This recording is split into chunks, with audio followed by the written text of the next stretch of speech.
Chapter 8:13. Every city had been built from scratch, and there were hundreds of things waiting to be done. Moreover, the construction of a fief involved many aspects, and it was far from something that Wang Chong could manage alone. At present, on Wang Chong's side, only Su Yi-chin had the ability to manage all sorts of complicated matters in an orderly and proper manner. More importantly, war was not just a competition of strength, but also logistics. In the future Battle of Talas, Wang Chong could not focus on so many things at once. He needed someone to share the pressure and manage the logistics. Su Yi-chin softly replied with a smile as she followed Wang Chong's footsteps.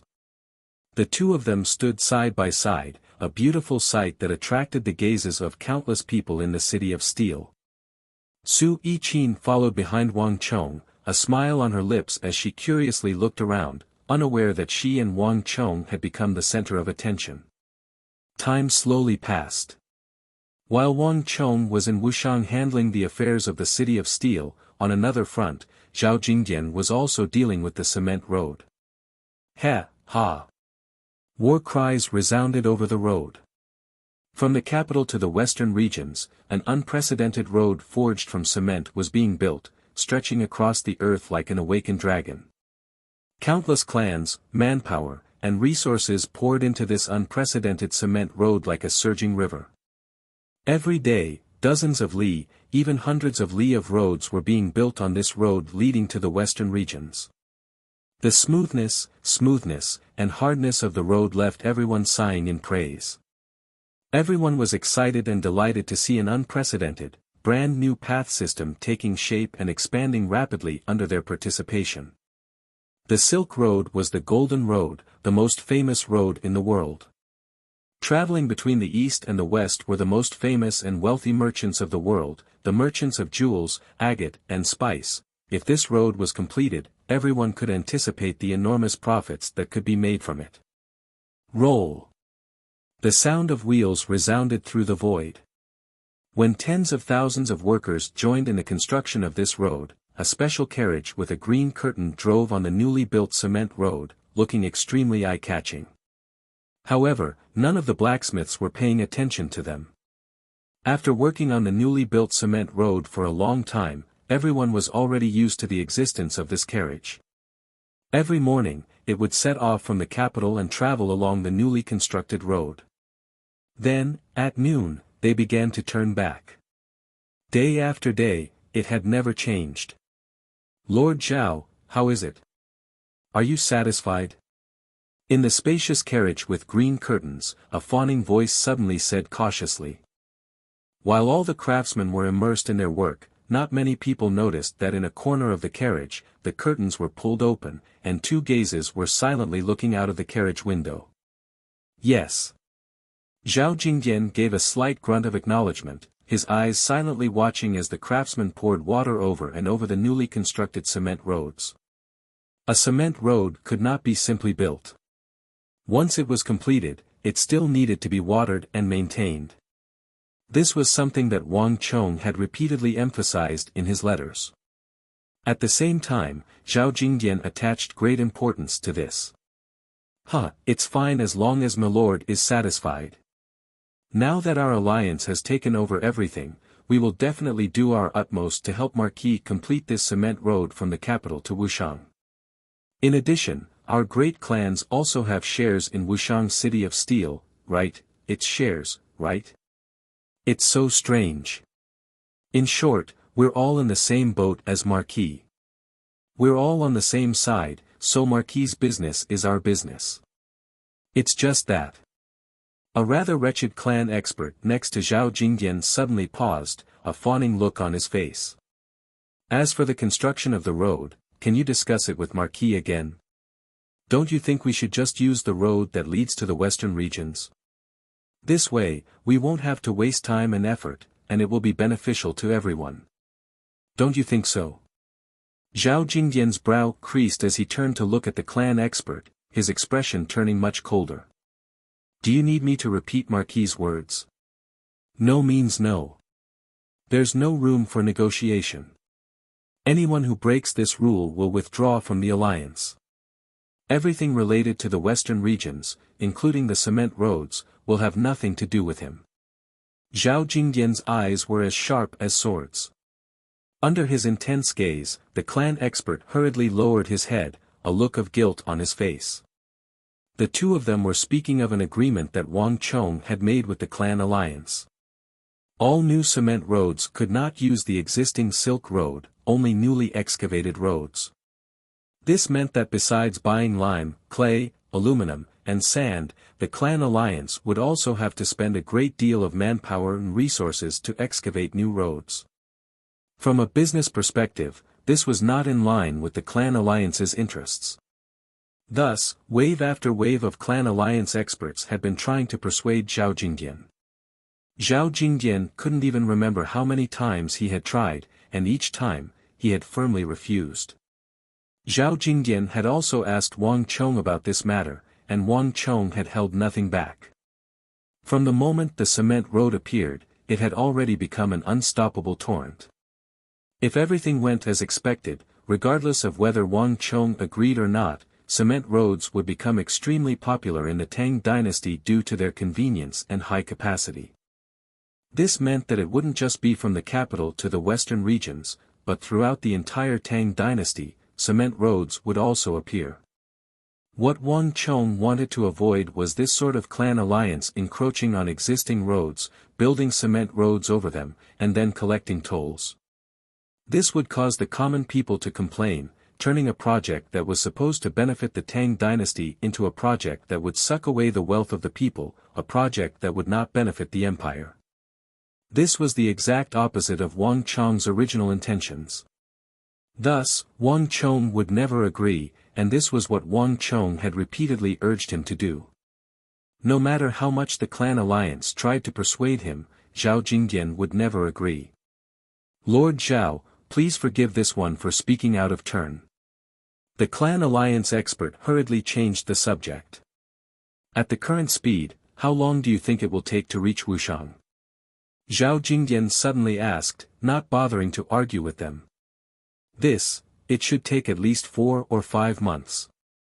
The clan expert said, but he didn't seem very enthusiastic. It was clear that Zhao Jingdian's answer was not what he had hoped for, and he had taken a blow.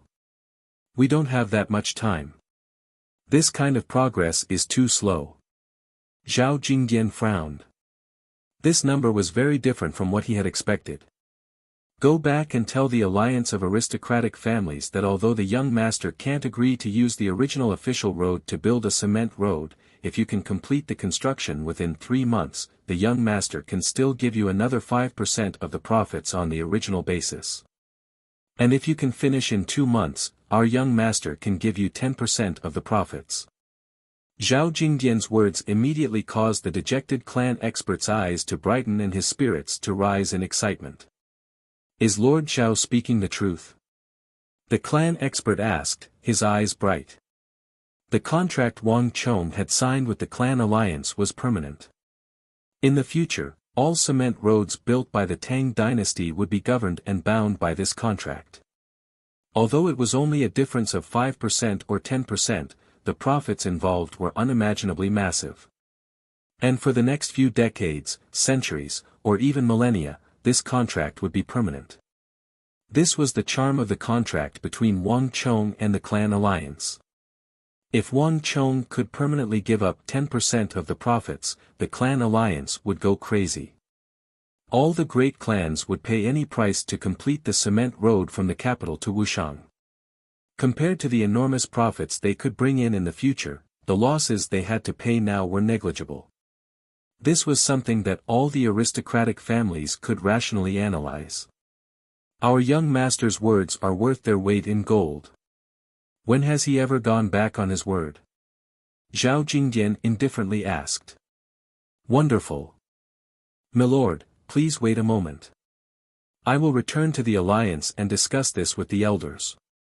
The elders will definitely agree to it. After saying this, the aristocratic family expert suddenly opened the car door and quickly disappeared outside the door, heading towards the location of the aristocratic family alliance at lightning speed. Bang! As expected, Zhao Jingdian's report of Wang Chang's words quickly set off a massive uproar in the clan alliance. No one had expected Wang Chong to give up such a large share of the profits. These conditions were simply irresistible. In an instant, the aristocratic family alliance quickly responded. Deal. With this new agreement, the construction of the cement road began to advance by leaps and bounds, undergoing a qualitative transformation. The speed of construction, which had already reached its peak, was immediately pushed to a new level, becoming even more frenzied. And for the sake of obtaining the share of profits from Wang Chong, the great clans put aside much of their clan's business and devoted all their resources to this project, even sending many clan experts to supervise the work. The construction of the cement road instantly sped up several times. Putting aside Zhao Jingdian and the matter of the cement road, time flew by, and a tense atmosphere was slowly building up in a place nearby. Have you found anything? Outside the southern gate of the capital, a magnificent carriage was parked on the side of the road. Next to the carriage was a middle-aged man of around 40, his hands held behind his back and exuding an air of nobility as he silently waited. Streams of people passed by, but just by standing there, the middle-aged man exuded an aura that stood out like a crane among chickens. Even the nobles of the capital paled in comparison to the aura exuded by this middle-aged man, like fireflies before the bright moon. Your Highness, we have already clearly investigated. In Qixi it was a child called Zhang Ke who was following them, but over here, it was the eagle who was in charge. In addition, I heard that the child called Zhang Ke is the eagle's disciple. Beside King Song, the old butler and Lu Ting stood on the left and right respectively. The old butler bowed and his lips moved as he spoke leisurely. Chapter 8:14. The King of Song gave a slight nod. Foman Linta was the Qixi Protector General, an extremely influential figure in the Tang dynasty. In his early years, the King of Song had interacted with him once. As the most senior great general, he seemed crude, but he was actually extremely shrewd. From Qixi to the capital, Foman Linta had dispatched this trusted subordinate with extreme caution. He had never taken an ordinary path, twisting and turning, sometimes pausing, sometimes turning back, and sometimes jumping off a completely different path. Tracking him was extremely troublesome. Even when he got close to the capital, this trusted subordinate of Foman Linta was extremely careful. He did not enter through the normal western gate, but instead took a large detour to the southern gate. The King of Song was not surprised by this spy's behavior. The King of Song could see traces and impressions of the Foman Linta that he knew. Take out the drawing. Since that child Wang Chong views this matter with such importance and has asked me to personally handle it, there can't be a single mistake. There are many people going in and out of the city gate, and the eagle's birds might not be able to track him. Once his eyes light up, we can't let him sneak into the city. The King of Song sternly said. Yes. The old butler and the black-clothed expert at the King of Song's side replied in unison. The King of Song was an imperial prince of the Tang dynasty, and his legacy had been passed down through several generations.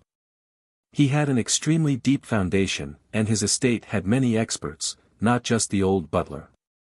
The black-clothed expert with the icy expression was one of the experts the King of Song had transferred over at the last moment. Time slowly passed, and in the darkening darkness, the casually dressed the King of Song, the old butler, and the others stood on the side of the road, seemingly unremarkable. They didn't move at all, as if they had turned into statues by the roadside. After an unknown period of time, just as the night gradually darkened and the city gates were about to close, the old butler's figure moved. His originally murky eyes suddenly shot out a sharp light like that of a falcon. At almost the same time, the corners of the King of Song's eyes twitched.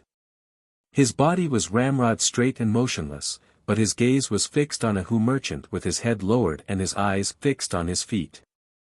Although this Hu merchant had done his best to conceal himself, he was still very conspicuous in a place like the Southern Gate, which was dominated by Han people. Smart, but foolish. The king of Song smiled and strode forward. Suddenly, he went against the flow of people and took the lead. The king of Song stopped right in front of the Hu merchant, blocking his path. "Chi Fuli, I've been waiting for you for a long time." These simple words were spoken casually, but in the ears of the Hu merchant, they were like a clap of thunder. His shoulders trembled and he raised his head, his deep blue eyes widening in shock. "Humph, it's you." Seeing the Hu merchant's reaction, the king of Song didn't even need to look at the drawing to know that this Hu merchant was one of Fomenlinta's trusted aides. Bzzz. Chi Fuli sensed an intense danger, and his dantian trembled, exploding with a storm of energy. But before he could attack, a silver-white cloud-embroidered dragon shoe lightly stepped on the ground, sending an inconceivably powerful energy out of the ground. In the blink of an eye, it blasted through the Hu merchant's defenses, traveled through the Yongquan point on the soles of his feet, and rumbled through all the meridians in his body, instantly sealing off all the meridians in his body. King Song's attack had been abnormally fast, and it had been so light and gentle that no one had seen the slightest sign of it. Before the crowd could even react, everything was over, and no one even knew that they had made a move. "Your Highness, young Master Chong has sent a drawing. It's definitely him." The old steward's footsteps were silent as he appeared at the king of Song's side like a ghost. He opened his hands and unfurled a thin white drawing. On it was a faint drawing of a Hu, identical to the Hu merchant before him. "It's him." At some point, Lu Ting had walked over, one hand lifting up the Hu merchant's sleeve. On the Hu merchant's right wrist, there was a clear black jade insignia that had been branded by some unknown tool. Lu Ting did not know martial arts, and there was no need for him to do anything to stop Fomenlinta's aid. Lu Ting had another reason for appearing here. "Chi Fuli, why didn't you tell us that you've reached the capital?" "Ha ha ha, didn't your master say that he had a letter for me?" "Quickly, let me see." Lu Ting said with a smile on his face. He reached out with his right hand and took out a letter from Chi Fuli's bosom in a very natural and imperceptible manner. Lu Ting's expression was calm, as if he was an old friend of this Hu merchant. No one could sense anything out of the ordinary. Schwa. Casually tearing open the letter, he took out a white piece of paper, narrowed his eyes, and quickly scanned through its contents. In the next moment, Lu Ting's gaze fell on a large scarlet seal at the bottom right corner of the letter. "Your Highness, this truly is the seal of Fomenlinta's Chishi Protectorate Commander's seal. This subordinate has seen the records from the Bureau of Military Personnel, and it is flawless. There is no doubt about it." Lu Ting lowered his head, his voice so low that only the king of Song and the old steward could hear him. Lu Ting's mission in this operation was very simple, to confirm the authenticity of the letter from Fomenlinta on the Hu merchant. Buzz. The king of Song and the old steward grimaced at these words. The king of Song extended his right hand and took the letter from Lu Ting's hand. With just a glance, the king of Song instantly grimaced. Everything Wang Chong had said in the letter had come true. But this was not what the king of Song was concerned about. He was not surprised by Fomenlinta's ambition. When he had first met him many years ago, the king of Song had already predicted that this day would come. What he truly cared about was the name of the Tang dynasty prince that Fomenlinta had mentioned in this letter. Ha! The king of Song put down the letter and stuffed it into his sleeve. He couldn't help but give a long sigh, his eyes brimming with disappointment. The prince mentioned in Fomenlinta's letter had caused a huge uproar in the capital, and there were many rumors about him. But the king of Song had always believed that as a member of the imperial clan and a descendant of the true dragon, he should at least have a sense of right and wrong. The Tang dynasty was the Tang dynasty of the Han people, and the world belonged to the Han people. Back then, Emperor Taizong had relied on military force to conquer the lands to establish the Tang dynasty of today, not the Hu people who had voluntarily submitted to him. Every matter had its priorities, and the empire also had its masters and subordinates. It was not that the king of Song had any prejudice against the Hu people, but that the Hu people only cared about the survival of the fittest and had no concept of benevolence and righteousness. Only when the empire was in the hands of the Han people and governed the world with benevolence and righteousness could there be such an orderly situation where the Hu and the Han people were in harmony. That prince had the bloodline of the true dragon and had the qualifications and strength to inherit the throne, but he did not even understand this simple principle. Instead, he had colluded with the Hu generals at the border and treated them as outsiders. This was a great taboo for a prince. Even if such a prince ascended to the throne, he would still be a source of disaster for the Tang dynasty in the future. The king of Song had always treated all the princes in the imperial palace equally and did not favor any of them. But in this situation, colluding with the Hu generals and shaking the foundations of the Tang dynasty, the king of Song could not tolerate it. "Let's go. There are too many people here. Let's talk in the carriage." Countless thoughts flashed through the king of Song's mind, but he quickly turned around with his hands behind his back and the letter in his palm. In the blink of an eye, he had entered a bronze carriage without any noble clan insignia. Behind him, the old steward and the cold-faced black-clothed expert, one on the left and the other on the right, quietly and quickly entered the carriage with Fomenlinta's trusted aide. "Hiya!" With a shout, the carriage moved and quickly passed through the city gates, disappearing into the bustling streets in the night. "Your Highness, what should we do now? Should we give this letter to His Majesty?" Lu Ting asked. The atmosphere in the carriage was heavy. The letter that Fomenlinta had sent to the prince deep in the palace had first come from Lu Ting. But after entering the carriage, the letter had passed through everyone's hands and finally returned to Lu Ting's hands. The contents of the letter were too shocking. If the contents of the deal between the prince and Fomenlinta were to be leaked, it would probably cause a huge uproar. No, not a huge uproar, but an earthquake-like turmoil in the imperial court. Although Wang Chong had already mentioned it in the previous letter, only when one saw this secret letter did one realize how important it was. Right now, the initiative was in the hands of the King of Song and everyone else. Now, all they had to do was to decide whether to detonate it or not. What did Wang Chong say in the letter? The King of Song had a complicated look in his eyes as he turned his head to look at Lu Ting. "Your Highness, there's no need for you to feel conflicted. Your Highness has always stayed out of the affairs of the royal palace. Chong Gongzi had already expected that even if your Highness knew that the prince had colluded with the Hu generals, you would still feel conflicted and find it hard to make a decision. Thus, Chong Gongzi said that your Highness need not worry about it and should just wait and see. At some point in the future, your Highness will understand." Lu Ting said calmly. Lu Ting admired the youngest son of the Wang clan who was far away in Wuxiang. On this journey, he had personally witnessed Wang Chong bring his little sister Wang Xiaoyao to the summit of the vast crane pavilion. He had also witnessed Wang Chong's efforts to turn the tide in the southwest, his triumphant return, and his rise to the rank of marquis. He had also witnessed Wang Chong devising strategies in the western regions, starting from scratch, slowly opening up the situation, and establishing his footing. This made Lu Ting feel incomparably proud of himself. Lu Ting had always been fond of promoting the younger generation, but of all of them, only Wang Chong made Lu Ting feel the most proud. Wang Chong's rise had also verified his judgment of him back then. He was a true pillar of the dynasty. It was the fortune of the world and the country for the Tang dynasty to have such a person. Hearing Lu Ting's words, the King of Song finally nodded his head. Time slowly passed, and the young man from back then grew into a great figure. There were many things that he could do for Wang Chong now. Chapter 8:15. Yes, Your Highness. Hearing this, Lu Ting's expression turned solemn, and he respectfully saluted.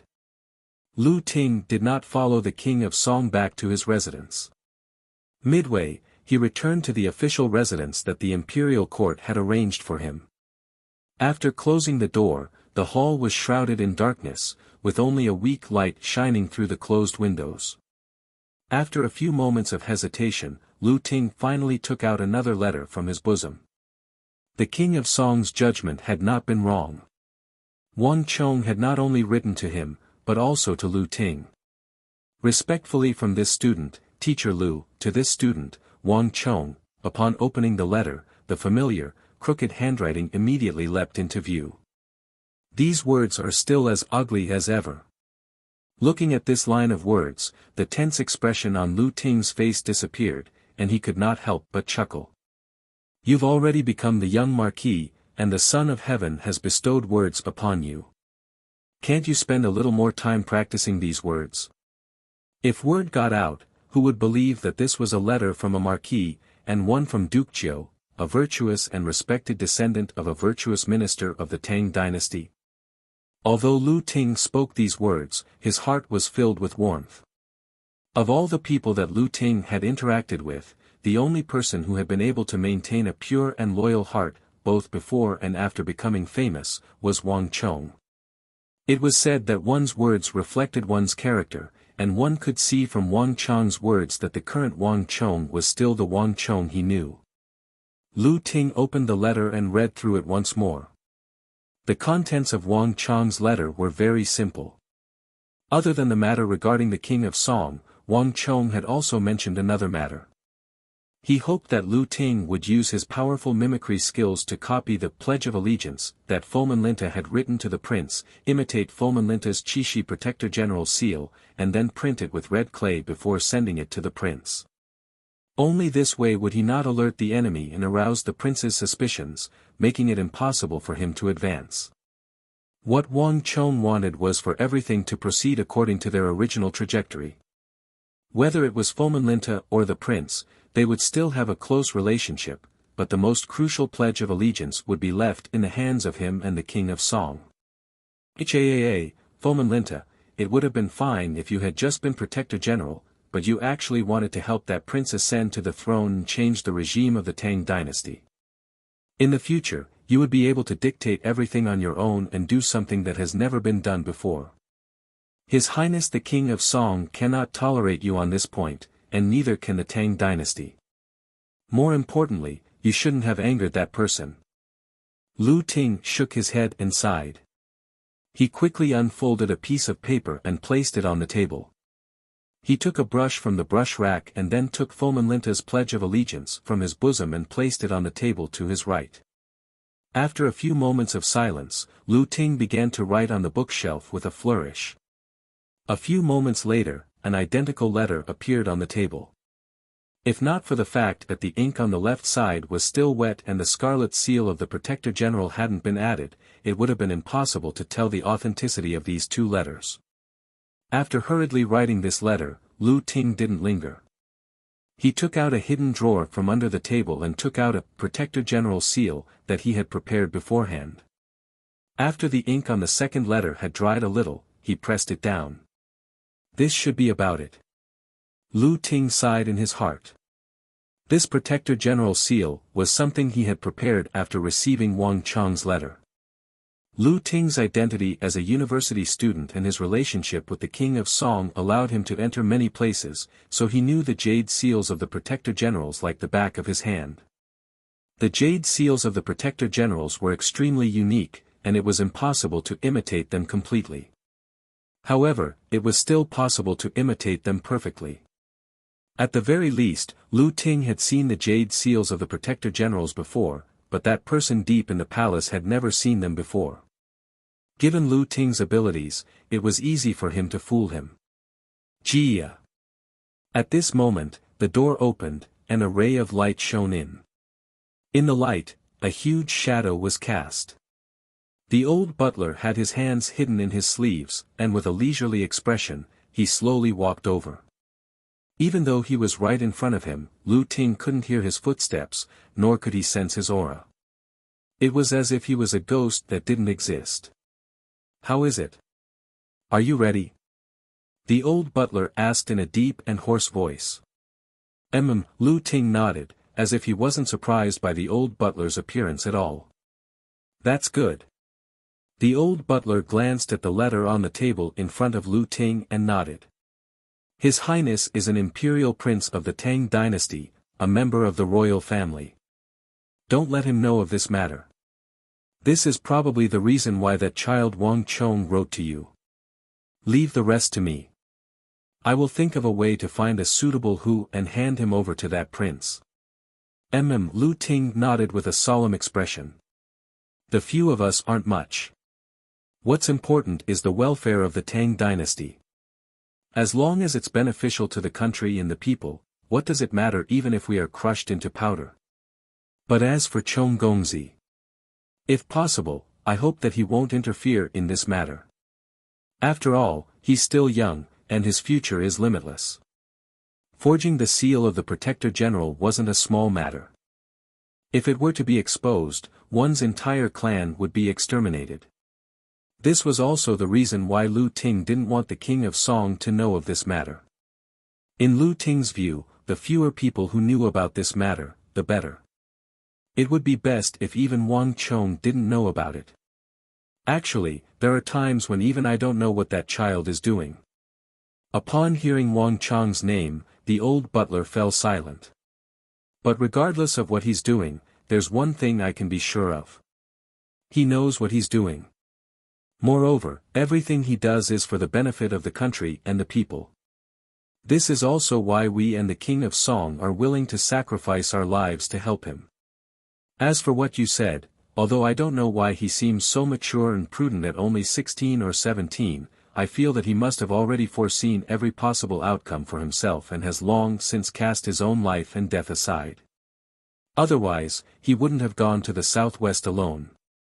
These last words caused the two men in the hall to fall silent.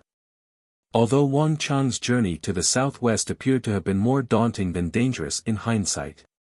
But anyone who had experienced that incident knew that it had been fraught with danger and that death was certain. When Wang Chong had gone to the southwest, many people had already treated him as a dead man. No one understood why Wang Chong, who could have stayed in the capital as the scion of a clan of ministers and generals, had disregarded everything and risked his life to go to the southwest, placing himself in a place of certain death. Even now, the events of that time were still shocking to think about. There seemed to be an enormous and terrifying power hidden in that young body that could make one's soul tremble. It wasn't fear, but deep respect and love. Moreover, it was willing to help him at all costs to do what he wanted to do. Right now, I only hope that I can have a little more time, that I can live a little longer, that I can help that young master as long as possible. Lu Ting said. My thoughts on this point are the same as yours. The old butler took the letter from the table and quickly left. Around an hour later, a Hu with a similar black jade seal on his right wrist entered the depths of the palace with that letter. Marquis, Lu Ting has sent a letter. Everything has been arranged according to young master's instructions. Several days later, a black messenger pigeon flew over the lofty mountains and rivers, quickly entering Wuxiang's city of steel. Oh! Wang Chong's eyes flashed as he took a small sip and then put down the teacup, a pensive look in his eyes. Give me a reply. I've troubled Lord Lu, but there's no need for him to interfere in the future. With these words, Wang Chong stood up from the table. The capital was moving much faster than he had expected. And if everything went as expected, once Lu Ting did as he had said, the greatly encouraged prince would quickly get carried away and take action. And it wouldn't be long before the Shuiyang Palace incident would also be exposed after that incident. This could be said to be the greatest event of the Tang dynasty after the consort Taizhen incident. Is it about Fomen Linta? A voice as pleasant as a silver bell came from the side. Su Yi-Chin, dressed in snow-white clothes and as beautiful as a fairy, lightly chuckled. Wang Chong smiled and nodded, not hiding anything. With her at his side, Su Yi-Chin was getting more and more involved in his affairs, and her involvement was getting deeper and deeper. In the War of the Southwest, if not for her logistic support, Wang Chong would have died long ago. Thus, there were many things that Wang Chong did not hide from her. Fomen Linta stole your credit and tried to kill you at every turn. In the regional commander's incident, it was because of him that you were imprisoned in the imperial prison, so he has no effect on you. Is this because you feel uneasy because of that prince? Su Yiqin's eyes glimmered as she spoke. It seems like I can't hide anything from you. Wang Chong grunted as he smiled at Su Yiqin. Su Yiqin was both intelligent and refined, and he truly could not hide anything from her. She had only put down her teacup and taken a few steps away from the round table, but she had already understood the unease in his heart. In his last life, he had never interacted with that prince, nor had he ever participated in the War of the Princes. Although it was for the sake of the Tang dynasty, Wang Chong still felt uneasy. In truth, you should think of it this way. Even without you, this matter would still have happened. There are some things that you can only push a little, but you can't change anything. Each person's fate is decided by themselves. If that prince truly has an upright character, just like your grandfather Duke Jiao or the left Guanlu supervising imperial censor Dr. Wei during Emperor Taizong's reign, then no matter what anyone does, they won't be able to harm him. In truth, all of this is his own choice. Chapter 8:16. Chapter 8:12, the 9th update. Wang Chong was dazed. Correct, each person's fate was decided by themselves. Unlike him, Su Yiqin did not know what would happen in the future, but everything she had said was spot on. Whether he was there or not, that prince's fate would be the same. In comparison, whatever he did would have no effect on him. Just like Su Yiqin had said, one's fate was decided by oneself. Okay, let's not talk about this matter. Let's talk about the western regions. Only you can resolve this matter. In addition, I hope that you can handle the Turkic horse merchant, Hilayeg. We've just finished the first batch, and we still have a few more to come. In addition, Sindhu's Hyderabad should also be handled for me. We've spent most of the silver in the City of Steel, so we can only think of other ways to deal with warhorses. Wang Chong said. In truth, it's far from that troublesome. If you're short on money, you can just sell that City of Steel at the triangular gap to the country, or you can build another City of Steel in the adjacent area and sell it to the imperial court.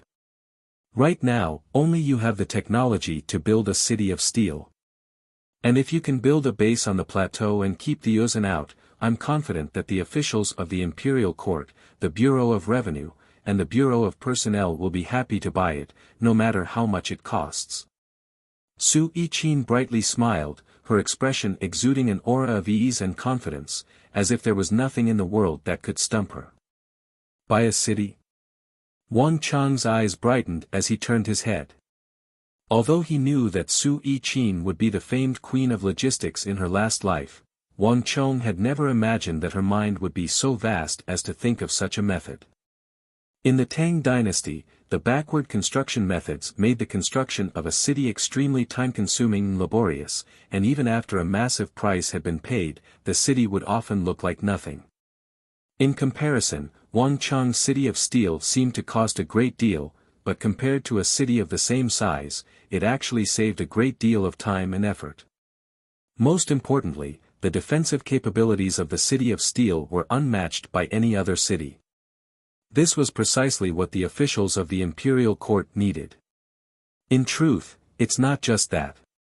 Since you can negotiate with the Sindhi and become their sole agent in the Central Plains, why can't you use the same method on your City of Steel? And if you're worried that they'll learn the technology of your City of Steel, you can also use it after it's completed. You can just pour some metal over the walls, weld them together, and then burn the blueprints. The people of the western regions aren't as clever and skilled as the Han. Even if they have a blueprint, they might not know how. Furthermore, without the support of such a huge steel output, it would be useless to know the secret. Dynasty updated Steel 1 update, her light, 2, 4, Dynasty has 2 Chuan Ming 2. Light flowed through her eyes, revealing a boundless intelligence and wisdom, as well as a profundity that seemed to be able to see through all things. But the western regions are different. The land here is barren, and many places are made of rock. Your City of Steel will be of great use here. In addition, the countries of the western regions are extremely wealthy, with all kinds of gems, pearls, and agates.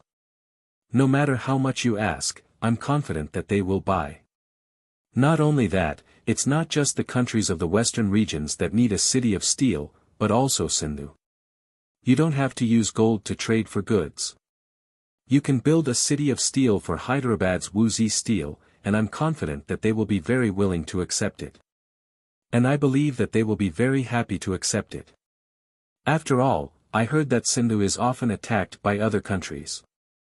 This way, your trade will be even more long-term. Haha, good. As expected of a talented woman of our Tang dynasty, the future empress of logistics. I'll leave everything to you. Wang Chong looked at Su Yi-Chin, his eyes growing brighter and brighter. In the end, he couldn't help but heartily laugh. Time slowly passed. Other than Wang Chong and the King of Song, no one else knew what was happening in the capital. A few days later, at night, a figure staggered out of the western gate of the imperial palace. He seemed to be a bit drunk. Under the illumination of the lantern behind him, the lanky figure drew a long shadow on the ground. Come, another cup. Fill it up. Fill it up again. In the distance, one could hear that person muttering to himself in words that only he could hear. If one looked carefully, one would see that this person was wearing an official's hat, and his cheeks were red. He was clearly drunk. The Lower Prime Festival. Come, everyone, a toast to His Highness. As the weather grew colder, the number of people on the streets dwindled. Only 2 or 3 people were walking on the normally bustling streets. But even so, white steam was rising from the houses on both sides of the street, and the steam was suffused with the fragrance of cabbage and meat stuffing. The 15th day of the 10th month was the Lower Prime Festival. It was a day when the common people offered sacrifices to their ancestors and the 3 great emperors. On this day, all the markets would end early, and the common people would return home to eat cabbage and meat dumplings and offer sacrifices to their ancestors. Isn't that Lord Yang the left servant? Suddenly, the rumbling of a carriage came from the street. On the street, the drunken man raised his head and saw that a carriage with embroidered purple curtains had at some point stopped next to him. The curtain of the carriage was parted, and a middle-aged man wearing an official's hat poked his head out. Although he was dressed in casual clothes, his every movement exuded the prestige of an official that ordinary people did not possess. Lord Xia. Why are you here? Yang Chao hiccuped, his eyes hazy from his drunkenness. He recognized him at a glance. Lord Yang, it's such a cold day. Why are you here alone? Come, come, come. Everyone's here except for you. Hurry up and get in. Xia Yeshu called out from the carriage. Yang Chao was drunk, and just as he was about to refuse, a hand suddenly reached out from the carriage and pulled him into the carriage. Go, Yang Chao heard someone call in his ear, and then the carriage began to move forward. Yang Chao was a little drunk, and did not pay attention to where the carriage passed or where it ended up. He only remembered that when the carriage stopped, 2 figures, one on the left and one on the right, took him out of the carriage and brought him into the restaurant. In contrast to the cold outside, the restaurant was steaming hot, like a warm spring day. Inside the restaurant, there were long tables about 2 feet and 4 inches long. The tables were made of the best quality sandalwood, and they were painted with a layer of varnish to preserve the original texture of the sandalwood. They emitted a refreshing woody fragrance. On both sides of the tables, white mist curled around them. Many figures, either wearing a hat or casual clothes, sat casually at the tables. The tables were filled with steaming hot food and wine. When Yang Chao entered, everyone had clearly been drinking for a while. He did not look closely, and under Xia Yeshu's guidance, he found a random seat and sat down. To the side, someone had already handed him a wine cup, chopsticks, and plate. Another person had picked up a wine pot and poured him a full cup. Lord Yang, my apologies. Lord Chao and Lord Zhang have also arrived. I'll go give them a toast. Xia Yeshu's familiar voice came from far away. Yang Chao smiled and waved his hand, picking up the wine cup on the table and draining it in one gulp, not minding it at all. Go on, go on. Yang Chao was in high spirits, and with the warm atmosphere of the restaurant, he was unconsciously influenced by the sounds of people toasting each other. He simply picked up the wine cup on the table and drank by himself, enjoying himself. Let me tell you, that fourth prince is too impudent. The imperial palace forbids riding horses, but he actually rode a horse onto the official road, after an unknown amount of time, just as Yang Chao was in the middle of drinking. A drunken voice suddenly came from another corner of the restaurant. The voice was incomparably loud, and it carried a hint of resentment. Fourth prince. Yang Chao hiccuped, immediately noticing this voice. It was very familiar. He had a vague impression that it belonged to a minor official in the Bureau of Economic Affairs. However, that person was still talking loudly and cursing. So what if he's a prince? A prince looks down on people. That horse didn't even look at me and almost stepped on me. The person cursed and hiccuped, appearing to be even more drunk than Yang Chao. Someone beside him seemed to be trying to dissuade him, but that person was unrelenting, continuing to speak as if he didn't know what he was saying. Although every prince has a chance of inheriting the throne, someone like him won't be able to ascend to the throne even in several lifetimes. Riding a horse in the imperial palace, does he think he's a Turk? Pa! Buzz! The noisy restaurant instantly quieted down, and everyone turned to look at that drunken official. Just which official is this? He's too impudent. Hearing that person's cursing, Yang Chao didn't know why, but he felt waves of anger. He searched through his memories and faintly remembered something. Zhou Cheng, a clerk of the Bureau of Economic Affairs, a small official the size of a mung bean. He had once been a minister-counselor in the Ministry of Revenue, but later on he had been depressed and frustrated in the bureaucracy. He was demoted from minister-counselor to secretary of the Bureau of Economic Affairs, becoming a minor official in charge of keeping records of officials entering and leaving the Bureau of Economic Affairs. But that Zhou Cheng seemed to be very drunk, and all of his depression and frustration were being shouted out in this situation. And his words were becoming more and more excessive. There's a rumor in the palace that the fourth prince has Turkic blood in him. In my opinion, he's a descendant of the Hu. Riding a horse in the palace, and riding on the official roads. With this kind of conduct, which idiot in or out of the court would support him? Tomorrow I'll tell His Majesty that he'll never be able to sit on the throne. Zhou Qing scolded. Impudent. The more Yang Chao heard, the angrier he became. Finally, he couldn't help but slam the table and stand up, cursing. A lowly clerk of the Bureau of Economic Affairs dares to boast so shamelessly. Is the fourth prince someone you can slander? The fourth prince is wise and mighty, so why can't he be the emperor? Even if you don't support him, there will naturally be others who will support him, and there will be many, many people who will support him. Yang Chao became more and more impatient as he spoke, his drunken face growing redder and redder. He paused, then drained the wine in his hand. Pa! Who will support him? Just you, Yang Chao. Can you say it? Can you say it? Let me tell you, the fourth prince isn't fit to be a prince, and he has no right to inherit the throne and become the emperor. Chapter 8:17. Bullshit. Lord Zhang and Lord Zhao of the Ministry of War, Lord Xia and Lord Li of the Ministry of Revenue, Lord Chen and Lord Shen of the Ministry of Personnel, Lord Lu and Lord Huang, they're all there, celebrating the Lower Prime Festival with the fourth prince. There's also the Protector Generals of the Border. They're all supporting the fourth prince's succession. I just attended a gathering there and saw it with my own eyes, Yang Chao loudly said. Buzz. As soon as Yang Chao's voice fell, the entire restaurant fell into a deathly silence.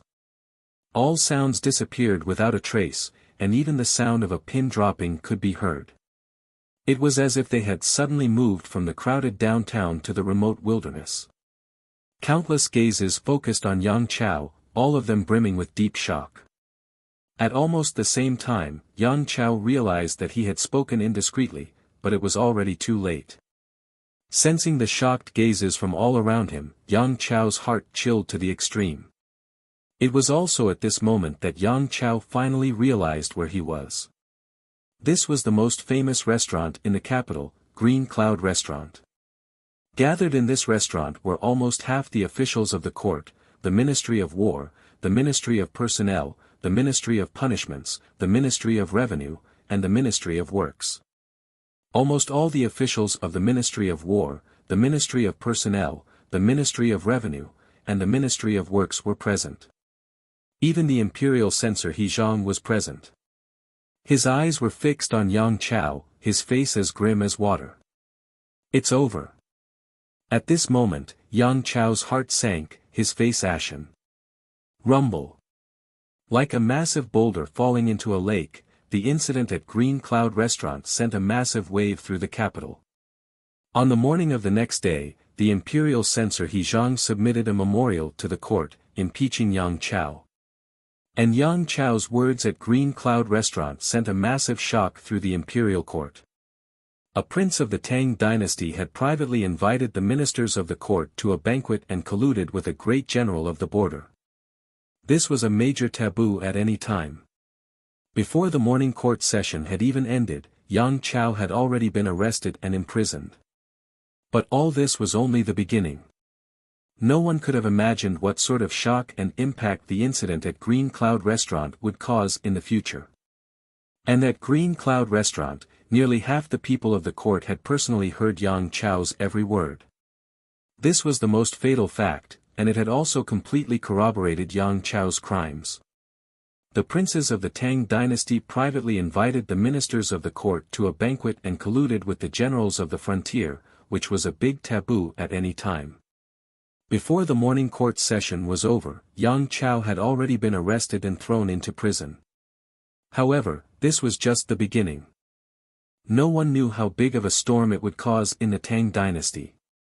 In the name of offering sacrifices to the wise sages and the three great emperors during the Lantern Festival, the fourth prince invited his henchmen from the court to gather together. These people are spread throughout the 6 ministries and deeply rooted in all the departments. Moreover, in order to nurture his own wings, the fourth prince even roped in the various great generals of the border, Anshi Protector General Gao Xianji, Qishi Protector General Foman Linta, Biting Protector General and Sishan, Big Dipper Great General Gashu Han. The fourth prince wrote letters to almost all the Protector Generals and Great Generals of the Empire, inviting them to join him and help him ascend to the throne. The things that Yang Chao had confessed in the imperial prison on that night quickly set off an unprecedented storm in the imperial court. There was nothing strange about the fourth prince inviting his trusted aides and henchmen to a banquet. Although this was not in accordance with the laws of the imperial court and had always been forbidden by the Holy Emperor, the war of the princes had always been about each side using their own methods. Whoever was more capable would ascend to the throne. Hadn't the Holy Emperor also secretly roped in his own henchmen when he was still a prince? But this was not the crux of the matter. It was the names that Yang Chao had confessed.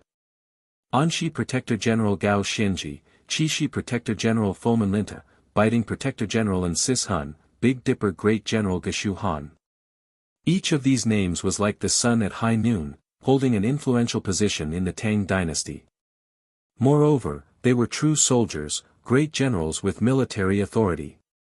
If any of these people's names appeared on the list of confessions, it would be a huge matter. And these were 4 of the most elite great generals of the empire. Rumble. It was as if a bolt of lightning crashed down. This time, even the Holy Emperor was startled, his thunderous rage raging. On the second day after Yang Chao was arrested, Zhang Xian and Zhao Yu of the Bureau of Military Personnel, Xie Xie and Li Chang of the Bureau of Revenue, Chen Bian and Shen Xian of the Bureau of Personnel, all the civil and military officials who had attended the fourth prince's banquet on the day of the Lower Prime Festival were arrested and thrown into prison. Moreover, the imperial army was personally dispatched, and the chief eunuch of the court was personally supervising. However, everyone knew that this storm was far from over. Damn it! This Yang Chao can't do anything right, but he's more than capable of ruining things. If I had known, I wouldn't have invited him. I was too careless. This bastard ate wine so carelessly that he brought about today's disaster. His death is truly not to be regretted. In the Shuiyang Palace, a middle-aged scholar who seemed to be an advisor to the fourth prince had a furious expression on his face as he cursed. If looks could kill, Yang Chao would have died many times over in the imperial prison. Enough! The fourth prince bellowed in a low voice, stopping the middle-aged scholar. Compared to the indignation of his advisor, the fourth prince was much calmer and more composed. However, his ashen face and gloomy eyes revealed his true thoughts. More and more details about Yang Chao's matter were revealed. Although Yang Chao had leaked the information in order to defend himself, it was meaningless to the fourth prince. Has everything been taken care of? Your Highness, everything has been taken care of on the night of Yang Chao's arrest. All evidence that would be detrimental to your Highness has already been disposed of. Even the most crucial letter from Fomenlinta was torn to shreds by your Highness. We collected the fragments and burned them to ashes to prevent those people from the Shi residence from collecting the fragments and putting them back together. The middle-aged scholar who seemed to be an advisor lowered his head. The fourth prince nodded, and his expression immediately became much better.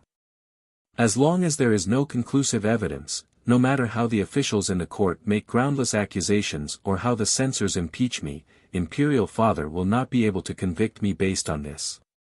However, if we let them find conclusive evidence, then we really won't have any chance.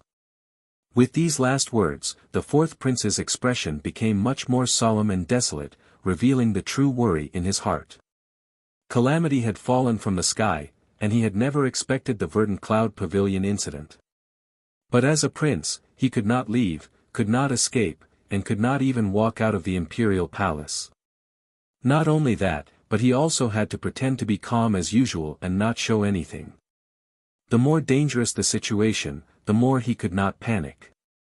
Your Highness, be at ease. Everything will be fine.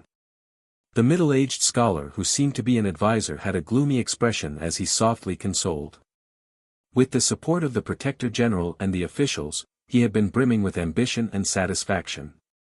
No one could have imagined that the situation would suddenly take a turn for the worse, plunging him into the depths of the abyss.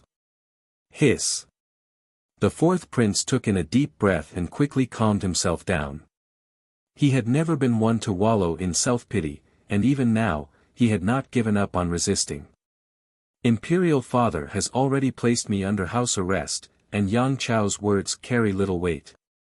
No matter what he says, his words alone aren't enough to convince Imperial Father, and Imperial Father won't really imprison me.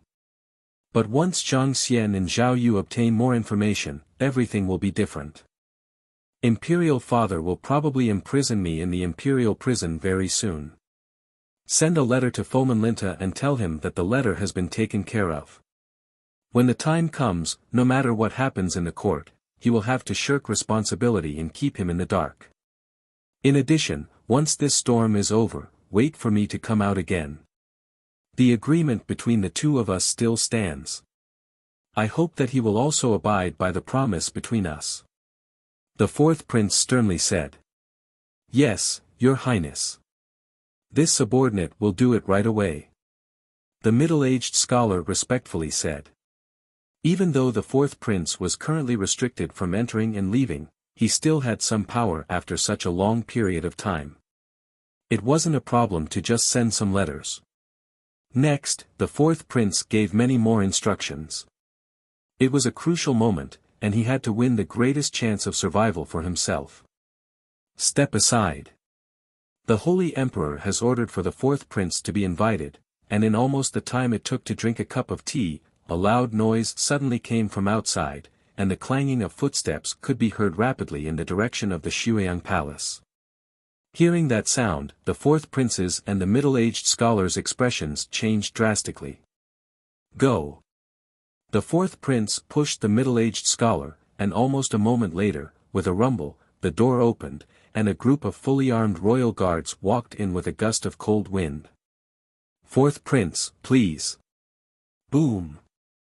Following the fourth prince's arrest and imprisonment, the influence of the Shuiyang Palace incident during the Lower Lantern Festival quickly spread and reached its peak. All those who had participated in the fourth prince's Lower Lantern Festival banquet had been arrested and brought to trial by the Imperial Clan Court, the Court of Judicial Review, and the Bureau of Punishments. In addition, several princes of the court were also supervising them. Not only that, even eunuch Gao, who had always been by the Holy Emperor's side, had been sent to investigate the case. One could easily imagine the severity of the matter. And with the confessions of Zhang Xian and Zhao Yu from the Bureau of Military Personnel, the matter began to ferment even further. One thing was already certain. In order to nurture his own wings to contend against the first prince and second prince, who had the support of many important officials in the court, the fourth prince had made a brilliant move. He had tried to rope in the Hu protector generals and generals at the border, these powerful and influential Hu officials who wielded military authority. Moreover, according to Zhang Xian's confession, the fourth prince had obtained the allegiance of one or several Hu protector generals and a large number of Hu generals on the border. In addition, he had also obtained letters of allegiance signed by them, declaring that they would do their best to assist the fourth prince in ascending to the throne. If it was Yang Chao's words, then he was just spouting nonsense. After all, this matter involved a noble prince of the palace, so it wasn't up to him to make irresponsible remarks alone. But the confessions of Zhang Xian, Zhao Yu, and the other important members of the 6 bureaus had a completely different effect on the matter. The fourth prince had colluded with the Hu great generals on the border in an attempt to rebel.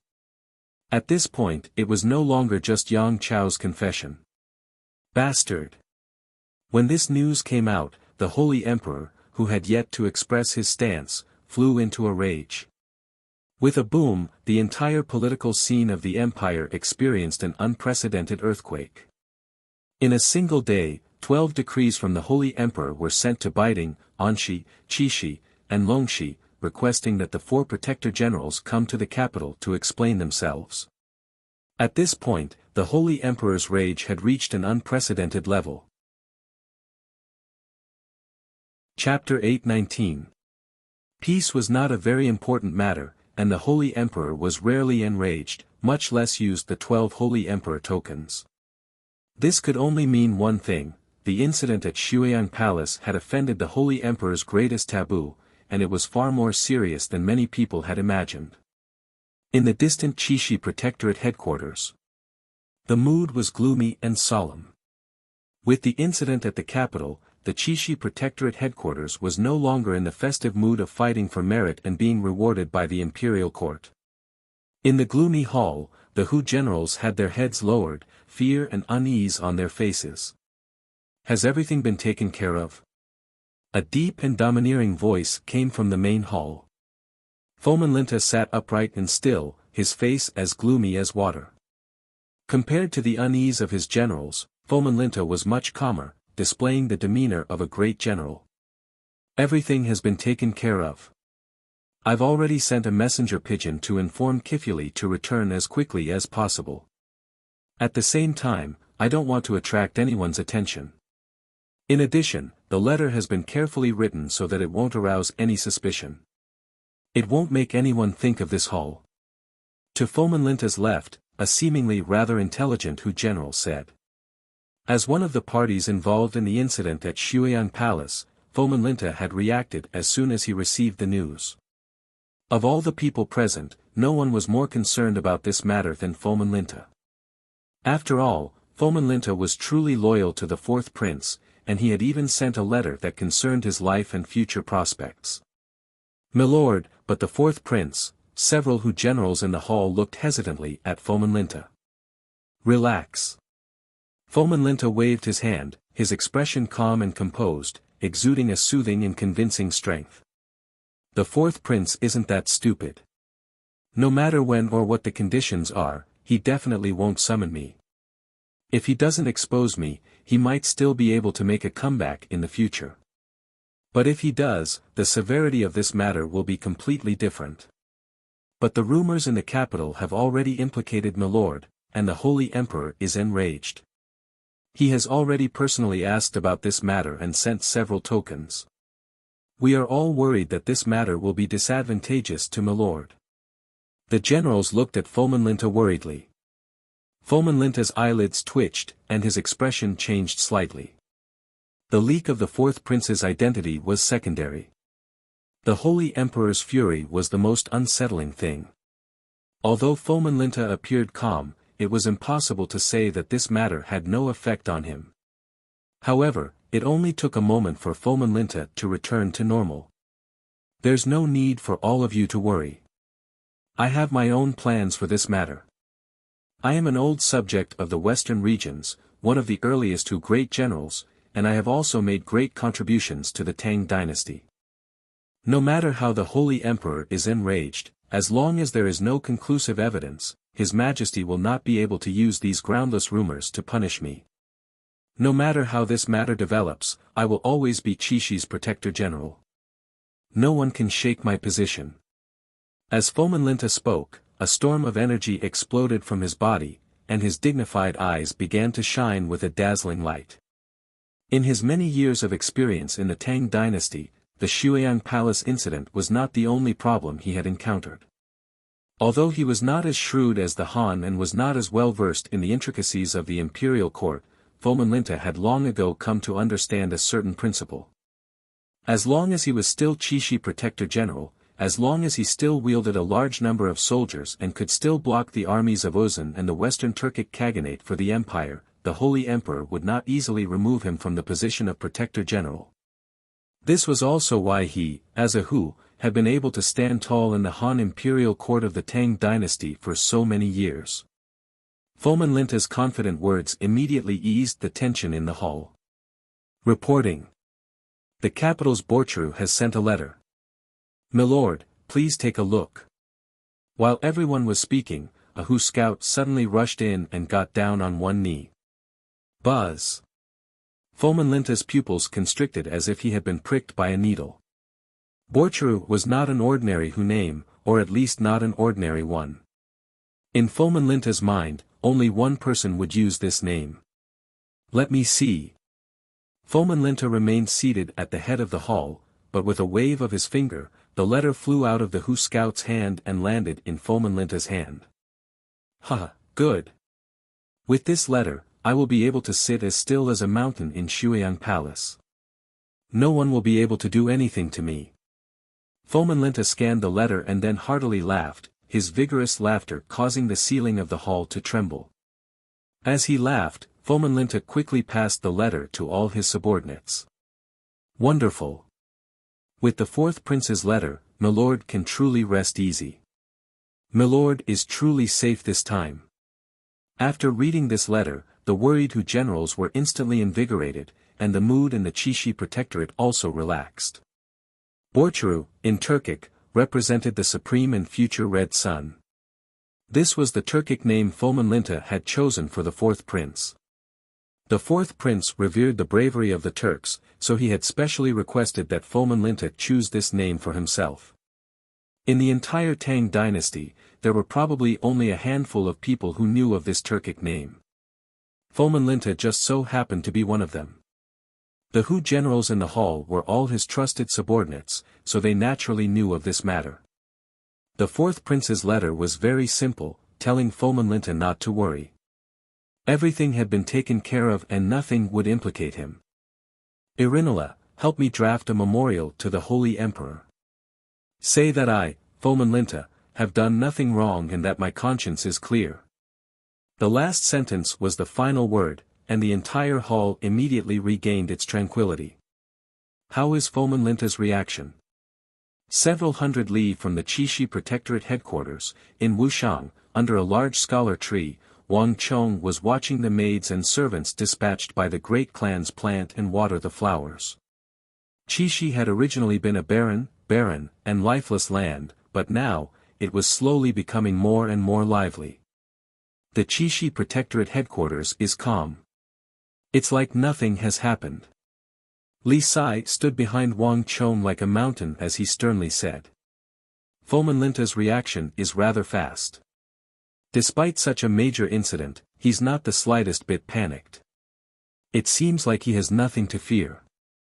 If my guess is right, the fourth prince should have told him that everything had been taken care of and that there's no need to worry. Wang Chong chuckled. Everything was just as it had been all those years ago. Foman Linta had weathered many storms, and his greatest flaw in the Shuiyang Palace incident had been that pledge of fealty. Now that the fourth prince had taken care of that pledge of fealty, Foman Linta had nothing to worry about, so he naturally had nothing to fear. But if he really thinks this way, then he's far too childish. As Wang Chong spoke, he extended his right hand and lightly pinched a scholar tree leaf that had drifted down in the wind. This matter won't end so easily. Foman Linta probably still doesn't know of young master's existence, but I'm afraid that he won't be able to hide this matter for much longer. Li Sai worriedly said. There's no need to worry about such things now. We'll talk about it when the time comes. Wang Chong casually said. He was now thinking about that imprisoned fourth prince. Although he felt a little regretful, Wang Chong did not regret dragging him down with him. Of all the princes, the fourth prince was an anomaly. Although he was of noble birth and a scion of the imperial household, this prince's preferences were completely different. This prince had been fond of the Turks since he was a child, doing his utmost to imitate the Turks in every aspect. Wang Chong had heard many rumors about him that were later confirmed. These included that he liked to wear Turk clothing when no one was around, that he would set up a Turk tent in the Shuiyang Palace on his birthday, that he would imitate the Turks' eating style, that he liked to use knives to cut meat, and that he would recruit maids. However, these were just minor details. The fourth prince loved the Turks, so much so that before he died, he would summon a group of trusted aides and subordinates to ride on horses and imitate the Hu people's funerals. They would surround him and howl incessantly, like wolves and foxes. Thus, today, the fourth prince had thought of roping in the Hu great generals on the border and promising them great benefits to help him seize the throne. In Wang Chong's view, this was completely normal. But what Wang Chong found the most intolerable was that besides Geshu Han, and Sis Han, and Foman Linta, the fourth prince had also thought of roping in the sinner of the Tang dynasty, and Zhao Yuashan. And according to the information that Wang Chong learned later, unlike the other great generals, the fourth prince had privately given Zhao Yuashan a large amount of aid. And Zhao Yuashan's rapid rise in power could not escape the fourth prince's involvement. This was something that Wang Chong could not tolerate. Wang Chong actually wanted to use this chance to drag Zhao Yuashan down with him, but his current rank was simply too low, so not many people would care. Moreover, Zhao Yuashan's hands and feet had been extremely clean. Even the matter of him colluding with the fourth prince had been revealed many years later. On the other side, Li Sai had no idea what Wang Chong was thinking. Upon hearing Wang Chong's words, he nodded. No matter what the result was, Foman Linta had to be removed first. With him around, he and Wang Chong would find it very difficult to do anything. The two of them had reached a complete consensus on this point. When does Marquis plan to have them move against the capital? Scholar Lu has already sent letters urging us on several occasions. Li Sai asked. Although Wuxian was very far from the capital, with the eagle acting as mediator, the two sides had an endless stream of letters. It's about time. This time, Wang Chong had a solemn look in his eyes. Although he appeared to be admiring the flowers and the moon, he had actually been paying close attention to this matter. He would quickly receive news of the slightest disturbance in the capital. The fastest pigeon between Wuxian and the capital will take 2 days. Let Foman Linta be happy for a few days. Tell Scholar Lu to immediately begin the operation on the day he receives the letter. Yes. Li Sai lowered his head and quickly left. Chapter 820. Unlike the indifference of Foman Linta and Wang Chong, the Shuiyang Palace incident had a completely different effect on the other border regions of the Tang dynasty. In the Anxi Protectorate headquarters, Gao Xianji and Feng Changqing had gathered together, the hall brimming with unease and anxiety. Changqing, it's fortunate that I listened to you and didn't mix with the fourth prince. Otherwise, you and I would have been consigned to eternal damnation. Gao Xianji said, his brow deeply furrowed and his head lowered as he paced back and forth in the room. Milord, there's no need to worry. We didn't collude with the fourth prince, so what need is there for us to fear the Holy Emperor's wrath? Feng Changqing consoled. Even if that's the case, this matter is no small matter. The fourth prince once tried to rope us in and even promised us a great deal. This is also a fact. If the Holy Emperor misunderstands that we colluded with the fourth prince, our futures will be ruined. Gao Xianji sternly said. Quite a few border great generals who had interfered in the War of the Princes had been stripped of their ranks and imprisoned. With the lessons learned from the mistakes of the past, Gao Xianji couldn't help but worry that the Holy Emperor would misunderstand him and implicate him. Ha! Feng Changqing gave a deep sigh. No one could imagine the effect this incident would have on the border protector generals and great generals. Unlike a fearless veteran like Foman Linta, the general did not have as much seniority in the army. He had only been able to climb from the bottom to the position of Anxi Protector General by relying on the favor of the Holy Emperor, as well as his careful and cautious attitude of treading on thin ice, constantly making contributions and never making a single mistake. This was also why he had constantly issued challenges in Anxi, including the attack on the Shi Kingdom. Only by constantly making contributions could the general stabilize his position and obtain the favor of the Holy Emperor. Otherwise, if a situation like this occurred, other great generals and protector generals might have nothing to fear, but the general could not. This was also his and the general's innate flaw. Your Excellency, we'll cross the bridge when we get to it. We're not ashamed of the heavens, and we're not ashamed of the earth. We only have military merits against the Tang dynasty, and we're not at fault. If the Holy Emperor blames me, I, Changqing, am willing to bring my head to the capital to clear your name. Feng Changqing said sincerely. Hearing Feng Changqing's words, Gao Xianji suddenly sobered up. Changqing, you and I have been through thick and thin together for more than 10 years.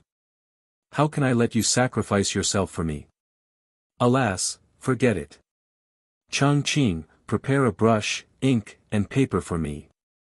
I will personally write a letter to the Holy Emperor, stating my grievances. The Holy Emperor is wise and powerful. He will definitely understand that we have no intention of rebelling. Gao Xianji let out a long sigh and finally made up his mind. Flap flap. A few moments later, a messenger bird soared into the sky and flew toward the capital. At the same time, in Longxi and Biding, messenger birds also soared into the sky and flew toward the capital. No one could ignore the will of the Holy Emperor. Whether it was Gao Xianji, Geshu Han, or Sis Han, all of them were apprehensive and uneasy. All the great generals and protector generals had written to the court as quickly as possible the moment they received their golden tokens, explaining their intentions in the hopes of dispelling the Holy Emperor's doubts. Time slowly passed, and the Shuiyang Palace incident continued to ferment. The memorials from the protector generals and great generals caused this matter to garner even more attention. This was the first time since the founding of the Tang dynasty that so many great generals had intervened in the War of the Princes. As a result, it attracted unprecedented attention. Everyone inside and outside the court was discussing this matter, and many people were speculating as to which great generals had intervened in the fourth prince's matter. Would it be one, two, or all of them? The entire capital was in an uproar. Even Wang Zhongxi, Zhang Shogui, and the other esteemed figures of the Han were paying close attention to this matter. In the royal palace, the first prince, second prince, and the other princes were also paying close attention to this matter. Big brother, fourth brother is truly bold. He actually dared to collude with the Hu. In the first prince's palace, the second prince Li Yao stood, his face seething with rage. If not for that muddlehead Yang Chao drinking too much and spitting out the truth, we would have never known that he was using such a method. Second brother, why be so impatient? In the great hall, eldest Prince Li Ying sat upright. He held a teacup in one hand and the lid in the other. He gently wiped the layer of tea foam on the surface, blew on it, and then took a sip. His throat slid as he swallowed. The entire process was slow and unhurried. It was completely different from second Prince Li Yao's impatience. Fourth brother was anxious, so he thought of using the Hu's methods. Back then, grandfather Taizong conquered the lands and was called the Khan of Heaven by all the countries. All the barbarians submitted to him. Moreover, later on, the barbarians submitted, willing to follow Grandpa Taizong and help him conquer the world. This was the origin of the current Hu people. Fourth brother probably thought of grandfather Taizong to think of this move. Humph, you sure can keep your composure. You're still speaking up for him at this time. If he succeeds, don't you think about the consequences? Second Prince Li Yao said indignantly. Now that the matter has been exposed, the outcome has been decided. What is there for second brother to worry about? Moreover, as long as I maintain a neutral position and don't give him any chances, so what if he obtains the support of all the Hu? In the end, Imperial Father's word is still law. Rather than worrying about this, it's better to worry about third brother. He's been in the Imperial clan court for some time now. Find some time to see him and tell him to behave himself. In addition, tell the guards to give him a letter and have him write his own confession. As long as he can move Imperial Father and make Imperial Father feel that he has changed, you and I can plead for leniency. It's about time, and he's already been punished. Imperial Father will probably let him out. The first prince put down his teacup and indifferently said. His expression was calm and unperturbed, as if there was nothing in this world that could move him, and everything was under his control.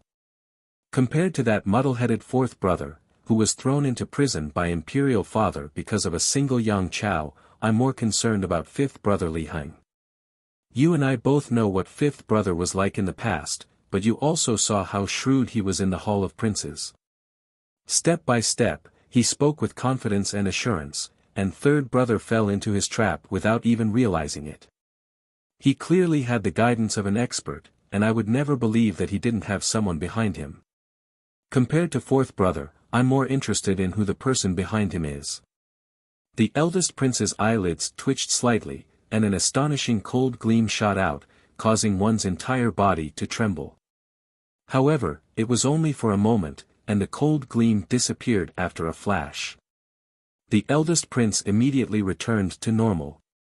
He was as tranquil and peaceful as before, causing others to be unable to see any flaws. Time flew by, and as the Shuiyang Palace incident gained more and more attention, more and more information was revealed. When the Holy Emperor was enraged, the matter reached its peak. But it didn't take long for the memorials from the Hu Protector Generals and Great Generals who had been implicated to arrive at the capital and be revealed.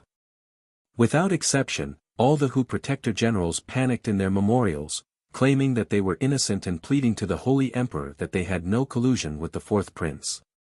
Only one of them admitted that the fourth prince had tried to rope him in, but he had sternly refused. Geshu Han and Nsis Han were the same. The Shuiyang Palace incident had fallen into a deadlock. Although Yang Chao, Zhang Xian, and Zhao Yu had all claimed that the fourth prince had obtained the support of the Hu great generals on the border, this was only their side of the story. There was not a single letter between the fourth prince and the border great generals. As for the fourth prince himself, he had declared that there was no such thing. Thus, the entire interrogation was in a stalemate. Even though everything pointed to the Hu Protector Generals and Great Generals on the border, there was no conclusive evidence that Geshu Han, Nsis Han, Fomen Linta, Gao Xianji, or anyone else had been involved. Although Big Dipper Great General Geshu Han and the others were Hu, they had made great contributions to the imperial court, and they had always been clean and honest. Moreover, they had been promoted by the Tang dynasty's war god and crown prince's junior guardian, Wang Zhongxi. In private, compared to the joint interrogation of Yang Chao, Zhang Xian, and Zhao Yu by the Court of Judicial Review, the Bureau of Justice, and the Bureau of Justice. More people agreed with Geshu Han's argument in his memorials. The fourth prince truly had realized his value and had tried to rope him in, but he had been rejected. In truth, all the princes of the imperial palace had tried to rope in the important officials of the court, but many of them had been rejected. Being rejected and succeeding were two completely different concepts. Being rejected was the same as if nothing had happened. Only agreeing could be considered as colluding with the important officials of the court. Relying solely on the testimonies of Yang Chao, Zhang Xian, and Zhao Yu was simply not enough to convict the Hu protector generals. After all, each of these protector generals had an illustrious status. They couldn't be imprisoned just because of the groundless accusations of a few people. Otherwise, what face would the important officials of the court have left to speak of? It would be far too childish. But just when the heat of this matter was beginning to die down with the testimonies of the protector generals, during the morning court session of the next day, an event that no one could have imagined took place. Your Majesty, Subject Deng Chang has a memorial. At the end of the day's court session, the white-haired imperial censor Deng Chang sternly stepped forward, his ceremonial tablet in hand. Old imperial censor, what matter do you have? Speak. Chapter 821. Chapter 816, the first update. Your Majesty, a few days ago, when the city guard was patrolling, they noticed a suspicious Hu acting suspiciously. In the end, when they interrogated him, this Hu claimed that he was from the Qixi Protectorate, and that he was a trusted subordinate of Protector General Fomin Linta. Old Censor Deng said sternly. Buzz. As soon as Censor Deng's voice fell, the hall immediately buzzed, and the atmosphere instantly changed. In this period of time, the matter that had garnered the most attention and fiercest debate was undoubtedly the Shuiyang Palace incident. The old censor had only started the conversation once, but the crowd could already smell the scent and vaguely understand what was going on. The old censor didn't speak earlier or later. What is the meaning of him speaking now? It's no wonder the old censor usually doesn't attend court, but he's participating this time. So this is the reason. But why did he specifically mention Fomin Linta? One doesn't come to a temple without a cause. I wonder what the old censor has discovered and why he's come to pay his respects. Everyone in the hall was thinking of all sorts of things. The matter of the Shuiyang Palace incident and the Hu Protector Generals had actually died down by now, and no one knew why the old censor would bring it up again. Old censor, Fomin Linta and the other Hu great generals are all important officials of the Tang dynasty and have contributed greatly to the Tang dynasty. You should think carefully about what you want to say. We can't let these great generals who have contributed so much to the court be bitterly disappointed, right? At this moment, the imperial-robed King Qi suddenly spoke. The old censor was directly making a memorial to the Holy Emperor. Only an imperial prince of the imperial household, a transcendent imperial prince, could interject at a time like this. Of all the imperial princes of the court, King Qi had the best relationship with the Hu great generals. The reason for this good relationship was very simple. Because the king of Song had pulled over almost all the Han generals, King Qi had no choice but to take a roundabout route to pull in the Hu great generals. But even so, King Qi still had some sense of propriety, maintaining a distance between himself and the Hu, but not too close.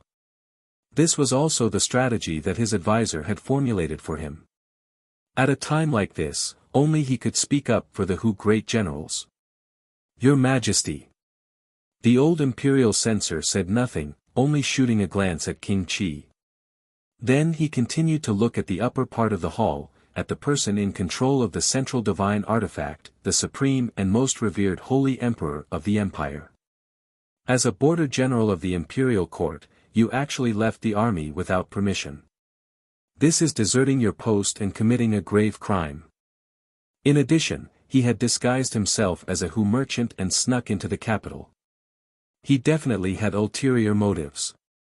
The city guard caught him on the spot. However, this wasn't the main point. The main point was that the city guard had found a letter on him. This letter is also the main reason why I am here. The civil officials do not love wealth, the generals do not fear death. Everyone is content with their positions, scrupulously fulfilling their duties, not interfering with each other.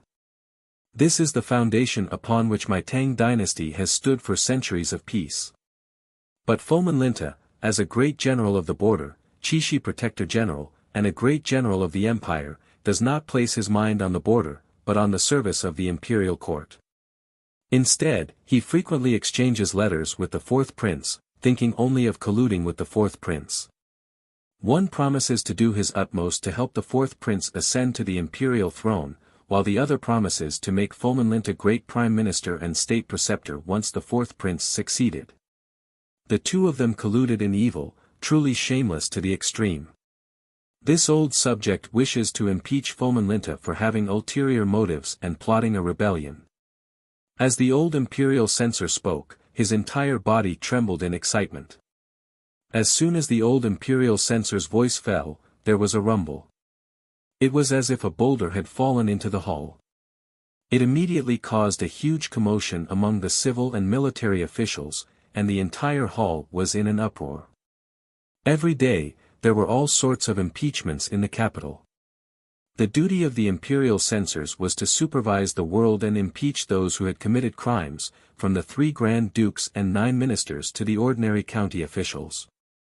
Even the supreme holy emperor was on the list of impeachments.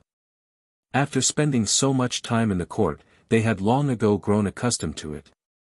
But this time, it was completely different.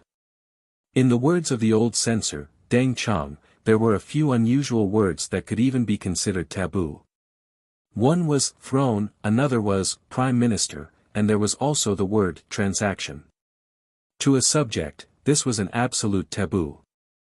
Lord Deng, is what you say true? A border great general colluding with a prince in exchange for the position of prime minister. This is simply shameless. Fomin Linta is quite bold. Deng Chang, don't speak nonsense. One is an imperial great general, and the other is a prince. Think carefully before you speak. This is no trifling matter. Moreover, didn't Fomin Linta just make a great contribution on the Yuzhan Plateau? Are you trying to slander a meritorious subject? What do you mean by think carefully? Imperial censor Deng is an old subject of the court. If he doesn't understand, do you?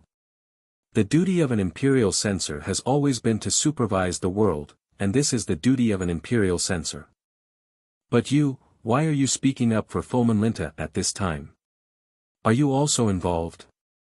The imperial court was in an uproar. The Shuiyang Palace incident had involved many people, and many of the 6 bureaus had already been dragged in. The current imperial court was clearly divided. It wasn't that they were speaking on behalf of Fuming Lingcha, but that many of the prisoners in the prison were their colleagues and old friends. After decades of friendship, how could they possibly bear to see this happen? Imperial Censor Deng, His Majesty has ordered you to bring up the letter. Just as the debate in the imperial court was at its most intense and chaotic, Chief Eunuch Gao Lisher, who was seated next to the sage emperor and wielding a horsetail whisk, suddenly spoke up. With that, Deng Chang did not say anything. He took out the letter he had long prepared from his sleeve and took the initiative to step forward. At the side, 2 fully armed palace generals stepped forward and took the letter from Imperial Censor Deng's hands. They lowered their heads and respectfully handed it over. Seeing this scene, the originally noisy imperial court instantly quietened down. Everyone's hearts tightened as they looked at the top of the imperial court. Although Imperial Censor Deng Chang had said that Fomin Linta was colluding with the fourth prince, no one had seen the letter and did not know whether it was true or not. Buzz! Just as the letter landed in the Holy Emperor's hands, the entire imperial court suddenly sank. Without any warning, the atmosphere in the imperial court suddenly became extremely heavy, as if countless mountains had fallen on top of each other. In that instant, everyone felt a strong sense of unease. In that instant, it was as if time had stopped. Although they couldn't see anything in the surroundings, they could clearly feel a suffocating and terrifying aura sweeping out like a storm. Before this aura, everyone in the imperial court was as insignificant as an ant. Bastard! A thunderous and furious voice resounded through the hall, causing the entire imperial palace to fiercely tremble. It seemed like it would shatter at any moment. Summon Fomenlinta. We want to hear his personal explanation. A single order from the Holy Emperor had set off a massive earthquake in the capital and caused the entire structure of the empire to change. Marquis, we've succeeded. The capital is in an uproar. Everyone is talking about the deal between Fomenlinta and the fourth prince, and Fomenlinta even wants to become prime minister. Now that this matter has been exposed, he's become the target of public criticism. It's not just us. Even Anong Protector General Zhang Shogue, Minister of War Zhangqiu Jinxiu, Big Dipper Great General Geshu Han, all the other civil and military officials, and even the current prime minister, view him as a thorn in their side. Just this matter alone will make it impossible for Fomenlinta to sit stably on Mount Tai. In the distant Wuxiang, Cheng Sanyuan excitedly rushed in with a letter in his hand. Marquis, Fomenlinta is truly doomed this time. Is that so? Wang Chong faintly chuckled as he and Su Yiqin sipped tea, their expressions unperturbed, as if they had already predicted all this. Fomenlinta never had the talent to become prime minister, but he desperately wanted to be one. He only has himself to blame. Now that this matter has been exposed, it shouldn't be strange for him to become the target of public criticism, right? But given Fomenlinta's personality, he probably won't give up so easily. You shouldn't get careless. On the other side, Su Yiqin covered her mouth and chuckled as she put down the teacup in her hand. Unlike Wang Chong, she was drinking peony tea. A layer of peony flowers floated over the surface of the tea, exuding a refreshing fragrance that made it seem extremely elegant. He won't get the chance. The evidence of his collusion with the fourth prince is irrefutable, and there's even his protector general seal on it. There's no way he can defend himself against this. No one can help him now, not even the Holy Emperor. Wang Chong indifferently said. Moreover, this matter is far from over. With these last words, Wang Chong's eyes shone with deep meaning. That pledge of allegiance to the fourth prince truly had given Fomenlinta a massive headache and thrown him into prison, but this was not the only headache that Fomenlinta had to deal with. At the very least, Wang Chong had not yet submitted a memorial to the imperial court that Fomenlinta had stolen his credit, lied about the military, and allowed Dian Mengpoge to enter the pass. That's right, how is the Qixi Protectorate doing? Wang Chong asked. The Qixi Protectorate is already in an uproar. How could Fomenlinta sit still after such a major incident? If everything goes as expected, Fomenlinta will be leaving for the capital in 3 days. His Majesty is truly angry this time. Cheng Sanyuan heartily laughed. Wang Chong nodded, not at all surprised. In the past, he would have been fine, but not too long ago, the Holy Emperor had asked Fomenlinta about this matter, and Fomenlinta had replied that there was no such matter. Now that the matter had been revealed, this was a crime of deceiving the sovereign, so it was reasonable for the Holy Emperor to be enraged. Chapter 822. I've gotten in touch with him.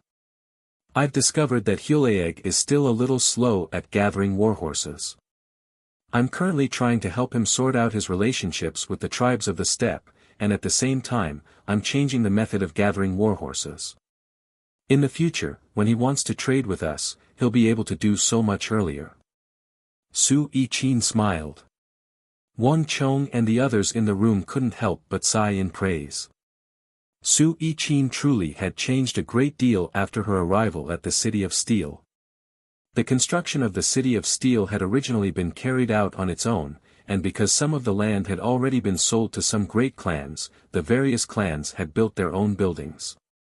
But after Su Yiqin's arrival, she had made changes to all the resources and centralized management, allowing the construction of the City of Steel to proceed much more orderly and quickly.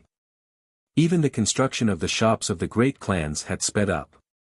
In just a little more than a month after arriving in Wuxiang, Su Yiqin had already won the heartfelt respect and admiration of the people here. Even for a Turkic horse merchant like Hulaeg, Su Yiqin was able to help him sort out his relationships and speed up the process of gathering warhorses. I'll have to trouble you in this period of time. No matter what, I hope to get those warhorses as quickly as possible. Wang Chong said. Time flew by, and in the blink of an eye, several days had passed. As Wang Chong was inspecting a map of the western regions, he suddenly heard the rumbling of hooves in the distance. Before Wang Chong could react, there was a flash of light, and a scout hurriedly rushed in. Marquis. It's bad. Fomenlinta has come. Buzz. As soon as the scout finished speaking, the atmosphere in the room suddenly changed. There was no one in the City of Steel who did not know of the relationship between Fomenlinta and Wuxiang. Even the lowest-level scouts and craftsmen knew that their own Marquis and the Qixi Protector General were irreconcilable enemies. They also knew that the Dian Mengpoj and the Uzan White Braves had been allowed in by Fomenlinta. Including the regional commander's incident, where Fomenlinta had once tried to kill Marquis, this matter had long since spread throughout the City of Steel.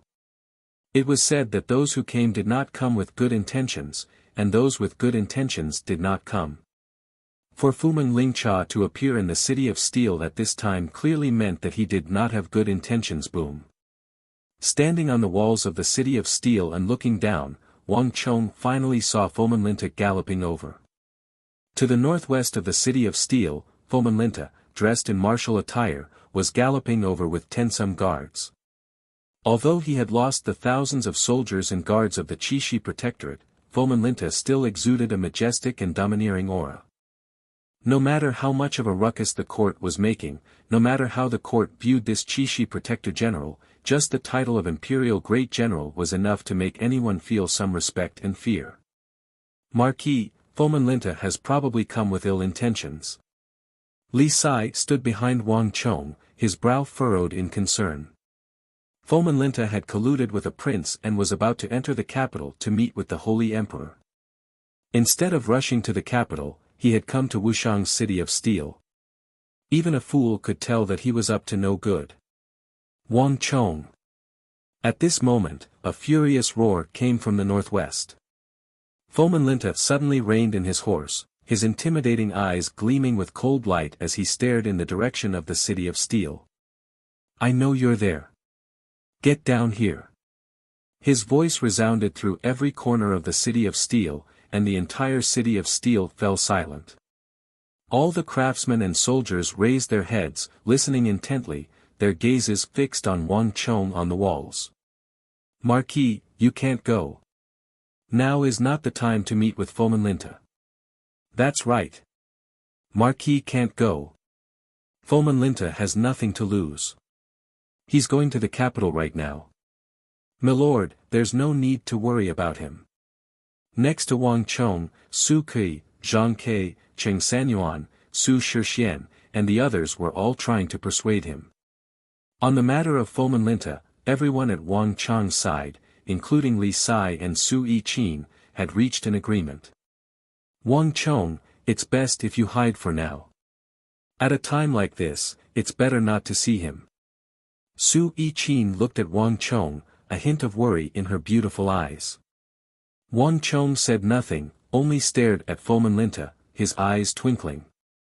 No one could tell what he was thinking. Ha! While everyone was worried, Wang Chong suddenly waved his hand and smiled. There's no need to worry. Nothing will happen. No matter what, Fomenlinta won't dare to do anything. These words left everyone dumbfounded, but Wang Chong did not explain. With a wave of his sleeve, he began to descend the walls. Marquis, wait a moment. Everyone was anxious and hurriedly followed him. A few moments later, the gates opened, and with the neighing of Nei's horse, Wang Chong rode out on his white-hoofed shadow. Behind him, Li Sai and the others followed. Outside the city, the winds howled and the ground was covered in dust. As countless people on the walls watched, Wang Chong and Foman Linta approached each other.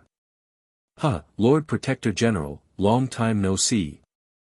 Wang Chong clasped his hands and urged his horse forward. His expression was calm, and there was even a smile on his face. His entire person was extremely relaxed. If one didn't know better, they would think that he and Foman Linta were not mortal enemies, but close friends. On the other side, Foman Linta's pupils constricted at the sight of Wang Chong's beaming face, a cold light flashing through his eyes. Humph! With an angry snort, Foman Linta waved his hand and led his men forward.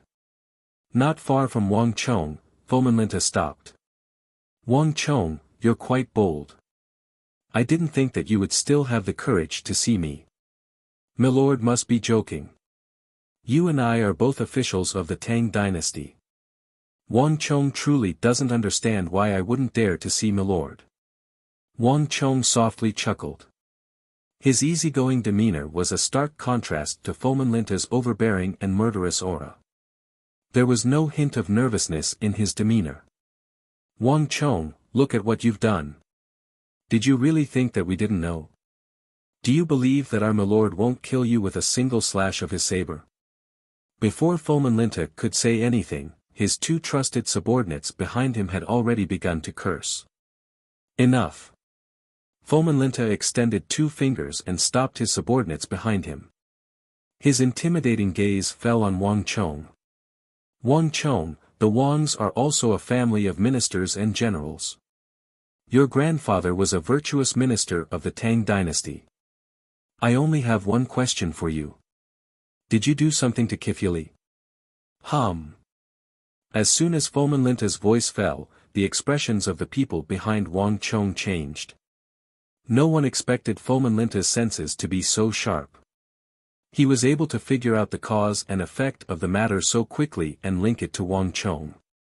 At this time, he absolutely could not admit it, especially when Wang Chong's master, the evil emperor, and the head of the Wuxiang clan had gone to Wuxiang village. If Foman Linta were to make things difficult for him at this time, the consequences would be unimaginable. To everyone's surprise, Wang Chong chuckled and straightforwardly admitted it. Correct. I truly was the one who had the king of Song capture Kifyuli. Your intuition was correct. When you sent out those 5 trusted subordinates, I was the one who arranged for the carriage crash and the beggars to come. You reacted very quickly, but alas, I still won in the end. Rumble. At Wang Chong's words, whether it was Li Sai, Cheng Sanyuan, Foman Linta, or the people of Chishi, they all paled. No one had expected Wang Chong to be so bold. He should have denied it, but he actually admitted it in front of Foman Linta. Clang! The clear cry of a saber cut through the air. The moment Wang Chong admitted it, Foman Linta pulled out the saber at his waist. Bastard! Do you really think that I don't dare to kill you? This one has dominated Chishi for 10-some years and killed countless people, but no one has ever dared to oppose me like this. Do you know that with the distance between us, I can kill you with a single thought? Foman Linta's face was gloomy, his entire body trembling in rage. Although he had long ago guessed that this was the case, when Wang Chong personally said it and confirmed everything, Foman Linta still felt an indescribable rage. He only had one thought in his mind, and that was to kill the youngest son of the Wang family. Milord, don't waste words with him. Kill him. Behind Foman Linta, the Hu generals of Chishi also had furious expressions on their faces. Clang clang clang. Following closely behind Foman Linta, the Hu generals began to unsheath their weapons. Countless sabers and swords illuminated the air, their cold glints flitting through the air like dragons and snakes. Sensing this killing intent, the soldiers behind Wang Chong also began to unsheath their weapons. Li Sai, in particular, had unsheathed his Wuxia steel sword that was taller than a man, exuding a mountainous pressure. Who dares to touch Marquis? The Wuxiang cavalry are here. With a single order, none of you will be able to leave. Everyone was tense, swords drawn, and the atmosphere tense to the extreme. Just when it seemed like the two sides were about to begin a bitter and bloody battle, a light voice rang out in everyone's ears. "Put away your sabers and swords." Wang Chong first stopped the soldiers behind him, and then he turned to Fomenlinta and the Qixi generals. Unlike the nervous soldiers, Wang Chong's expression had remained confident and unruffled, causing others to subconsciously relax. "Lord Protector General, it is said that courtesy demands reciprocity. At the triangular gap, you borrowed a knife to kill me, using Dusong Mengpo's hand to kill me, and then stealing my credit. I only captured one of your subordinates, so it shouldn't be a big deal, right? Moreover, I'm not boasting, but do you really think you can kill me? You should know why Dusong Mengpo fled, right?" Chapter 823. Translator, Exodus Tales Editor, Exodus Tales. Dusong Mengpo and Fomenlinta had fought countless times on the Uzan Plateau, with neither side able to gain the upper hand. But in the Battle of the Triangular Gap, Dusong Mengpo had abandoned his army and fled. To these Qixi generals who viewed Dusong Mengpo and the Uzan Plateau as their greatest foes, this was like an earthquake. All of them clearly remembered how terrifying the auras of those two elders, one black and one white, had been when Wang Chong had walked out of that miniature steel fortress. If those two terrifying elders were still here, none of them would have dared to attack. Hiss. Fomenlinta took in a deep breath, his eyes subconsciously glancing at the walls behind Wang Chong, a deep apprehension in his eyes as he finally came to his senses. Correct. Now truly was not the time to move against this brat. Since everything had been investigated, a gentleman's revenge was never too late even after 10 years.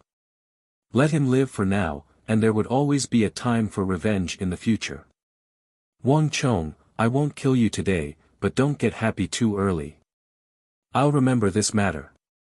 Once I return from the capital, there will come a day when I will have you and your Wang clan pay the price.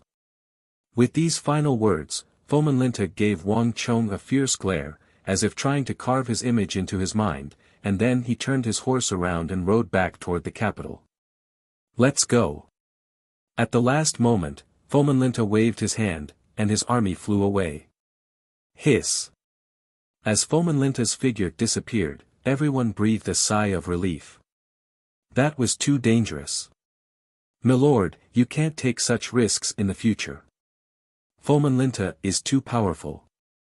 That was equivalent to putting your life in his hands. That's right, milord. If Fomenlinta knew that your master and Chief Wuxian weren't here, we would have truly been in danger. Everyone said with lingering fear on their faces. When Fomenlinta unsheathed his sword, everyone could smell the strong stench of death. The feeling of facing an imperial great general was difficult to imagine unless one had personally experienced it. Don't worry. Whether Fomenlinta sees through it or not, he won't make a move. Contrary to everyone else's expression, Wang Chong appeared to be quite calm, without a hint of nervousness. Marquis, I also think that you were too rash in this matter. Fomenlinta is too strong, we should be more cautious. Li Sai suddenly said. Sai, don't worry. Wang Chong smiled and patted him on the shoulder. Since Fomenlinta appeared here, he naturally guessed that it was me. If he really wanted to make a move, do you think he would have endured until now and said so much to us? Wang Chong's words left everyone speechless. That was right. Given Fomenlinta's personality, if he had confirmed that it was Wang Chong, he would not have endured until now. If Fomenlinta enters the capital now, as long as he clearly explains himself, there is still hope for him to return to the Qixi Protectorate. But if he kills me now, no matter how the Shuiyang Palace incident progresses, he will still be dead. The great clans aren't as simple as he imagines, and besides, I'm the son of Heaven's disciple. Fomenlinta is a shrewd and astute person, so there's no way he wouldn't understand this.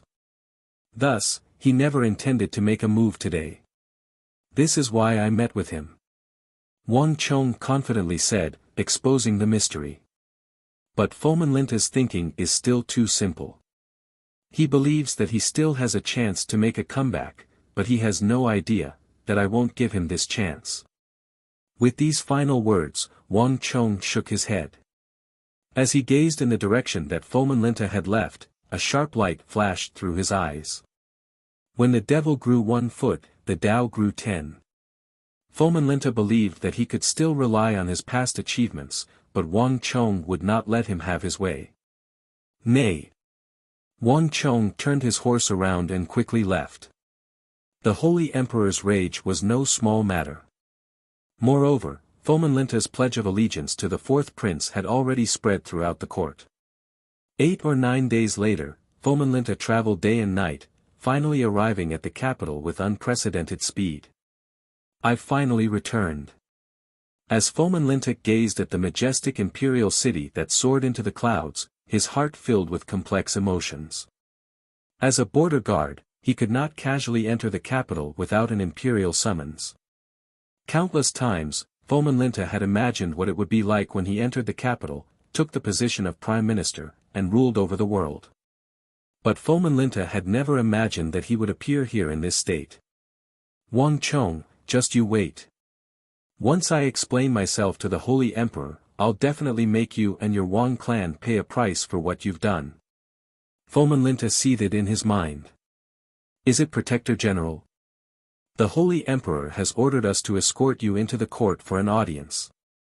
As Fomin Linta's mind was spinning, a cold and callous voice rang out in his ear, and 2 expressionless imperial guards appeared on either side of the gate. "There's no need. I'll go myself." With a wave of his sleeve, Fomin Linta pushed aside the 2 approaching imperial guards, passed through them, and began walking toward the imperial city. "This lowly subject Fomin Linta kowtows in salute to your majesty." A few moments later, in the depths of the imperial palace, in Taiji Palace, in front of all the civil and military officials, Fomin Linta, dressed in martial attire, heavily prostrated himself on the floor of the imperial court. Marquis is too interesting." Several days later, while Wang Chong was in his room inspecting a map of the kingdoms of the western regions, Su Ke was so excited that his face was red. Holding a letter, he strode over the threshold, his mouth unable to close. "A letter from the King of Song." Wang Chong chuckled as he moved his gaze away from the map to Su Ke. Wang Chong's focus was increasingly placed on the western regions and Arabia, and Wang Chong was beginning to let go of many of the trivial matters. For example, when Fomin Linta entered the capital, Wang Chong had left the follow-up matters, including those concerning the King of Song, to Su Ke, essentially giving him full authority to manage them. This could also be considered a kind of tempering experience that Wang Chong had given him. Su Ke was beginning to display a leadership ability that was not just his strength.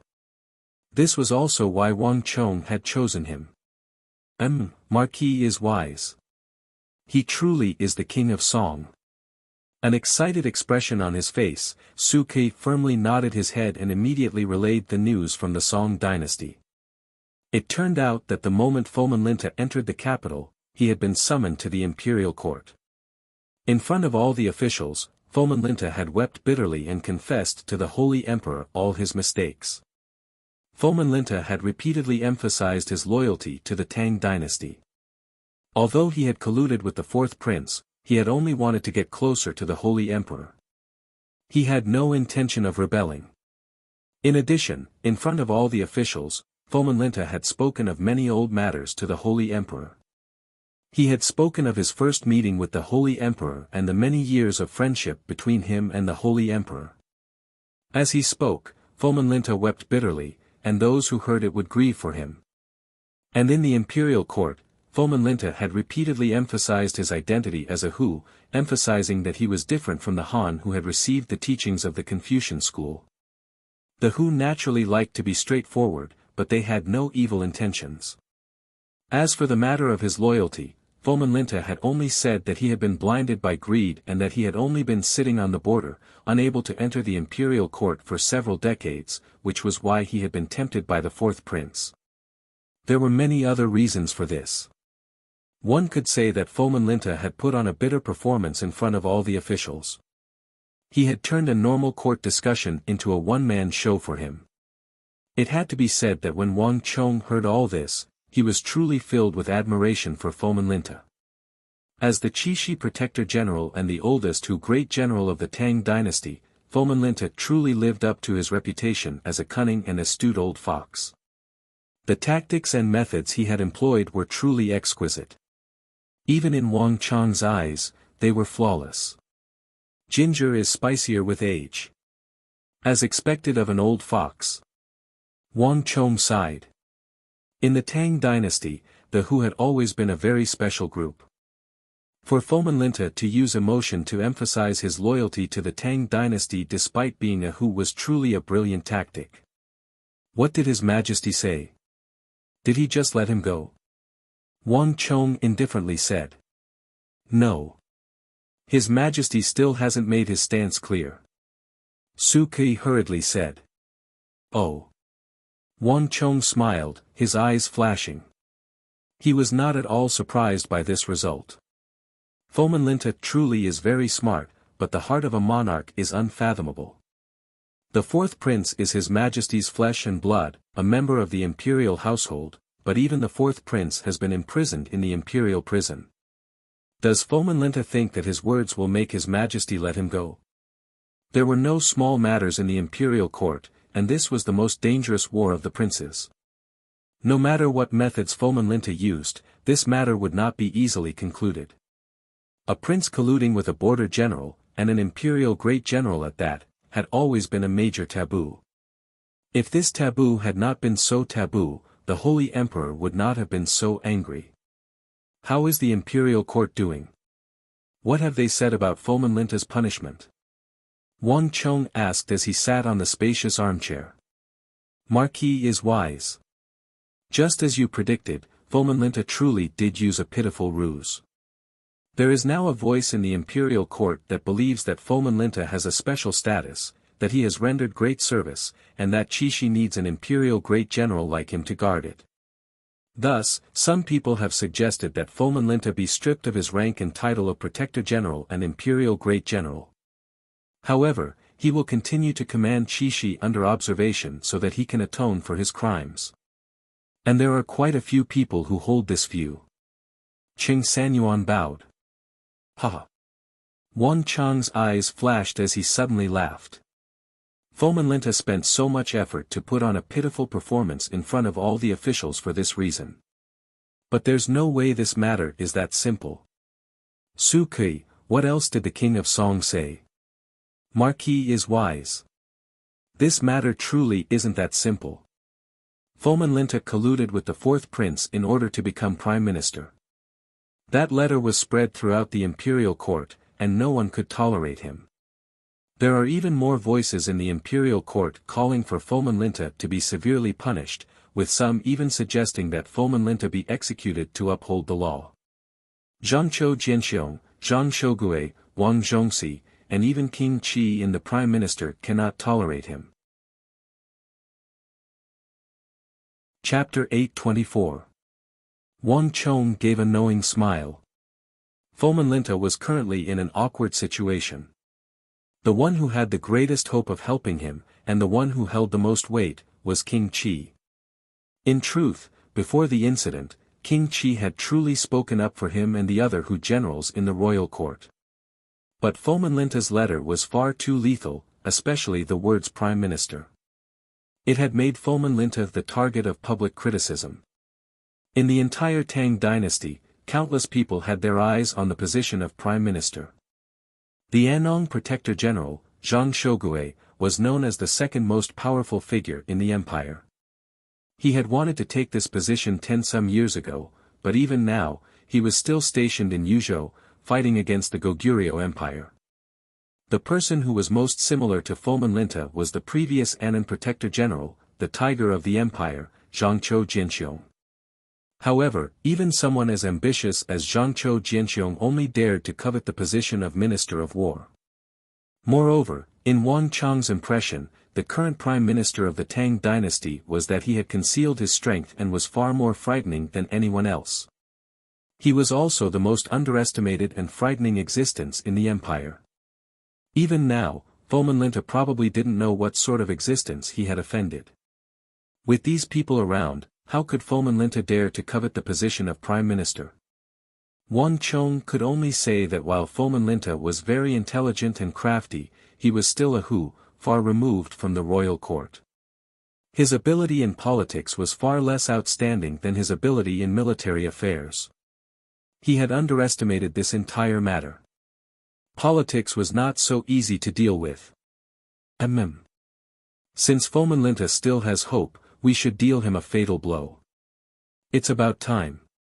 Tell the King of Song that he can hand over Dian Mangpoch's head. Wang Chong indifferently said. Understood. Su Kui smiled at these words. Fomenlinta was still fearless and hopeful because of his past military achievements, especially when he had just made a great contribution to the Triangular Gap not long ago. However, when he took out Dian Mangpoch's head, everything would be different. Walala. A few moments later, a messenger bird soared into the sky, flying through the skies of Wuxiang toward the capital. Several days later, when the discussion of Fomenlinta in the capital was still in a stalemate, the fatal blow finally arrived. The Lord of Wuxiang, the young Marquis of the Tang dynasty, the son of Heaven's disciple, Wang Chong, had submitted a memorial to impeach Fomenlinta for making false reports and stealing his military achievements. In addition, the imperial censor had impeached Fomenlinta. The 5,000 deaths of the Qixi Protectorate, the death of General Pulan He, and the Uzun White Braves and Dian Mangpoch had not attacked the Qixi Protectorate from the Uzun Plateau, but from the rear of the army. This was the true reason why the Qixi Protectorate had suffered so many casualties. And those White Braves and Dian Mangpoch had been released into Wuxiang by Fomenlinta, who had neglected his duty. These people had even fiercely attacked the City of Steel, but they had been stopped by Wang Chong's army. Not only that, the entire world knew about the regional commander's incident and the grudge between Fomenlinta and Wang Chong. The Qixi Protectorate's carelessness in allowing the White Braves and Dian Mangpoch to enter the pass seemed like a coincidence, but everyone could see the truth with a single glance. The combination of these two matters immediately caused a massive uproar in the imperial court. The impeachment of Wang Chong was one thing, but Wang Chong had been personally made the young marquis by His Majesty, and he had even been granted a courtesy name and given the fief of Wuxiang. One could easily imagine the favor he had received. His impeachment was a heavy weight to Fomenlinta. Dian Mangpoch's head was especially fatal. In the Battle of the Triangular Gap, the Uzun side had two commanders. One was the renowned eagle of the plateau, Dusong Mangpoch, and the other was the commander of the Qixi Protectorate, Dian Mangpoch. Fomenlinta had clearly stated all of this in his report. And as more intelligence was revealed, more information about Dian Mangpoch was revealed. This was the Azura war god of the plateau, second only to the imperial great general Dusong Mangpoch, a revered brigadier general of Uzun. His weight in Uzun was far greater than anyone could imagine. As one of Uzun's two highest-ranking commanders, Dian Mangpoch had not died to Fomenlinta, but to Wang Chong. This was enough to explain the problem. Most absurd of all was that Fumeng Lingcha had not mentioned a single word of this enormous achievement in the memorials he had submitted to the imperial court, completely erased from the report. Not even a fool would believe that there was nothing fishy going on in the Battle of the Triangular Gap. If Wang Chong's impeachment could be said to be one-sided, then as the great clans stepped forward to corroborate Wang Chong's words, the dust finally settled. Wang Chong's construction of Wuxiang's City of Steel had dragged many of the great clans onto his chariot. At the Battle of the Triangular Gap, many of the scions of the great clans had been in the miniature City of Steel in the rear, mingling with the craftsmen working on the construction. They had clearly seen what had happened at the Battle of the Triangular Gap. In normal times, when Fomenlinta was still Qixi Protector General, no one would believe their words, but now, they had taken Fomenlinta's life. Bastard! When Wang Chong's memorial was submitted to the imperial court, the Holy Emperor finally flew into a rage. The entire capital and all the officials trembled at the Holy Emperor's rage, their faces pale. Fomenlinta knelt on the throne, his face ghastly pale, sweat pouring down his face, his heart like dead ashes. He had never expected that things would take such a turn. Wang Chong, a thought flitted through Foman Linta's mind. He finally realized that he had completely underestimated that youth in Wuxiang. He had completely lost this battle. Colluding with the fourth prince to participate in the War of the Princes, stealing military merit and falsely reporting military intelligence, abusing his position to avenge a personal grudge, luring the enemy in. With these three matters added together, his career had been completely ruined. Foman Linta was swiftly arrested and imprisoned. For an imperial great general and protector general to be imprisoned was a precedent set by Foman Linta. It was obvious that Foman Linta's actions had thoroughly infuriated the Holy Emperor. Otherwise, someone of his status would never have been imprisoned. Although Foman Linta's punishment had not yet been decided, everyone knew that Foman Linta was truly finished. This matter is finally over. Wang Chong was in Wuxiang, and it was only a few days later that he received the news. An imperial great general like Foman Linta was far too high a status, and moving him was as difficult as ascending to the heavens. In order to move him from the Qixi Protectorate headquarters, Wang Chong had expended a tremendous amount of effort, spending nearly 3 months. But despite the time and effort, the dust had finally settled. Without Foman Linta holding him back, Wang Chong could finally carry out many of his plans in the western regions. Li Sai informed the great clans that the second city of steel on the northern border of the Uzan Plateau can begin construction, Wang Chong said. Yes, Marquis. Yes, Marquis. With a vigorous voice, Li Sai put on his armor and quickly left. While Wang Chong was busy opening up the situation on the northern border of the Uzan Plateau, in the distant capital, a completely different situation was taking place. The fact that Foman Linta had lied about military intelligence, colluded with a prince, and defrauded the sovereign was already a foregone conclusion. For this reason, Foman Linta had been temporarily imprisoned to await future punishment. But this was not the end. On the contrary, it had given rise to an even greater problem. A country could not go a day without a sovereign, and a border army could not go a day without a general. This was especially true for Qixi, which lay between the Uzan Empire and the Western Turkic Khaganate. If such an important place was not guarded by a great general, once Uzan returned or the Western Turkic Khaganate sent its army, Qixi would be completely lost. This was also why many old officials had stressed that Foman Linta should be treated leniently, allowing him to continue to lead Qixi to atone for his crimes. Foman Linta's imprisonment had given rise to an even greater problem. Your Highness. A magnificent carriage stopped outside the King of Song residence. The door was pushed open, and the King of Song walked out. The old steward, dressed in an azure robe, hurriedly walked out to welcome him. The King of Song replied, his head lowered and his brow furrowed. Is it still because of Foman Linta's successor? The old butler's heart thumped and he immediately asked. That's right. The King of Song sighed and stopped. Although no one in or out of the court is talking about it, undercurrents are surging in the shadows. Everyone is getting restless. Everyone hopes to become Qixi Protector General. This position might not be as illustrious as that of Prime Minister, but it's still an important role in the military. More importantly, it's a position of real power.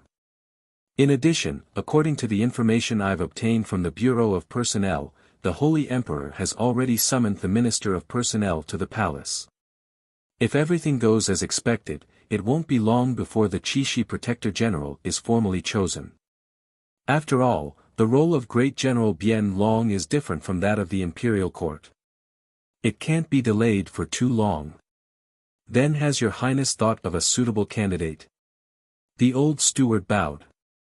If I had, I wouldn't be as vexed as I am right now.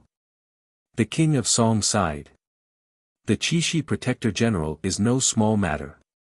This is a high-ranking official on the border, and he commands tens of thousands of elite soldiers.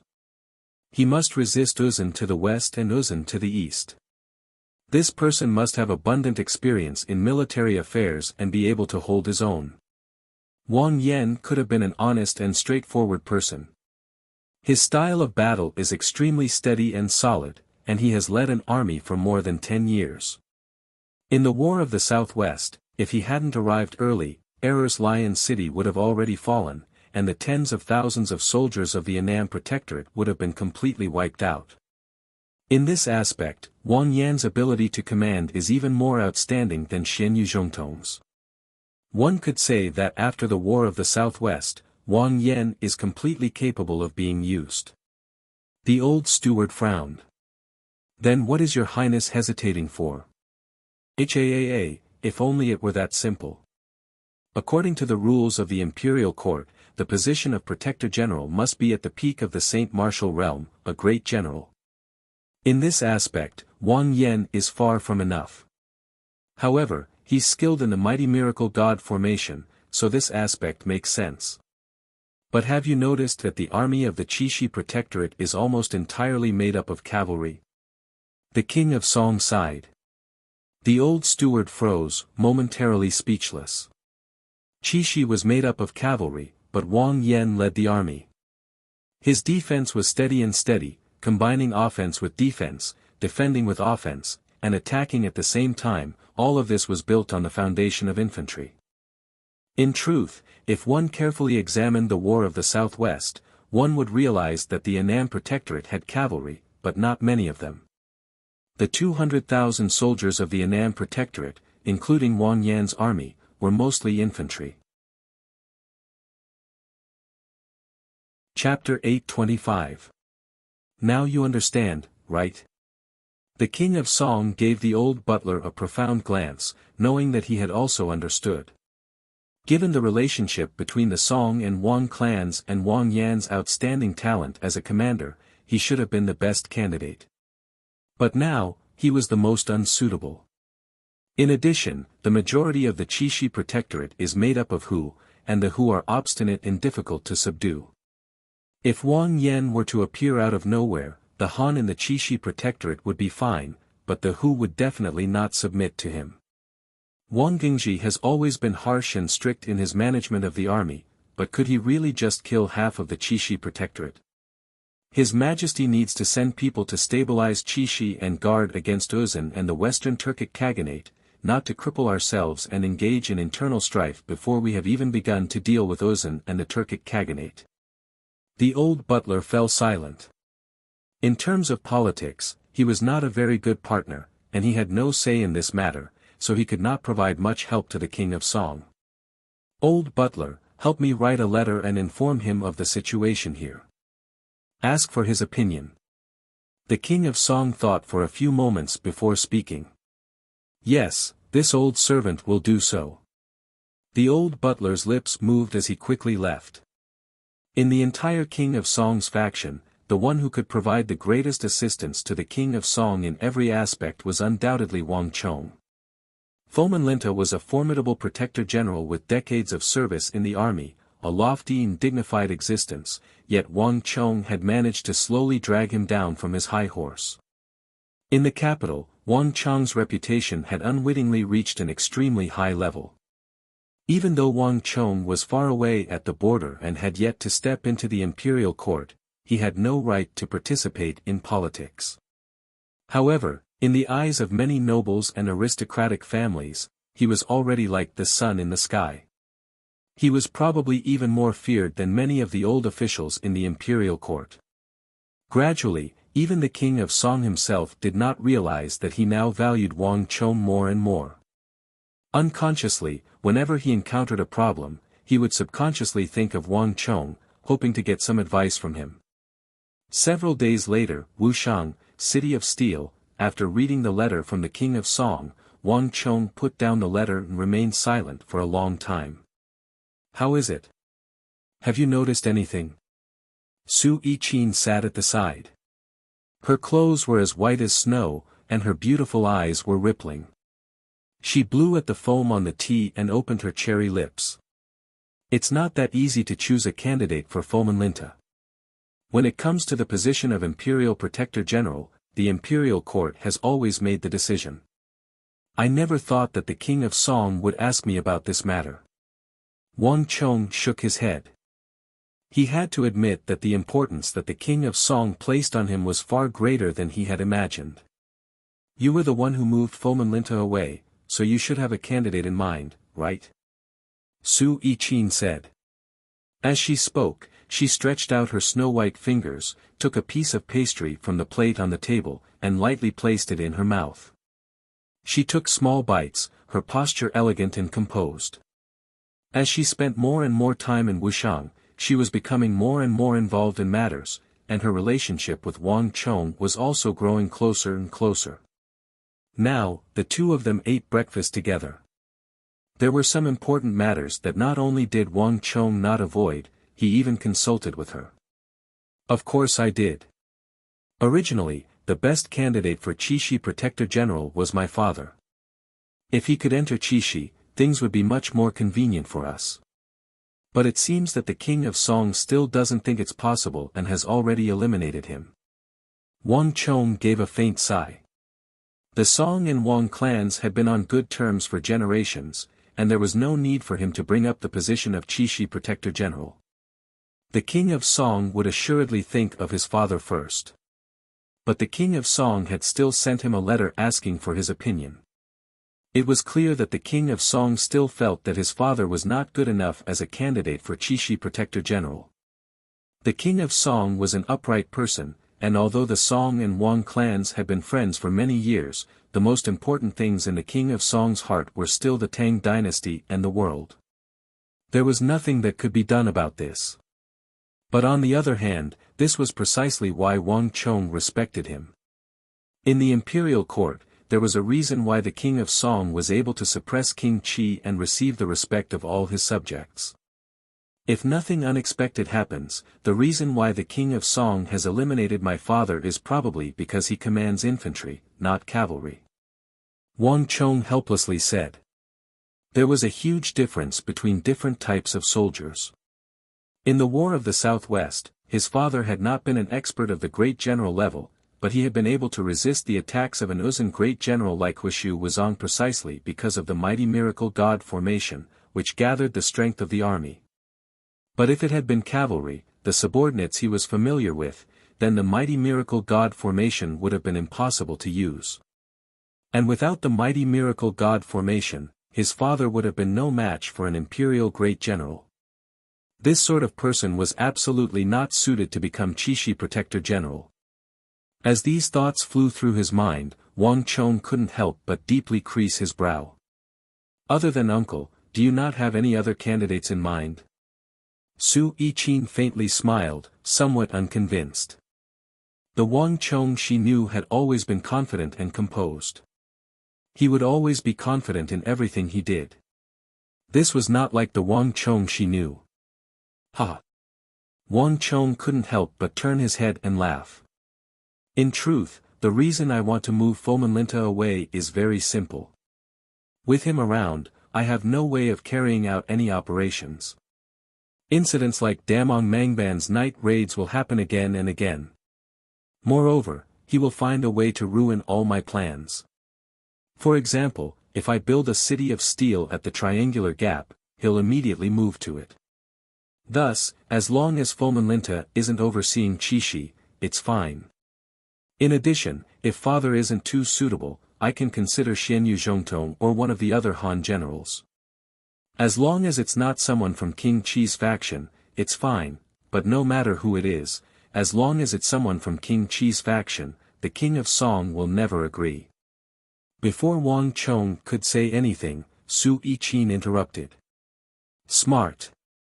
Wang Chong turned to glance at Su Yiqin and heartily praised her. Whether the imperial court chooses Fomenlinta's successor or not, I have nothing to worry about. Compared to what the King of Song said, I'm actually more worried about something else. The moment Wang Chong finished speaking, the two people in the room fell silent. With Fomenlinta imprisoned for the War of the Princes, Wang Chong's greatest foe and threat in Qixi had been smoothly resolved. However, this matter had inadvertently triggered an even greater conflict. At least half of the people in the Qixi Protectorate were Hu vassals, and the Hu revered strength. To put it simply, whoever had the greatest strength was the master. It was fine when Fomenlinta was around, as everything could still be suppressed. But now that Fomenlinta had left, Chishi was like a group of dragons without a leader, and all the problems were immediately exposed. In an instant, 10 some factions appeared in Chishi, each of them vying for control of the Chishi Protectorate. According to the rules of the Imperial Court, only the Imperial Court could appoint the next Chishi Protector General. But to the who revered strength and whose brains were determined by their fists, this rule was of no use. This was also why Wang Chong had objected to the regional commanders system and the excessive use of who. If it had been a group of Han, this sort of situation would have never occurred. In the current situation, these 10 some who commanders were vying for power, and there was a high chance that an internal conflict would erupt in the Chishi Protectorate. Li Sai, what's the situation like in Chishi? Wang Chong suddenly turned his head to the door. Replying to Marquis, we've been monitoring the situation day and night. Just as you expected, Fomenlinta's trusted aide, Gujulai, is wantonly trying to recruit the other who in the Chishi Protectorate. He's extremely strong, and he was originally Fomenlinta's personal guard. His voice in the army has already surpassed Heba Yez, and more importantly, even the Chishi Protectorate on the eastern Turkic steppe has begun to support him. If I'm not mistaken, if the Chishi Protectorate were to choose someone to replace Fomenlinta, it would probably be him.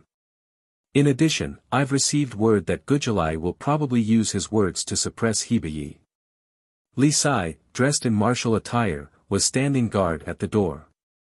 In addition, according to the intelligence we've gathered, Gujulai has a serious tendency to rebel. Recently, he's made several statements, saying that, who shouldn't fight who, that we're all one family. He's even said that he wants to bring all the who in the Chishi Protectorate to join the Western Turkic Khaganate. The 2 men in the room frowned at Li Sai's words. Wang Chong, don't be impulsive. We have no jurisdiction over the Chishi Protectorate, and we can't recklessly violate the laws of the Tang dynasty. Otherwise, there will be serious problems, and we might even lose everything. Moreover, there hasn't been a large-scale war in the Chishi Protectorate. Interfering at this time and killing a general of the Chishi Protectorate is a crime punishable by death. Su Qichin, who was observing from the side, immediately sensed something and quickly warned him. I can only put this matter aside for now. Wang Chong mentally sighed. The affairs of the Chishi Protectorate were currently a complete mess. They could only wait for a new Chishi Protector General to take office before they could be completely resolved. Li Sai, I'll leave the matters of the Chishi Protectorate to you. Keep a close watch on them and pay attention to their movements. If there's any internal strife, no matter what, you have to get involved and stop them. Yes, Marquis. Li Sai deferentially said. After leaving everything to Li Sai, Wang Chong took a short nap in his room. After enjoying his breakfast with Su Qichin, he quickly left the room. The events in the Chishi Protectorate truly were worrying, but to Wang Chong, they were nothing more than a minor itch. There was another matter far more important than this. Venerable Masters, long time no see. In the City of Steel, in the main hall of the Lord's residence, Wang Chong met with Arloja and Neblanadin. After more than a year, although the two were still thin, their complexions were much better. Young Master Chong pays his respects. I didn't think that young master would already be made a king and a marquis after more than a year. Young master is so young and promising. We truly did not misjudge you. Upon seeing Wang Chong, the 2 Sindhi monks immediately stood up from their seats, pressed their palms together, and gave a deep bow. When Sindhu was suffering from a famine, Wang Chong had delivered a large number of cattle, sheep, and provisions to them, alleviating their immediate need. All of Sindhu viewed him as their most important benefactor and honored guest. Moreover, when Wang Chong purchased the Hyderabad ore, he had paid an extremely high price, on a completely different level from the other countries. For this reason, even the high priest of Sindhu viewed him as an honored guest. Chapter 826. Ha, venerable ones are too polite. Come, sit. Wang Chong gestured at the seat with his palm. Young master, for what reason did you summon us from Sinnu? The three of them sat down, and after some small talk, our Loja got straight to the point. The two of them were ascetic monks, and their methods were straightforward. In this aspect, they were completely different from the people of the Central Plains. To tell you the truth, I wish to purchase another batch of Hyderabad ore from Sindhu. Wang Chong smiled, took a sip of tea, and said straightforwardly. But young master, if I remember correctly, the time we agreed on is just a little while away. Young master doesn't need to find us, much less give any orders. The second batch of Hyderabad ore will be delivered soon. Both of them were puzzled. It is indeed as venerable ones say, but it is different this time. However, I wish to bring forward the date of this transaction. In addition, I wish to change the amount of the transaction, from 1,000 June of Hyderabad ore to 6,000. Wang Chong said to the two. The price of Hyderabad ore had risen from the Wuxia steel swords forged by Wang Chong to fame, and the price had also soared. The price of Hyderabad ore had already risen from several hundred taels to 1,000. 6,000 June of Hyderabad ore was equivalent to 6 million taels of gold. This number was close to an astronomical figure.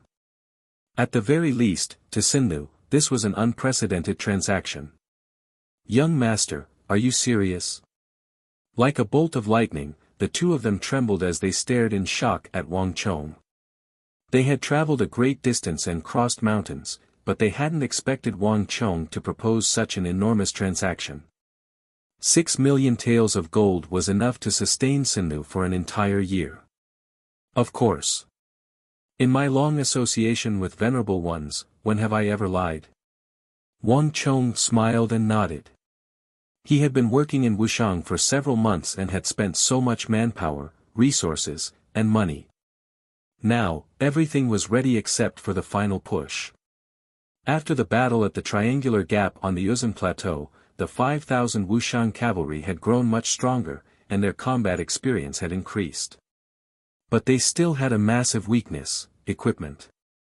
Whether it was the Wuxia steel weapons or the meteoric metal armor, Wang Chong's 5,000 Wuxiang cavalry still had none. Before the War of the Southwest, Wang Chong had promised the 1,000 wood steel swords to the great clans, so it was impossible to get them back. If Wang Chong wanted to equip his 5,000 Wuxiang cavalry, he would need to get more Hyderabad ore. Young master, this isn't the first time we've worked together. We've always been at ease with you. The high priest also has a deep impression of you. We are very grateful for young master's benevolence. But you know the output of Hyderabad ores. 6,000 June of Hyderabad ores. I'm afraid it'll be difficult for us to satisfy such a large amount. Ablanadin and Arloja glanced at each other and frowned. The Hyderabad ore was extremely important to Sindhu. It was probably the largest source of income for all of Sindhu. As the seller, he naturally hoped that more people would buy it. However, Hyderabad ores were different from ordinary ores. Because of their high density, the difficulty of mining Hyderabad ores was beyond imagination. The high density and difficulty of mining severely limited the output of Hyderabad's ores. Thus, even though Wang Chong had only said 6,000 June, it was still an enormous number for all of Sindhu. Of course I know that. That's why I've summoned all of you here. I hope that when Sindhu sells Hyderabad ores, you can greatly favor the Tang dynasty of the Central Plains. For the time being, you can sell the ores to other factions to me. You also know about the current Hyderabad ores. Only I have the method to forge Wuxia steel weapons. If this precious ore falls into the hands of others, it will only be a waste. Sindhu also doesn't wish for such precious ores to be wasted in the hands of ordinary craftsmen, right? Wang Chong put down his teacup and smiled, his expression exuding an aura of confidence and confidence. In terms of Hyderabad ore, Wang Chong actually had an enormous advantage. The price he offered was something that no other faction could bear. Moreover, the method to forge Wuxia steel weapons was something that all other factions could only drool over. Even the two Sindhi monks, Ablanadin and Arloja, had gasped in admiration at the sight of those beautiful and sharp patterns. If they had a choice, the two of them would naturally be willing to favor Wang Chong. After all, only he could bring out the unimaginable potential of Hyderabad ore. The moment Wang Chong finished speaking, the two Sindhi monks revealed extreme shock in their eyes. The sale of Sindhu's Hyderabad ore was strictly divided into regions and not completely based on price. There were many reasons for this. The simplest was that if Sindh suddenly stopped supplying the Abbasid Caliphate and Karak Spazinu, the two empires might attack in anger. This was something that Sindh had to consider. Although Sindh was hot and humid, muddy, filled with miasma, and was prone to diseases, making it difficult for armies to take risks, this was not a certainty. Sindh had to consider all of these things. I know that venerable sirs find it hard to make a choice, but I think that you can tell this matter to the high priest and have him decide. Moreover, I am not asking you to completely stop supplying the other empires, but to prioritize the early production to the Tang dynasty. Once our transaction is completed, Sindhu can complete the transactions with the other empires. Wang Chong softly chuckled, as if he had already guessed what the monks were worried about. In addition, it has already been so long. I don't believe that the high priest hasn't taken any measures to increase the production of Hyderabad ore. Young master's eyes are truly sharp. As expected, nothing can be hidden from you. The two bitterly smiled. Ever since the transaction with young master, the high priest has truly ordered the recruitment of more people to increase the production of Hyderabad ore, and there are clear results now.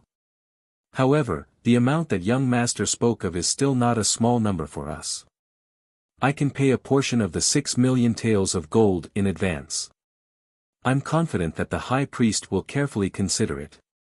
In addition, with this amount of gold, the high priest is completely capable of recruiting even more people and increasing the production. Wang Chong said. Let's first ask the high priest. Young master, please give us some time. We will give you a reply as quickly as possible. Ablanadin and Arloja glanced at each other. Okay. Wang Chong nodded. After having Ablanadin and Arloja stay in the City of Steel for a few days, he personally saw them off. While Wang Chong was taking care of all sorts of trifling matters in the western regions, in the distant capital, the mood was completely different. It was brimming with tension. The Holy Emperor has decreed that all beloved subjects must submit a memorial if there is anything, and the court is dismissed if there is nothing.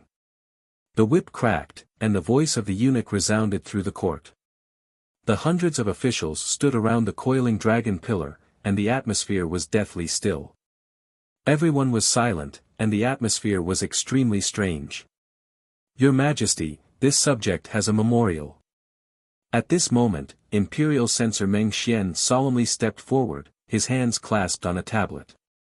Chishi Protector General Foman Linta colluded with the fourth prince and attempted to rebel.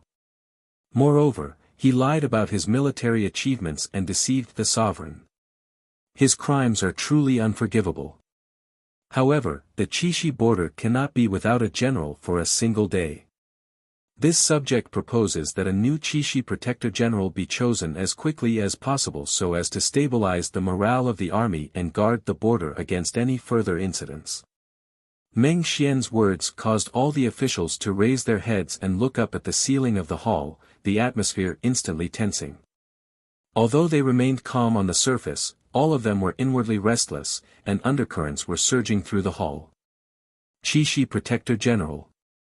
Ever since Foman Linta had been imprisoned, this position had been left vacant, and all the factions were eager to take it. All humans had ambitions, and there were very few people in the empire who could surpass the position of Imperial Protector General. But no one had mentioned it before, so no one had said anything. But now that someone had taken the lead, everything was different. Your Majesty, this subject proposes Yao Guanyi for the post of Chishi Protector General. Yao Guanyi was born to a prestigious clan, and when the old eunuch Yao was prime minister, he had both ability and integrity. He was deeply respected by all the ministers, and even His Majesty had nothing but praise for him. Yao Guanyi was deeply influenced by the old eunuch Yao, and as the saying goes, a tiger father does not beget a dog son. Moreover, Yao Guanyi is both brave and astute, a master of both the pen and the sword. He is truly the best choice for Qixi Protector General. Before anyone else could speak, King Qi, dressed in his imperial robe, stepped forward and loudly declared, "No." The King of Song's voice came from the other side, and he immediately stepped forward. The position of Qixi Protector General requires at least the cultivation of an imperial great general. Yao Guanyi's talent is only above average, still extremely far from the great general level. He's simply not qualified to be Qixi Protector General. Humph. If even Yao Guanyi isn't suitable, then I'd like to know who you think is more suitable than him. King Qi coldly sneered. If I had to choose Yao Guanyi, I would rather recommend Wang Yan. At the very least, Wang Yan is more talented, and in the War of the Southwest, his accomplishments are unquestionable. In any case, he's better than Yao Guanyi for the position of Qixi Protector General. The King of Song said to King Qi. Nonsense. Since Yao Guanyi isn't suitable, is Wang Yan suitable? You yourself said that the position of Qixi Protector General requires the cultivation of an imperial great general. Do you think Wang Yan is enough? King Qi harshly rebuked. Your Majesty, this subject believes that neither Yao Guanyi nor Wang Yan is suitable. As King Qi and the King of Song were fiercely debating, a grating voice rang out in their ears. Upon hearing this voice, all the officials, including King Qi and the King of Song, paled. All of them turned their heads in search of the source of the voice. Imperial Censor Hao. The sight of that white-haired, incorruptible, and thin figure left all of them stunned. Imperial censors inspected the world and impeached all officials, and they were known to speak bluntly, and Imperial Censor Hao was an outstanding figure. He was over 60 years old and extremely experienced, already at the age of one's grave. Imperial Censor Hao spoke without restraint, from monarchs and princes to high officials and county officials. Chapter 827. This subject proposes that Great General Tong Luo Great General Abusi assume the post of Qixi Protector General. Great General has worked hard and rendered great service, and his strength is not one bit inferior to Foman Linta's. This subject believes that with him, Qixi will forever be safe and sound. Imperial Censor Hao sternly said as he stepped out of the ranks. Buzz. Great General Tong Luo had been coldly watching from the sidelines, but Imperial Censor Hao's words were like a bolt from the blue, and his entire face paled. He had been listening to the argument between the King of Song and King Qi, but he had never imagined that the flames of war would burn him. Your Majesty, no. Albus knelt on the floor with a thud and lowered his head. Ever since His Majesty became Protector General, the Tong Luo clan has always stood guard at His Majesty's side. Abusi is willing to stand guard at His Majesty's side and never leave. This lowly subject appreciates Imperial Censor Hao's kind intentions. As he spoke, Abusi's face paled. Although the position of Qixi Protector General was extremely prestigious and lofty, it had already become the target of public criticism. Countless ambitious people were vying for this position. Even members of the imperial family like the King of Song and King Qi were involved. For Imperial Censor Hao to recommend him at this time was no different from throwing him over a fire rack to roast. Moreover, although the Protector General was a high position, how could it compare to the Emperor's personal attendant? Foman Linta had spent so much effort to sneak into the capital and get close to the Emperor. Was he going to do the exact opposite and run all the way to Qixi? Imperial Censor Hao had interrupted the King of Song and King Qi to recommend Great General Abusi, but Abusi was still unwilling. The atmosphere in the hall instantly became lively, and everyone began to feel restless. Your Majesty, this subject recommends Protector General Xian Yuzhongtong. At this moment, Yang Zhao suddenly stepped forward, a stern expression on his face. But before he could finish, he was interrupted. Lord Yang, are you joking? Xianyu Zhongtong was already the Protector General of the Southwest. Was that not enough? Did he still want him to hold multiple posts? Based on this line of thought, can I also recommend Enong Protector General Zhang Shogui, Biting Protector General and Sis Hun, and Anshi Great General Gao Xianji? Assistant Minister Lu Xiao of the Ministry of Personnel said with a cold expression as he stood beside a huge coiling dragon pillar. Humph, how could Xianyu Zhongtong be like the other Protector Generals? In the southwest, the Mengshi Zhao Empire had completely submitted, while the Yuzhan Empire's Ngari royal faction had also completely collapsed. For at least a few decades, they would not be able to make a comeback.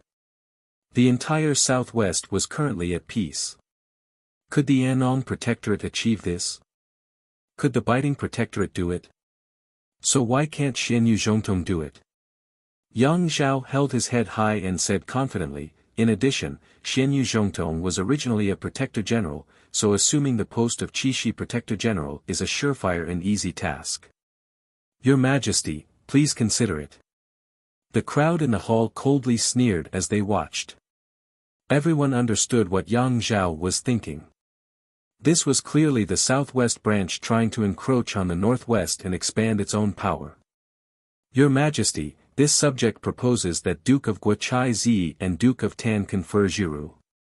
While Yang Zhao and Lu Xiao were still arguing, another voice came from another seat in the hall. Minister of Revenue Zhou Jing gripped his tablet and suddenly spoke.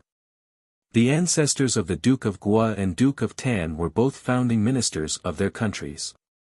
Their ancestors followed Emperor Gaozong and Emperor Taizong in conquering the world, and they are loyal and devoted to the Tang dynasty.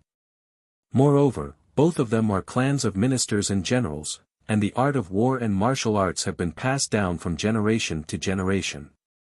With them as Qixi Protector General, Your Majesty will have nothing to worry about. The hall fell silent at Zhou Jing's words.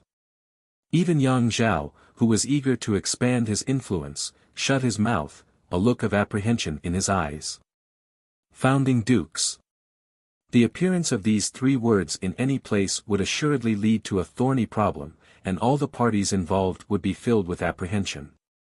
The reason was very simple. In the Tang dynasty, founding dukes did not refer to just one or two clans, but a group of ancient and powerful factions. They had been operating since the founding of the Tang dynasty, and they had a long history and flourishing roots. They had taken root in the Tang dynasty and were inextricably linked to the imperial household. Although these founding dukes were slowly declining, no longer able to live up to the glory of their ancestors, no one in the Tang dynasty dared to look down on them. Zhou Jing had recommended the Duke of Guo, Chai Zi, and the Duke of Tan, Feng Jiru. No one would believe that he didn't have someone backing him.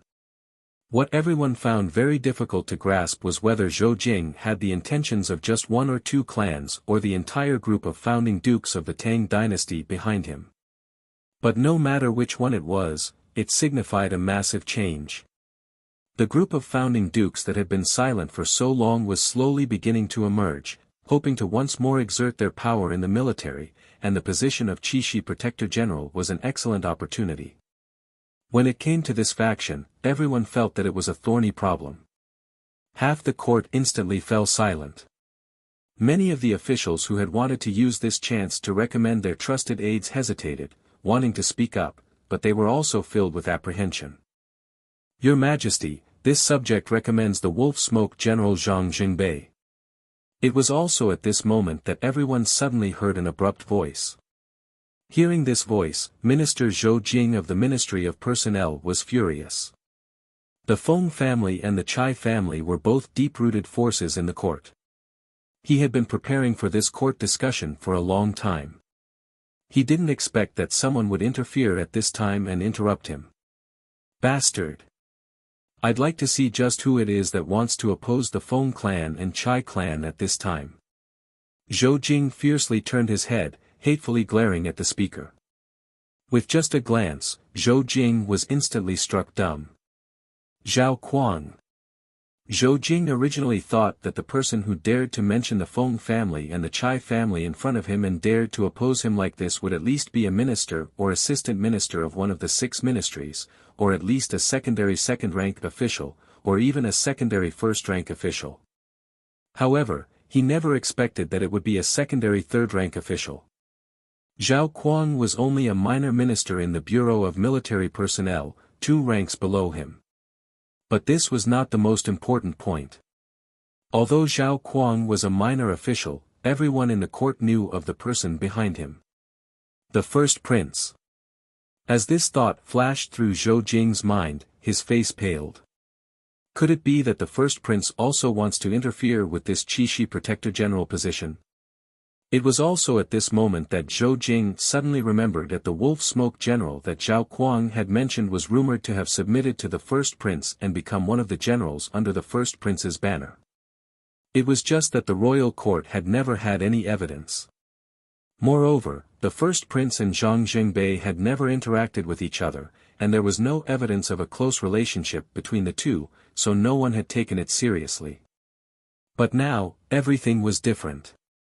If Zhao Kuang's words were truly the first prince's, then this matter had become a thorny problem. Although the Feng clan and Chai clan represented the most ancient and deep-rooted factions of the Tang dynasty, the first prince was the candidate for the future Tang emperor, the successor to the Holy Emperor. To oppose the future Holy Emperor for the sake of a Qixi Protector General was extremely unwise. This is troublesome. Zhou Jing's brow instantly creased. It was clear that the situation had taken a turn for the worse, one that he had never expected. And if Zhou Jing could think of something, the other officials could also clearly think of it. Even the King of Song and King Qi, these 2 imperial princes of the Tang dynasty, couldn't help but frown. What is Ing trying to do?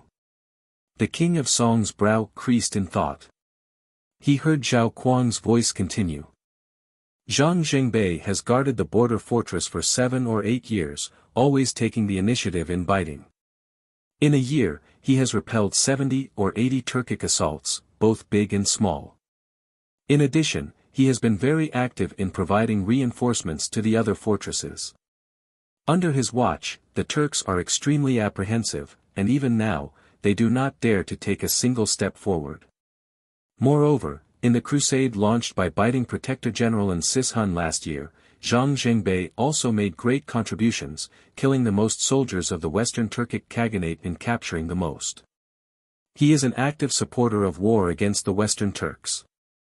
This lowly subject believes that if Zhang Zhengbei is chosen as Qixi Protector General, he will be able to resist the Uzan and the Western Turks to the east, stabilizing the situation in Qixi. Humph, Zhao Kuang, are you lying through your teeth? Just what kind of position is Qixi Protector General? Is it something that just anyone can replace? Could it be that anyone with some achievements in the frontier fortress could become Protector General? Do you think that the great generals of the Western Turkic Khaganate are just decorations? If Zhang Zhengbei is so formidable, why doesn't he attack the Western Turkic Khaganate's tent? If the Western Turkic Khaganate advances westward and Qixi is lost, can you bear the responsibility? Is a war between a frontier fortress and a war between great generals the same? This is child's play. At this moment, an impolite voice rang out. Not far from Zhao Kuang, a minor third-rank official of the Bureau of Revenue, Yi Zhuan, had suddenly stepped forward. Yi Zhuan was around 36 or 37, with a fair complexion and long and narrow eyes. Not just in age, but also in standing, he was the same as Zhao Kuang.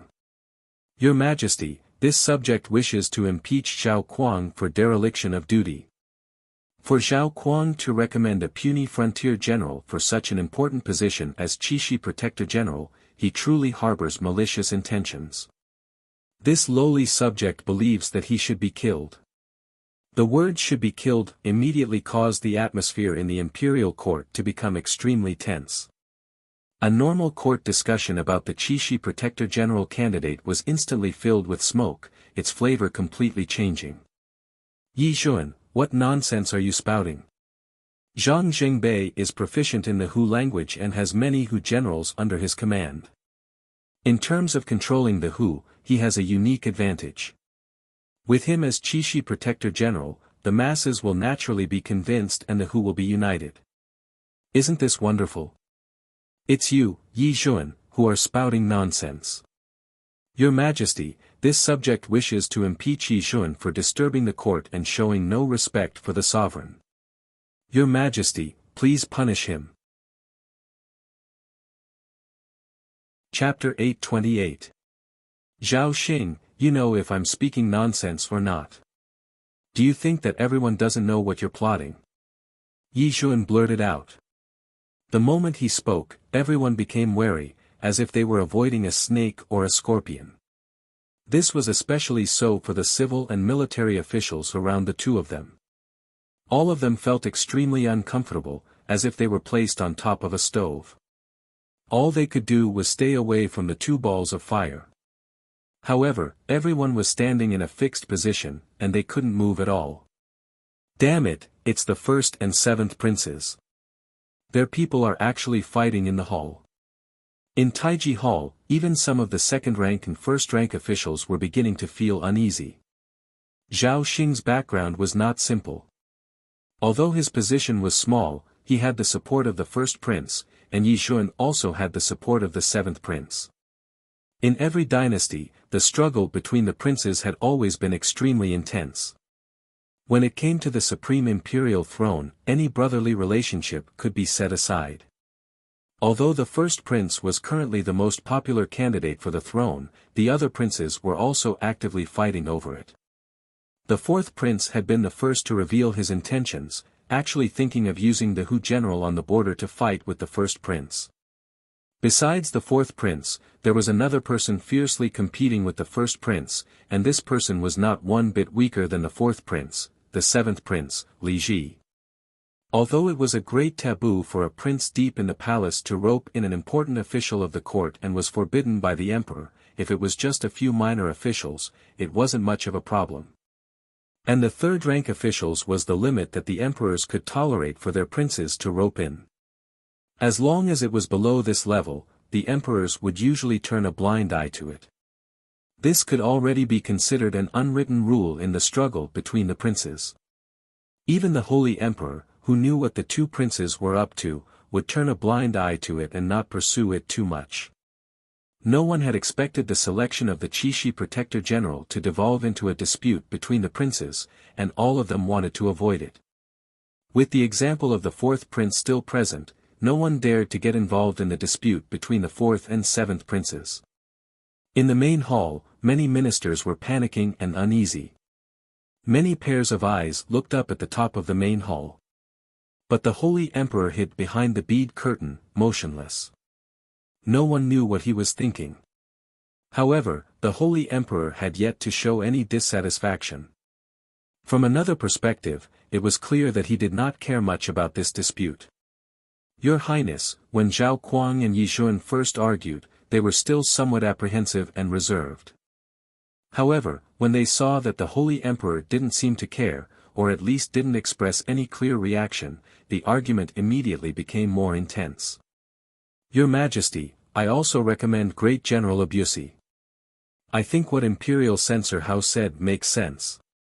Just as the two of them were arguing fiercely, a loud and clear voice suddenly drowned out the two of them and rang out in the hall. Bastard! Which idiot recommended me at this time? Great General Tong Luo was still kneeling in front of the hall, and when he heard someone mention him as Qixi Protector General, his face turned green and he angrily turned his head. But a single glance caused Abusi's body to tremble, the fury in his heart vanishing without a trace.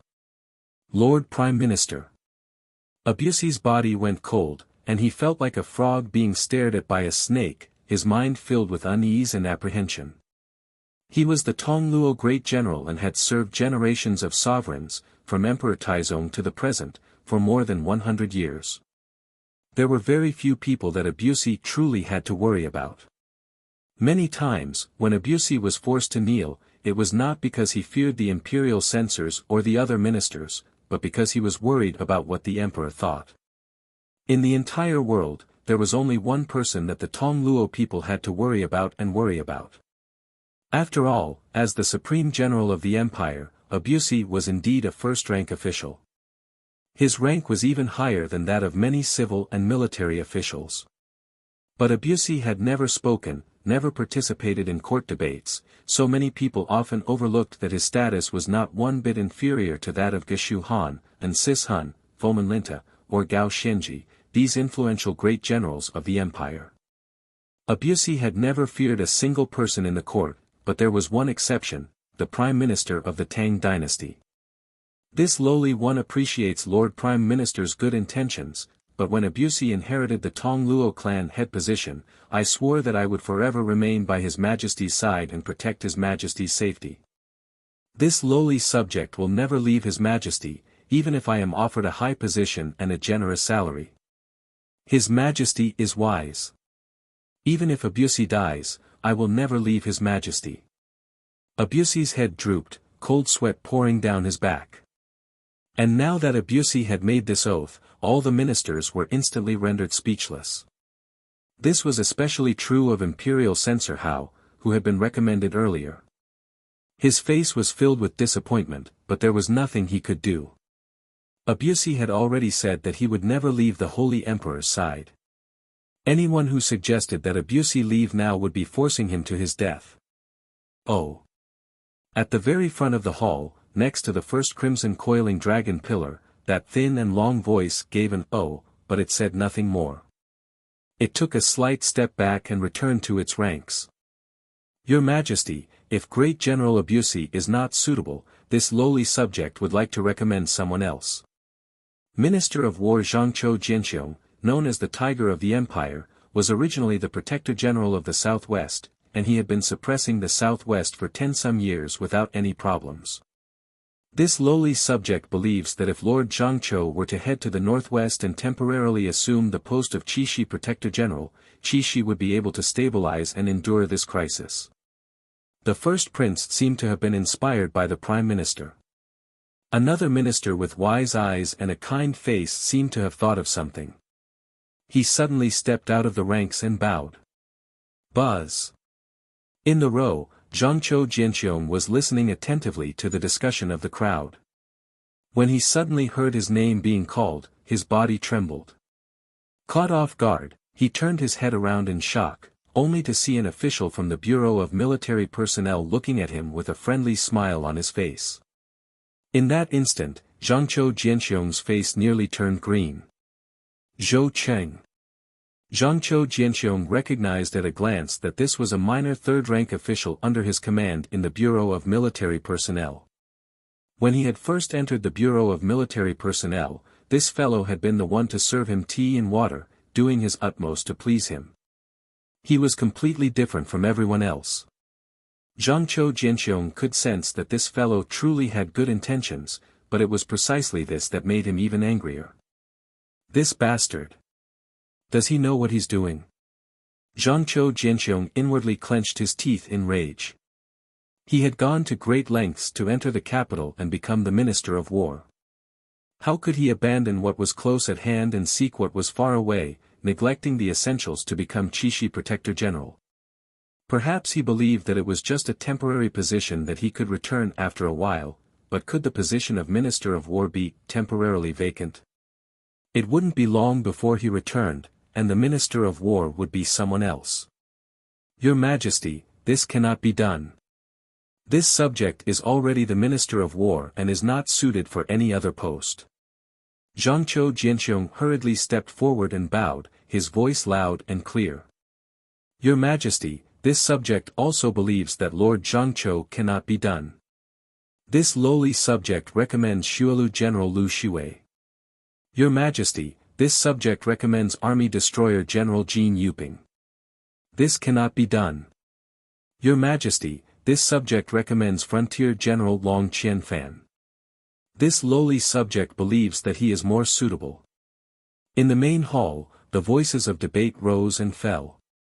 Once one person spoke, the others immediately expressed their own opinions, recommending their own people that they had thought of in advance. The hall was in chaos, and the King of Song stood in the middle of the hall, his brow creasing deeper and deeper as he watched his subjects argue. In the end, he couldn't help but give a long sigh. While the imperial court was in a heated debate over the new Qixi Protector General, in the distant city of Steel, Wang Chong was greeted by a completely unexpected event. "Marquis, there's a Hu outside requesting an audience. He says that he has an important matter to discuss with you." In the morning, while Wang Chong was enjoying his breakfast, a scout rushed in. "Oh!" Wang Chong's eyes flashed in surprise. Almost everyone in the city of Steel was Han, and the number of who he knew could be counted on one hand. He truly couldn't think of anyone who would seek him out at a time like this. Did that person say what his name was? I think he was called Hulayeg.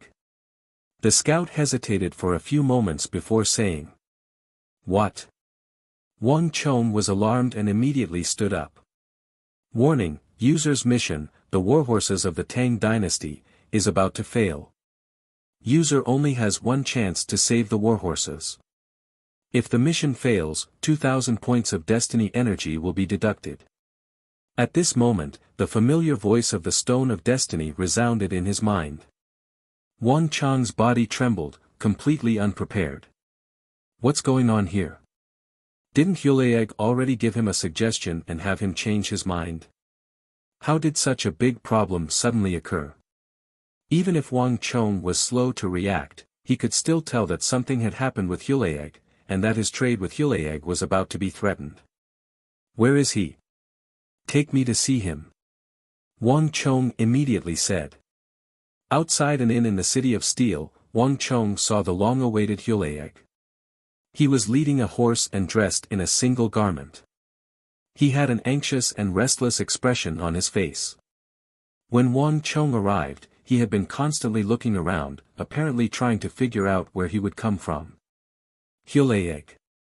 Wang Chong only needed to call him once before Hulayeg's entire body trembled and he turned his head. At that moment, Wang Chong finally saw his face. Hulayeg's eyes were sunken in, his cheekbones protruding, his entire body haggard, and he had lost a great deal of weight. Wang Chong, wonderful. You've finally come. Upon seeing Wang Chong, Hulayeg seemed to see his savior, his entire body agitated as he strode forward. Save me, you have to save me. Otherwise, I'm really dead. Hulayeg's eyes were red, his lips trembling, and he almost kneeled down. Hulayeg, don't panic. Let's sit inside, and then you can tell me what's going on. Wang Chong placed his hands on Hulayeg's shoulders and comforted him. Prepare some hot tea for him. Chapter 829. Chapter 824, the second update. In Wang Chong's room, Hulayeg drank a few cups of hot tea. As expected, his mood had stabilized, and he began to explain what had happened. As it turned out, Hulayeg had done as Wang Chong had said. After dealing with the old steward who had secretly betrayed him, he had obtained a large sum of gold from Wang Chong, and with Su Yiqin helping him from the shadows, Hulayeg truly had the wind and rain he wanted on the steppe, living a very comfortable life. And with the gold opening the way, Hulayeg's status on the steppe was even higher than before. The enormous transaction with the Tang dynasty for 300,000 warhorses had become a project that all the tribes of the steppe could salivate over. Countless tribal chiefs had shamelessly followed Hulayeg for the sake of getting a piece of this pie.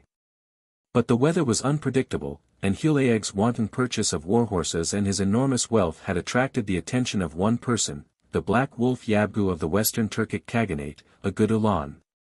Agud Ulan dispatched his subordinates to investigate this matter, and they quickly found that Hulayeg was the culprit. Moreover, the other person that Agud Ulan had dispatched to investigate the whereabouts of the warhorses had also followed the trail, ultimately leading to the city of Steel's Wang Chong. These two matters added together made Hulayeg the target of the Black Wolf Yabgu of the Western Turkic Khaganate. Hulayeg had sensed danger and immediately fled, but even so, the assassins that the Black Wolf Yabgu had sent had been in hot pursuit. Hulayeg had gone through a near-death experience, disguising himself and changing his appearance, and only with great difficulty had he managed to escape. But even more trouble had yet to come. After escaping, Hulaeg had realized that he had nowhere to go. In the end, the only person he could think of was Wang Chong. "Wang Chong, you have to save me. I've worked on the steppe for many years and spent a great deal of effort. I can't just abandon it like this. Furthermore, if I can't return to the grasslands, we won't be able to continue our deal.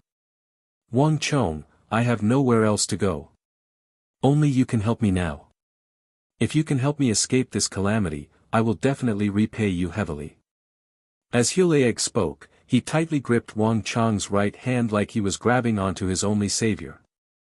Wang Chong's brow was tightly creased as he silently stared at the haggard and dejected Hulaeg. Wang Chong had never imagined that such a major change would occur on Hulaeg's side. This had never happened in his last life. It was clear that his interference and contact with Hulaeg had caused many things to change. The Black Wolf Yabgu's pursuit of Hulaeg was one of them.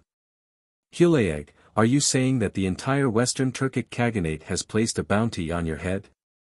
Wang Chong suddenly asked. "Not really." Hulaeg hurriedly waved his hand. "Right now, it's completely the Black Wolf Yabgu's idea to pursue me. As for the Khagan, I've bribed all the people at his side, and even the Khatan has been bribed by me. But the Black Wolf Yabgu is Ishbara Khagan's younger brother and has the blood of the imperial clan. Although he isn't that close to the Khagan by blood, he still has an extremely esteemed status. If he wants to kill me, there's nothing I can do. And the people I bribed would never make an enemy out of someone like the Black Wolf Yabgu for my sake." "Understood." Wang Chong nodded his head and heaved a long sigh of relief. If Hulaeg was wanted by the entire Western Turkic Khaganate, no matter how capable he would be powerless to reverse the situation. But if he was being pursued by just the Black Wolf Yabgu, the situation was completely different. This meant that as long as he could deal with the Black Wolf Yabgu, Hulaeg's problem would be easily resolved. "Hulaeg, there's no need for you to worry. Leave this matter to me.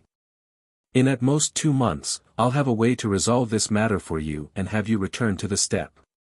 Wang Chong lightly said, his voice suffused with a powerful confidence that made others involuntarily trust him. "Really?" Hulaeg was overjoyed. He had come here to try his luck, because he couldn't think of anyone else besides Wang Chong.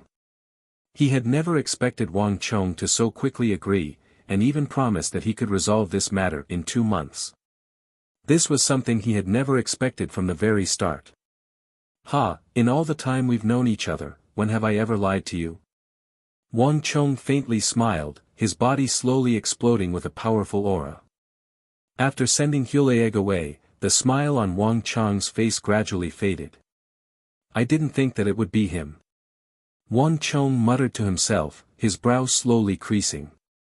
Black Wolf Yabgu Agudulan was a name that Wang Chong was extremely familiar with. There were 2 major threats to Chishi. One was the Azura war god of the Uzun Plateau, Dian Mangpoj. That person had already been killed by Wang Chong, and the danger to Chishi's west on the Uzun Plateau had been temporarily removed. The remaining threat was the Black Wolf Yabgu Agudulan of the Western Turkic Khaganate. This person's style was completely different from Dian Mangpoj's. If Dian Mangpoj liked to break through head-on and attack, then the Black Wolf Yabgu of the Western Turkic Khaganate liked to watch from the shadows, find a chance, and strike a fatal blow. Although the two had different styles, the threat they posed was the same. After the Battle of the Triangular Gap in the Uzun, there had been no activity on the Turkic steppe. Wang Chong had never imagined that in the end, the Black Wolf Yabgu would appear before his eyes in this manner. The 300,000 high-quality Turkic warhorses were extremely important to him and the entire Tang dynasty. No matter what, they could not be destroyed by the Black Wolf Yabgu. "It seems like I'll have to bring forward that matter," Wang Chong quietly said to himself, a harsh and cold light in his eyes. On the distant Turkic steppe, 700 or 800 kilometers away from the defense line of the Chishi Protectorate, a massive golden tent stood, guarded by tens of thousands of Turkic cavalry, all of them strong and sturdy, their eyes cold and sharp, like unsheathed swords. Not far from these Turkic cavalry, large and muscular wolves were roaming the area, bearing their fangs. Man and wolf lived in harmony, as if they were one. This was a sight that could only be seen on the Turkic steppe. "Have you found any news of Hülayeg?" At this moment, a silhouette swayed in the golden tent, and a rough, wild voice came from inside. "Lord Yabgu, Hülayeg is truly crafty. He actually disguised himself as a woman and escaped. Our men were fooled for a moment and allowed him to escape. He has already fled to Wuxiang City of Steel, the territory of that Tang dynasty youth. According to Lord's orders, our men did not dare to pursue him." The thin Turkic scout kneeled on the ground, his face as white as paper and his forehead drenched in cold sweat. "What? All of you bastards!" The black wolf Yabgu was enraged, and with a crack, he crushed a large night pearl he had taken from Hülayeg's house. "If you can't even capture a trifling horse merchant, what use are you? Someone!" Upon hearing this, the face of the scout who was kneeling on the ground immediately turned ashen, and he couldn't even kneel steadily. After following the black wolf Yabgu for so long, he naturally understood what these words meant. Once the black wolf Yabgu began to call for reinforcements, someone would definitely be decapitated. "Wait!" At this moment, the voice of a young Turkic man dressed in extravagant robes walked up from behind the black wolf Yabgu and lightly pressed down on the Yabgu's raised right hand. "Are you going to kill me?" Wang Chong asked. "It's just a trifling horse merchant. There's no need for Lord Yabgu to get angry. Moreover, we've already seized so many things from his house, which is more than enough. What need is there to get angry with your subordinate? In addition, compared to a trifling horse merchant, what we need to do next is what Lord Yabgu should be focusing on. Isn't that right?" The black wolf Yabgu immediately calmed down, rubbing the eagle ring on his forefinger and finally calming down. "Withdraw for me." "Thank you, Lord Yabgu." The thin Turkic scout immediately felt like he had been given a royal decree and hurriedly left. "What's the news from the Chishi Protectorate?" Once the scout was gone, the black wolf Yabgu immediately turned to the Turkic youth. He had left all the matters of the Chishi Protectorate to this youth, and for him to speak at a time like this clearly meant that he had some new information. Everything is as the Yabgu predicted. With Fomenlinta caught up in the war of the princes of the Tang dynasty, Chishi is a group of dragons without a leader. Right now, there are many factions in Chishi, all of them hostile to each other, all vying for the position of Chishi Protector General. In addition, according to Lord Yabgu's orders, we've already gotten in touch with a few of them and are doing all we can to rope them in, promising them all sorts of conditions. The effects are already beginning to show. Some of them have already expressed that they want to lead some of their soldiers in Chishi to join us.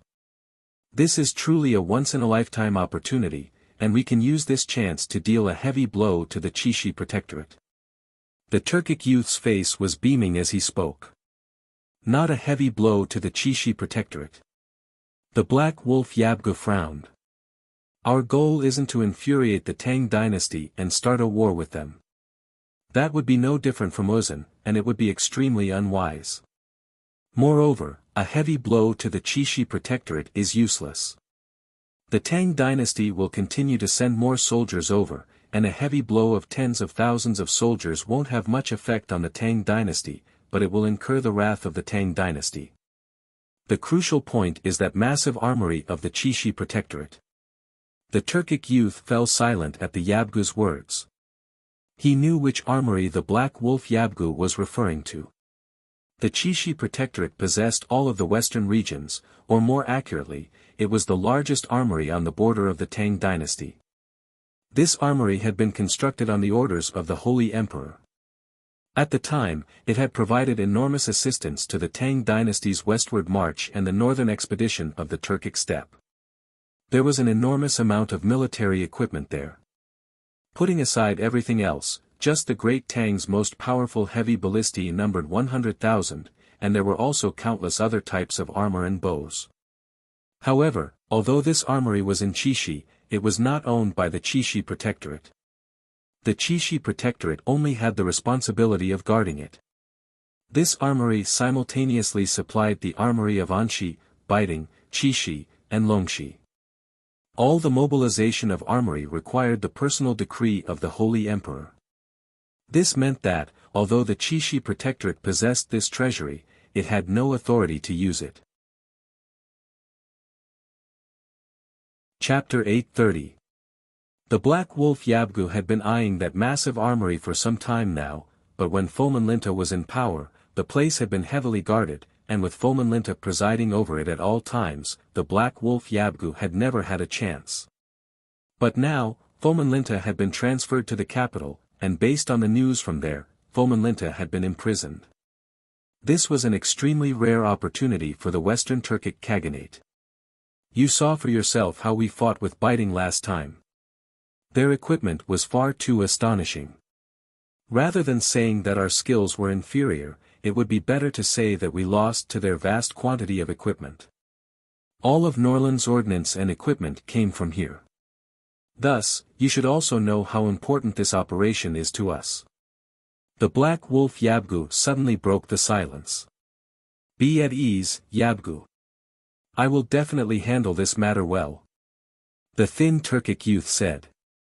The Black Wolf Yabgu nodded, a stern expression on his face. This matter is also very important to you. Do it well. In addition, you can take all of Hulaeg's treasures and bribe the officers of the Qixi Protectorate to move the guards around the armory away so that they can relax their guard even further. Understood. The Turkic youth excitedly left. Wuxiang, City of Steel. A massive sand table was placed in front of Wangchong, and in the center of the sand table was a massive hall. This was the Qixi Protectorate headquarters. But no one was looking at the Qixi Protectorate headquarters, but at a nearby armory. Based on the information we've obtained, the Western Turkic Khaganate has always wanted to move against the largest armory in the northwest. In truth, it's not just the Western Turkic Khaganate. Even the Uzun has this thought. But with Fomenlinta present, they didn't dare to move, but now that Fomenlinta has been transferred away, the Qixi Protectorate is a leaderless dragon, and it's in internal strife. For the Uzun and the Western Turkic Khaganate, this is an extremely rare opportunity that they won't let go of. Wang Chong extended an index finger and pointed at the armory on the model. Milord is wise. On the side, Hulaeg was staring at Wang Chong in shock. After interacting with Wang Chong so many times, Hulaeg had long ago become accustomed to Wang Chong's ability to foresee the future. The betrayal of his butler and the subsequent crisis of the Eastern Turkic Khaganate had made Hulaeg not only believe in Wang Chong's abilities, but prostrate himself in admiration. Marquis, then do we need to send troops over to strengthen the defenses there? Li Sai listened on the side and suddenly frowned. He pointed at the armory and said. Although he didn't know where Wang Chong had obtained this secret information, Li Sai had never doubted Wang Chong's decisions. It's the exact opposite. Wang Chong smiled and shook his head. If you want to take first, you must first give. Not only can we not strengthen the defenses there, we must think of ways to weaken them. Only by drawing them out can we exterminate them and eliminate any hidden dangers. Otherwise, as long as they continue to hide in the shadows, we will have to be on guard at all times, never able to rest easy. Does Marquis mean to say that we want to remove the defenses around the armory? But that armory is essentially the property of the imperial clan, and we have no authority to move it. Even the Qixi Protectorate probably has limited authority, Qing Sanyuan said with a frown. Qing Sanyuan frowned. The Qixi Protectorate is currently in chaos, a group of dragons without a leader. No matter what we want to do, now is the best time.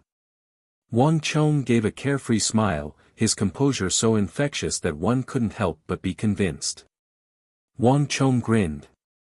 This sort of composure and ease had a powerful infectious power that made others involuntarily trust him. Indeed. The current Qixi Protectorate was filled with factions and factions.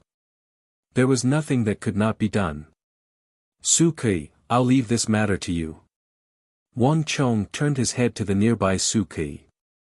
After the search for Foman Linta's trusted aid, Su Ke's performance had only gotten more and more outstanding, and he was slowly beginning to show that he could stand on his own. Although the Qixi Protectorate was currently under the control of the Hu generals, there were still quite a number of Han leaders in the Qixi Protectorate. As long as he had the right method, he could use these Han to effectively influence the Hu generals in the Qixi Protectorate. Removing the defenses around the armory wouldn't be too difficult. Yes, Marquis. This general will go. Su Ke hurriedly bowed. Flap flap.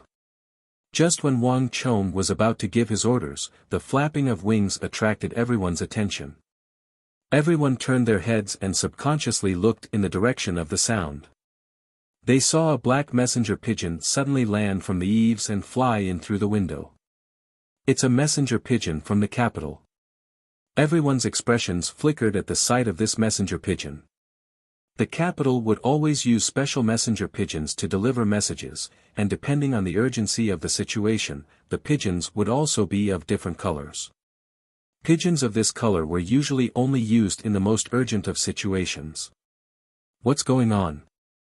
Wang Chong's brow creased in shock. At a time like this, he truly couldn't imagine what could be happening in the capital that would be sent to him. Bring it over. A guard quickly grabbed the messenger pigeon, removed the letter from its claws, and respectfully delivered it to Wang Chong. Wang Chong unfurled the letter, and with a single glance, his face instantly paled. Li Sai, I'll leave the matters here to you. I'm going back to the capital. After saying this, Wang Chong stood up and left. Under the flabbergasted gazes of the crowd, he hurriedly crossed the threshold and vanished. What? The young Marquis of the Tang dynasty left the fief of Wuxiang and went to the capital. In the distant Turkic steppe, in the golden tent, the black wolf Yalangagudu-Lan's eyes widened when he heard this news, and he immediately stood up from his seat, his face brimming with disbelief. Lord Yabgu, it's absolutely true.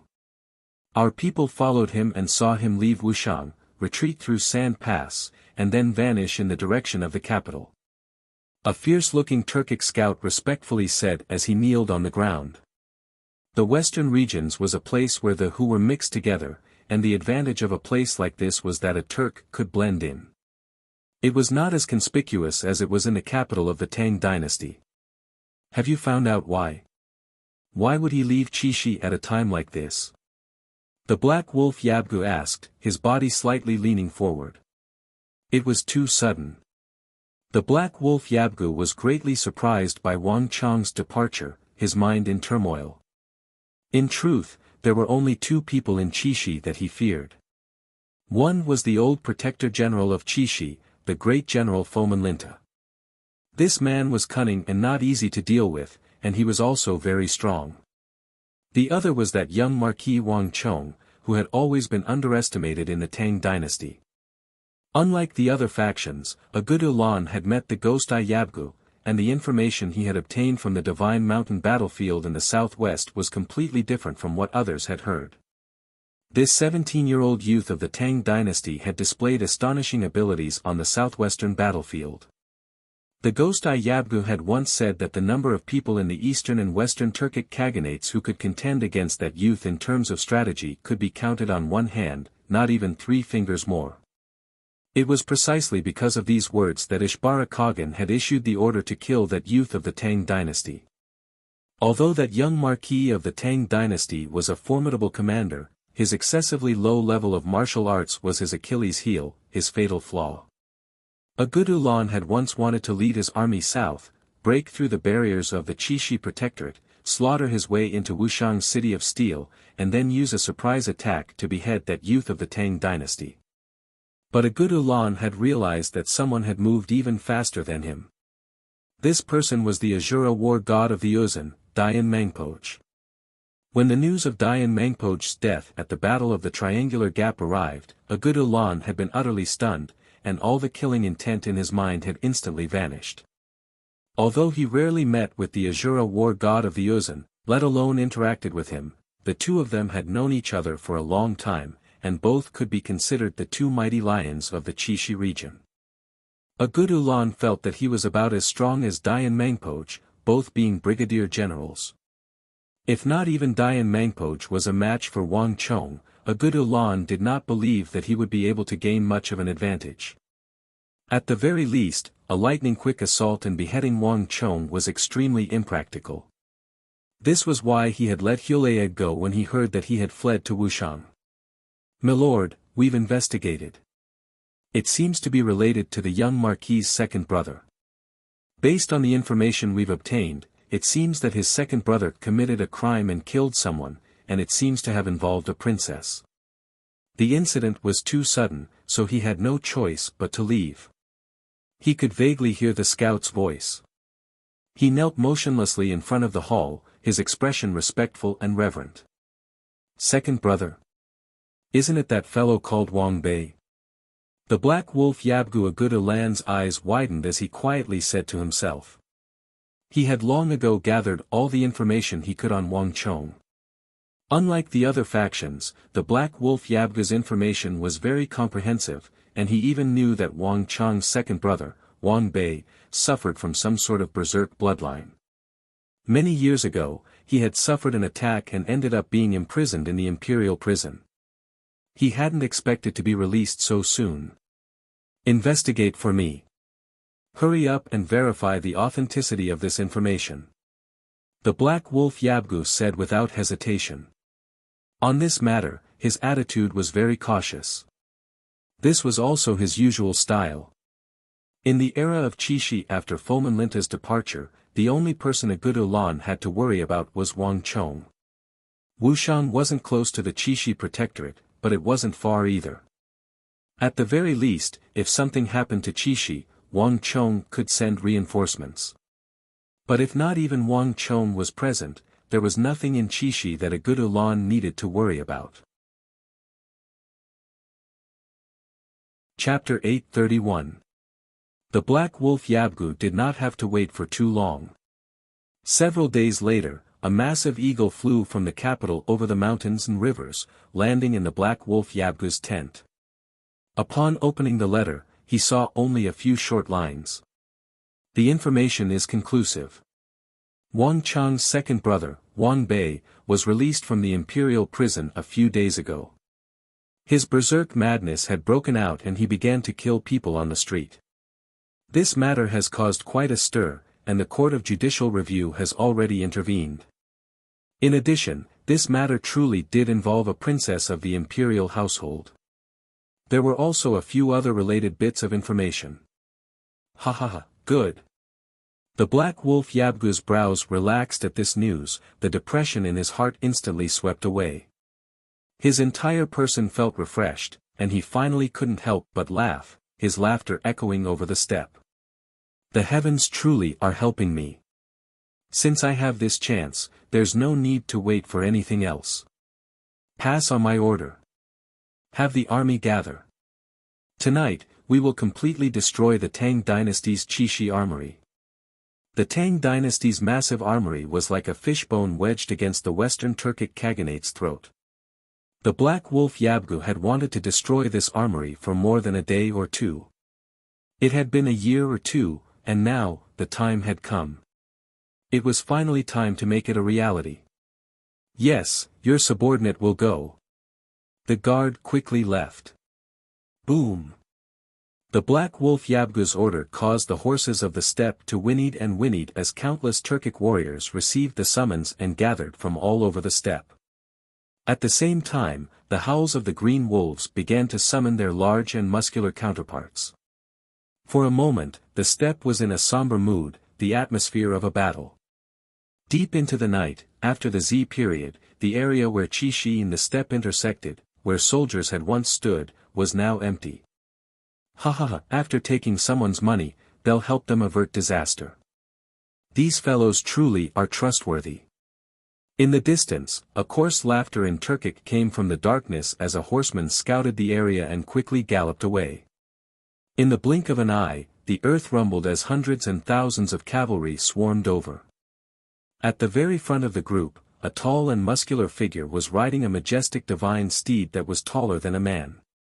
His robe and long hair fluttered in the wind. He was filled with a sense of wildness and looked extremely eye-catching. "All of you, keep up. Let's get this over with. If anyone falls behind and makes a mistake, they will be punished according to military law when we get back." The gloomy voice of the black wolf Yabgu floated far into the night. "Ha ha ha, don't worry. Sir won't do anything bad. This time, we'll go to Chishi and burn it to the ground. Ha ha ha, how is arson enough? We still have to kill 2 people. Whoever dares to stop us this time will die. If you can't even do this well, all of you should hurry up and take your babies to drink milk." That the darkness was instantly filled with laughter, and the wind howled as the group of people flew through the gap, heading toward the Chishi Protectorate headquarters. Behind them, tall and muscular black wolves, their eyes flashing with a dark green light, silently followed them through the darkness. After passing through the Turkic steppe, they kept their distance from Wuxiang's city of steel and then continued northwest. After the Z period, the howling of the wind in Chishi drowned out the sound of the horses' hooves. The 5,000-strong Turkic army was like ghosts in the night, silently advancing in a straight line toward the Chishi armory. They did not encounter any sentries or defenses along the way. This was completely different from the strict security that had prevailed under Fomenlinta's rule, with a sentry every 5 steps and a sentry every 10. The black wolf Yabgu carefully examined his surroundings and gave a satisfied nod. The wealth he had obtained from that great trader Huleag had been put to good use. After taking his money, the Hu commanders of Chishi had indeed removed all the sentries. As long as they could burn down that Chishi armory, everything would be worth it. Rumble. Amidst the howling of the wind, the 5,000 men charged forward. About an hour later, they arrived at an enormous building. It was towering and lofty, like a prehistoric beast. It covered an area of several dozen li, and was extremely eye-catching in the dark night. Even from far away, Zhang Xian could feel a powerful aura and pressure coming from afar. In front of this massive building, all palaces and buildings seemed as insignificant as ants, all of them losing their splendor. The Chishi Armory. The black wolf Yabgu was instantly invigorated by that massive silhouette in the darkness. This massive armory was stocked with hundreds of thousands of ballistae, armors, sabers, swords, and halberds. 10 some years ago, the black wolf Yabgu had disguised himself as a Hu merchant from the western regions and sneaked into this place to take a look. With just a single look, he felt that it was a magnificent sight, and he was greatly shaken. The entire building had been designed and constructed by the architects of the Tang Dynasty Imperial Palace, and the outer walls were all made of sturdy metal. From the very start, the possibility of arson had been taken into account. But it's still useless. There's nothing that can't be burned. As the black wolf Yabgu galloped forward, he shot a glance at the leather bags and cylinders at the sides of his horses, and a cold light flashed through his eyes. These were not filled with water, but Arabian black oil. Each of the 5,000 soldiers was equipped with several of these leather bags and cylinders. As long as the Arabian black oil was poured into them, even steel would be set ablaze. More importantly, the black wolf Yabgu had already ordered one of the Hu commanders to stuff the armory with hay. "Everyone, follow me." The black wolf Yabgu suddenly let out a loud roar and charged forward. The 5,000 Turkic soldiers kicked up a cloud of dust as they rode the wind toward the Chishi armory. 15 minutes, 30 minutes, they were getting closer and closer, and soon, the Chishi armory was only 10 some zhang away. In the distance, the guards at the gate of the Chishi armory seemed to have noticed something and began to shout. "Huh, it's too late to notice now." The black wolf Yabgu looked into the distance, a savage and cruel smile in his eyes. His previous strategy was already showing its effects. Although there were still some guards around the Chishi armory, they were less than a tenth of their original number. These people were simply no match for the Turkic elites he had carefully selected. "It's about time. Kill them all." Destroy the Qixi armory. The black wolf Yabgu unsheathed his scimitar and swung it forward. In an instant, the 5,000 Turkic warriors roared and charged forward. Kill them all. Ha ha ha, that yelling guard at the gate is mine. No one is allowed to fight with me. Destroy these Tang people. It's finally time for us Turks to counterattack. The 5,000 soldiers pulled out their weapons and charged toward the gate of the Qixi armory with lightning-fast speed. Qixi was like a group of dragons without a leader, each fighting with its own faction. There was no one who could threaten them. Tonight was fated to be a night of blood for the Qixi protectorate. Clang clang clang. In the process of charging, one war ring after another burst out of their bodies and fell under their feet, producing a series of metallic clangs. 5,000 soldiers were 5,000 war halos, their energies fused together into a massive wave that swept toward the Qixi armory with mountain-toppling momentum. In the face of this vast ocean of energy, the guards of the Qixi armory were like fireflies before the bright moon, all of them dim and colorless, thrown into disarray. The black wolf Yabgu was overseeing the western border, and it had fought countless battles with the Qixi protectorate. This night's operation was a surprise attack, and the 5,000 soldiers were all elites who had followed him for many years, all of them extremely experienced. Even if they couldn't compare to Dian Mangpo's white braves, they weren't too far behind. They were more than enough to deal with the guards of the Qixi armory. Rumble. The earth quaked as the 5,000 Turkic soldiers appeared out of nowhere like ghosts, causing the guards of the Qixi armory to fall into disarray. Just when these people were about to be crushed to pieces by the 5,000 Turkic soldiers, bang! Without any warning, the several dozen Turkic cavalry at the very front suddenly sank down, men and horses plummeting to the ground. The earth around them suddenly caved in, revealing a massive pit. This pit was filled with sharp steel awls. As these warhorses fell, they were pierced through by these awls. The other Turkic cavalry were thrown off their horses and landed in the pit, also heavily injured. Neigh! The warhorses neighed, and a series of miserable cries rang out incessantly. The Turkic army, which had been charging forward in high morale, was instantly thrown into chaos. What's going on? The black wolf Yabgu paled in shock at this sight. Almost all the guards around the Qixi armory had been mobilized, leaving less than 10% of them. They posed no threat at all. Moreover, he had bribed more than half of the Hu generals in the Qixi protectorate. No matter what, there shouldn't have been such a large horse trap here. Careful! The black wolf Yabgu yelled, his eyelids twitching as an intense sense of unease welled up in his heart. This was definitely not something they had agreed on beforehand. The black wolf Yabgu had a feeling that something unexpected had happened. But before the black wolf Yabgu could order his army to retreat and go around the trap, a shrill whistle cut through the air and resounded in everyone's ears. Thwish thwish thwish. Fire arrows suddenly appeared in the darkness, drawing fiery red arcs in the night sky as they abruptly landed around the group. Hu! Flames roiled, and where each fire arrow landed, a massive bonfire would ignite. These bonfires were scattered all over the place, engulfing the 5,000 Turkic soldiers. The night sky was instantly illuminated. Not good, we've been ambushed. Chapter 832. It was clear that all of this had been prepared in advance, just waiting for them to fall into the ambush. But this was not the end. Rumble. A massive sound came from above, accompanied by the howling of the wind. The black wolf Yabgu raised his head and saw a black silhouette approaching, rapidly growing larger and larger. Finally, with a massive boom, it crashed into the ground in front of him. Only when the black wolf Yabgu focused his eyes did he realize that it was a massive wooden stake. There seemed to be some words written on the stake, not in the Chinese characters commonly used in Qixi, but in Turkic script.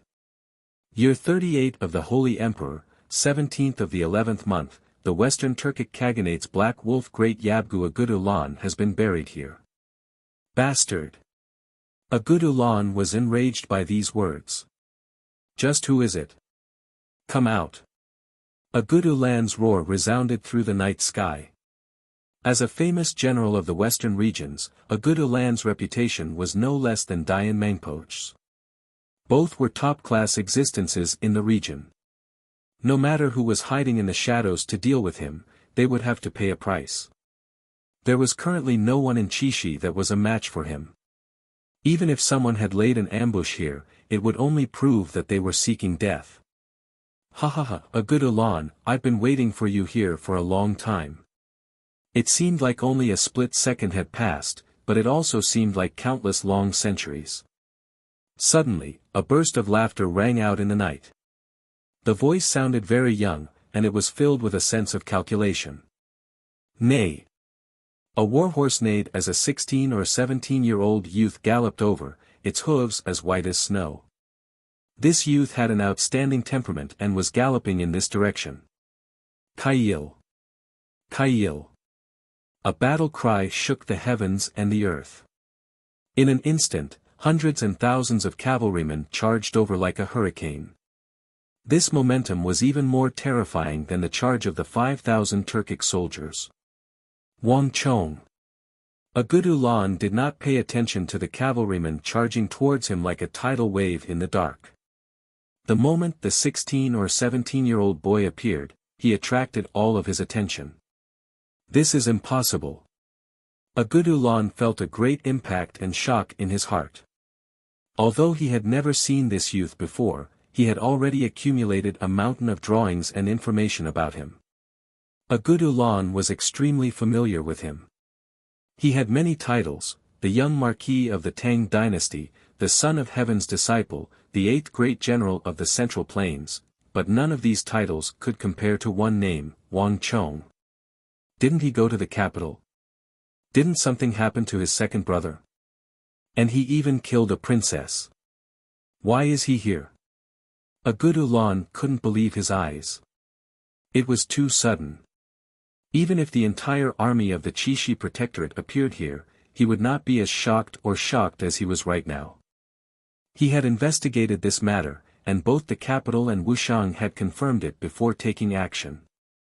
If Wang Chong were still in Wuxiang, he would never have acted so rashly. He would have been much more cautious. Does he not even care about his second brother? Countless thoughts flew through his mind, but a good Ulan quickly regained his composure. Everyone, hear my order. Split into 800 men and break down the gate of the Chishi armory. Pour black oil over it and light it on fire. Everyone else, follow me. Wang Chong, since you've come to find me, I'll fulfill your wish. All soldiers, hear my order. Anyone who kills the young Marquis of the Tang dynasty will be rewarded with 1 million taels of gold. Kill. In a flash of cold light, a good Ulan gripped his saber and squeezed his horse's abdomen. Man and horse became one, and he charged forward, leaving behind countless afterimages as he charged at Wang Chong. Behind him, the 5,000 Turkic warriors split into two. 800 went around the pit and toward the Chishi armory, while the other 4,000 followed closely behind a good Ulan. The 5,000 Turkic warriors had managed to quickly regain their composure, showing no sign of panic. But Wang Chong only smirked at this sight. No matter how experienced and well-trained a good Ulan's soldiers were, they were nothing more than parlor tricks in Wang Chong's eyes, a display of slight skill before an expert. A good Ulan's 5,000 soldiers couldn't even keep up with Dayan Mangpoch's white braves, much less his own Wuxiang cavalry. Li Sai, Huang Batian, Elder Fong, Elder Du, follow me. The rest of you, deal with the Turkic cavalry. Not a single one is to escape today. Under the night sky, Wang Chong's eyes were as bright as swords. His body was pressed against the back of his horse as he stared at a good Ulan, his entire body exuding an intense will to fight. Today, the two major threats to Chishi would finally be resolved. With Dayan Mangpoch dead, only a good Ulan was left. Once he was killed, Chishi would have nothing to worry about. Rumble. The galloping of the warhorse was like a peal of thunder. Every time its hooves stomped on the ground, it seemed like the earth itself was about to shatter. Wang Chong and Agud Ulan charged at each other, both of them moving as fast as lightning. Even more shocking was that neither Wang Chong nor Agud Ulan was holding back. The power of this attack was beyond anyone's imagination.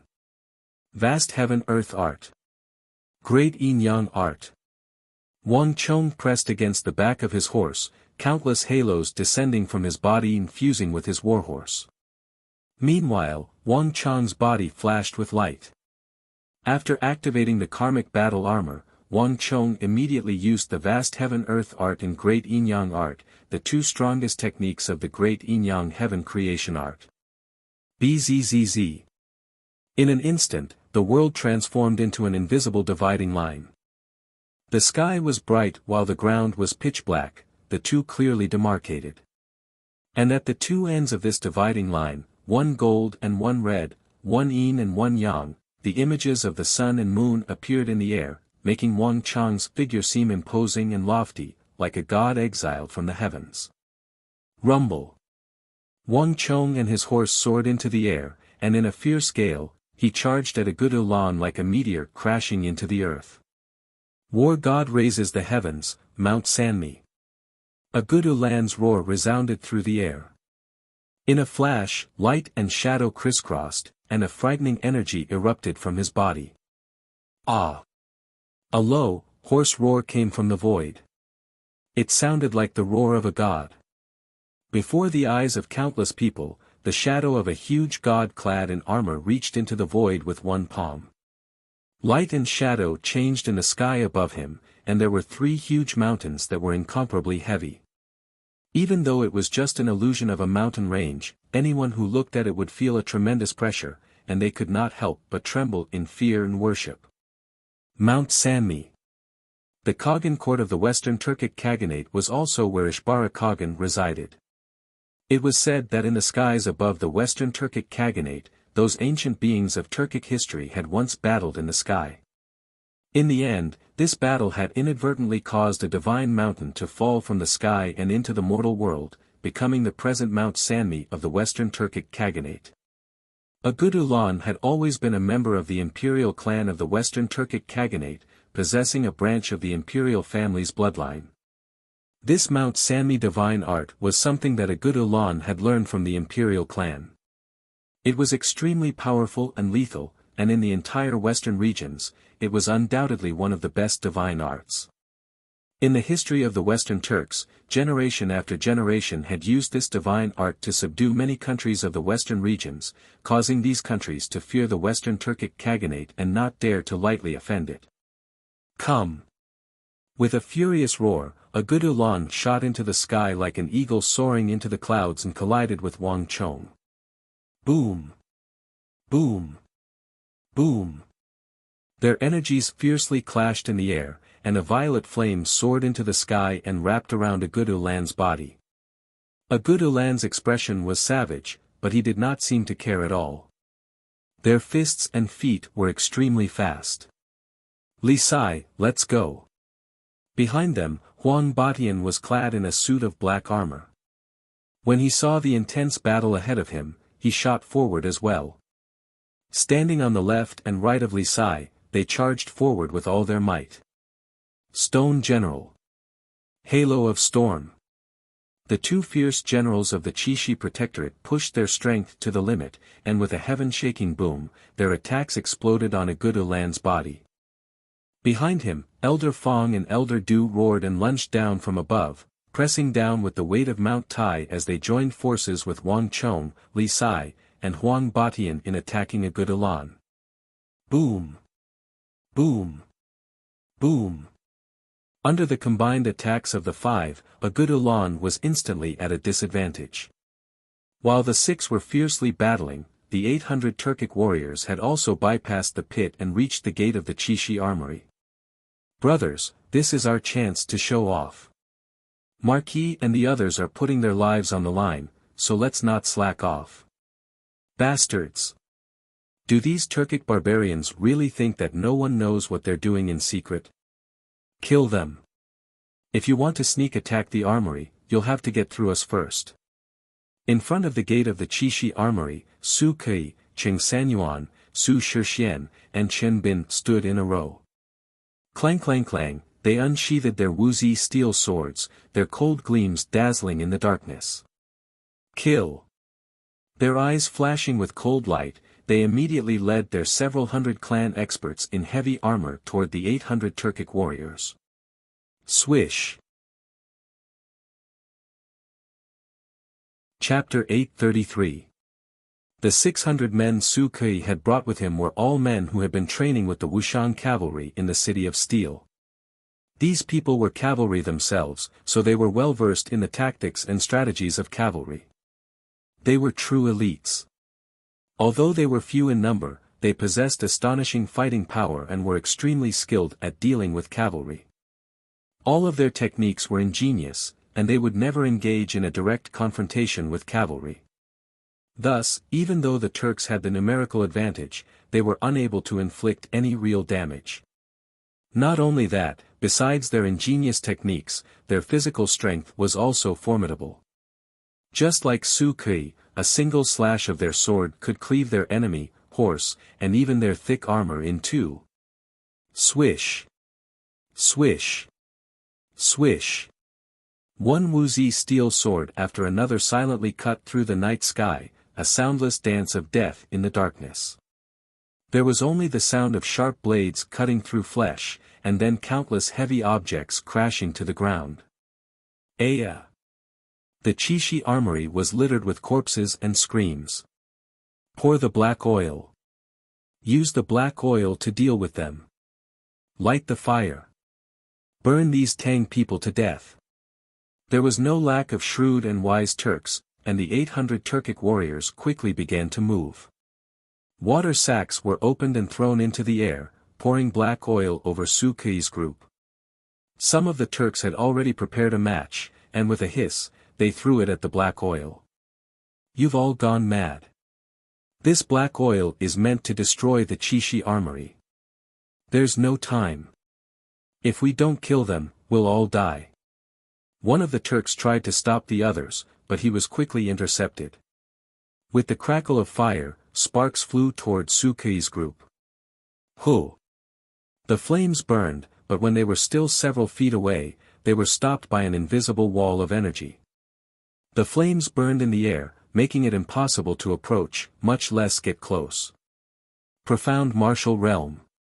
The hearts of the 800 Turkic warriors chilled at this sight. Profound martial experts had thick layers of stellar energy around their bodies, so the Arabian oil was incapable of effectively threatening them. Humph, you only realized it now. Su Ke sneered. Everyone, listen up. Kill them. With this order, another 100 Turkic warriors were cut down from their horses. While the two sides were locked in a fierce battle, a group of Turkic soldiers had slipped past the two sides and stealthily made their way to the gate of the Qixi armory. But when they were around one zhang from the gate, something strange happened. No matter how the Turkic soldiers walked, they would always end up back at their original spot. The gate of the Qixi armory, which was 10 feet away, seemed to be in another distant space and time, and could not be approached no matter what. There seemed to be a huge chasm between the two sides. What's going on? Why can't we walk over? What the hell? Why are we back at the same place? What kind of sorcery did these Tang people use? It's too evil. Don't worry about it so much. Let's charge over on horseback. Ah! We ran into a wall. The Turkic soldiers felt their hairs stand on end. They had used all sorts of methods to get past the gate and into the Qixi armory, but they couldn't even get close to the simple gate. The warriors of the Turkic steppe were all true warriors. Even if their heads fell to the ground, they would not so much as crease their brow. But the situation before them was far too bizarre and could not be explained with common sense. Everyone had a body full of power, but it was completely useless. Humph, the armory is such an important matter. Did you really think that we would do nothing and only send 600 men to deal with you?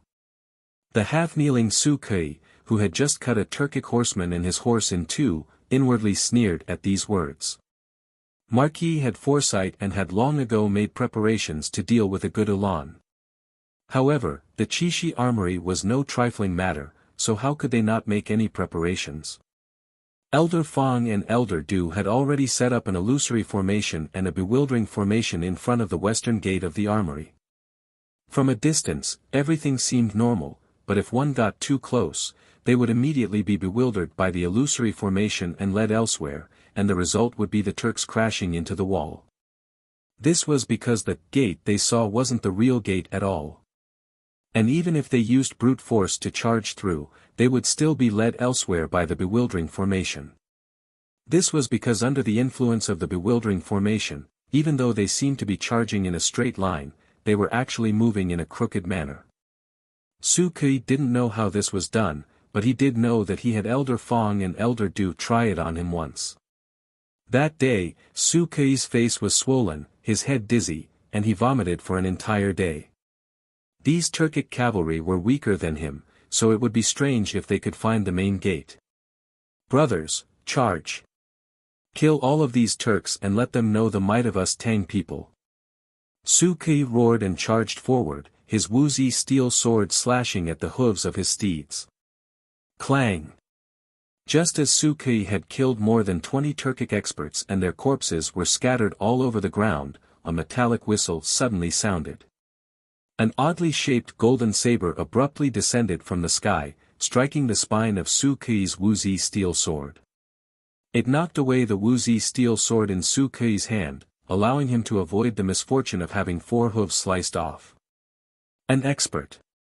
Su Kui's eyelids twitched as he exclaimed in surprise. To be able to accurately strike the spine of his sword and avoid the sharp edges of his sword, this wasn't a feat that any ordinary martial artist could achieve. You scoundrel, your opponent is me. Don't bully those lowly soldiers.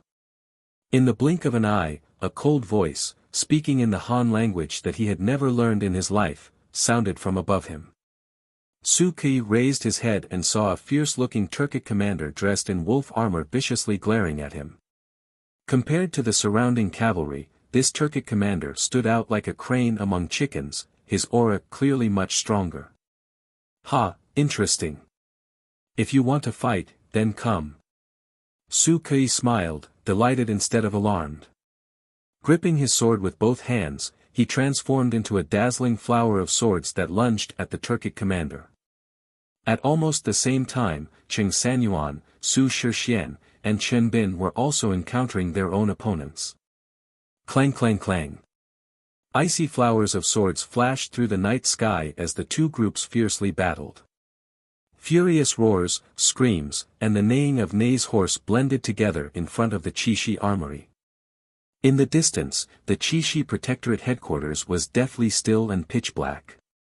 Everyone seemed to have a tacit understanding that they couldn't hear anything.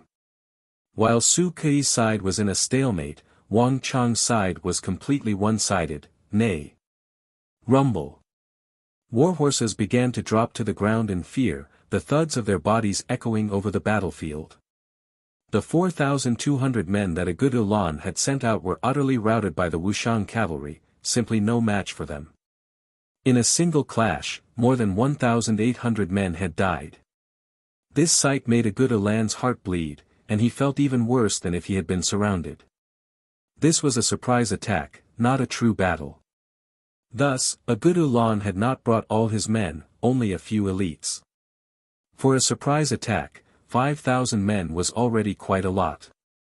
But a good Ulan had not expected that the elites he had been relying on would be so weak in front of Wang Chong. Although he had long ago known that Dian Mengpo's white braves had been completely wiped out at the Triangular Gap, only when he was truly fighting with the Tang people did he understand what sort of pressure Dian Mengpo had been facing. Too powerful. Too powerful. Only the Khan's most elite Sanmi army, the Wolf God army, and the Golden Tent army can contend against them. A good Ulan felt like a storm had swept through his mind, and he was deeply shaken. He knew that the several thousand men in Wuxiang's city of steel were formidable, but he hadn't expected them to be this formidable. This wasn't something that the people around him could deal with. If this continued, the people around him would all die here. Retreat! Retreat! Everyone, retreat! A good Ulan was both shocked and infuriated. His dantian exploded, forcing back the five, and then a good Ulan let out a shrill whistle. Bam! This shrill cry soared into the sky, echoing far into the night. A woo! A shrill wolf howl resounded through the night, and as if it was some sort of signal, the howls began to come from the distance like a tide. Wolves! This Agud Ulan really is leading a wolf pack into battle. As Wang Chong listened to the distant howls and the incoming wolf army, a glimmer of light flashed through his eyes. Of the great powers surrounding the Tang dynasty, the Turks were the most special. This was because besides their regular soldiers, they could often mobilize a large number of wolves to fight alongside the army. Although a single wolf was nothing to fear for a fully armored soldier, when the number of wolves reached a certain level, everything was different. Thus, the true fighting power of the Turks could not be measured in numbers. This was also the greatest headache for the soldiers of the northern frontier when facing the Turks. Although Wang Chong would become the Grand Marshal of the world in the future, the forces of the steppe would have long since declined, and he would have no chance of fighting. This was the first time Wang Chong had seen a wolf pack fight in a regular army. Ha, it seems like you've made ample preparations, but alas, it's useless. Wang Chong sneered. If the unparalleled Wuxian cavalry, hailed as the #1 cavalry of the world, couldn't even deal with a pack of wolves, then their title of #1 would be in vain. Boom! Just when Agud Ulan was about to retreat, Wang Chong stepped forward, following Elder Fang, Elder Du, Li Sai, and Huang Batian to hold down Agud Ulan. Huh, Protector General, I haven't even agreed, so why are you in such a rush to leave? It's rare for you to come here, so why don't you stay here for the night? After all, I can even make a wooden steel for you. You're tuning into the Han Li's Wuxia Adventures YouTube channel. We're so grateful for your support, and don't forget to subscribe to join us on this incredible journey through captivating stories. Your generosity through donations truly makes a world of difference, as it's the primary source of revenue that allows me to expand and enhance this channel for you. Thank you from the bottom of my heart for being a part of this adventure.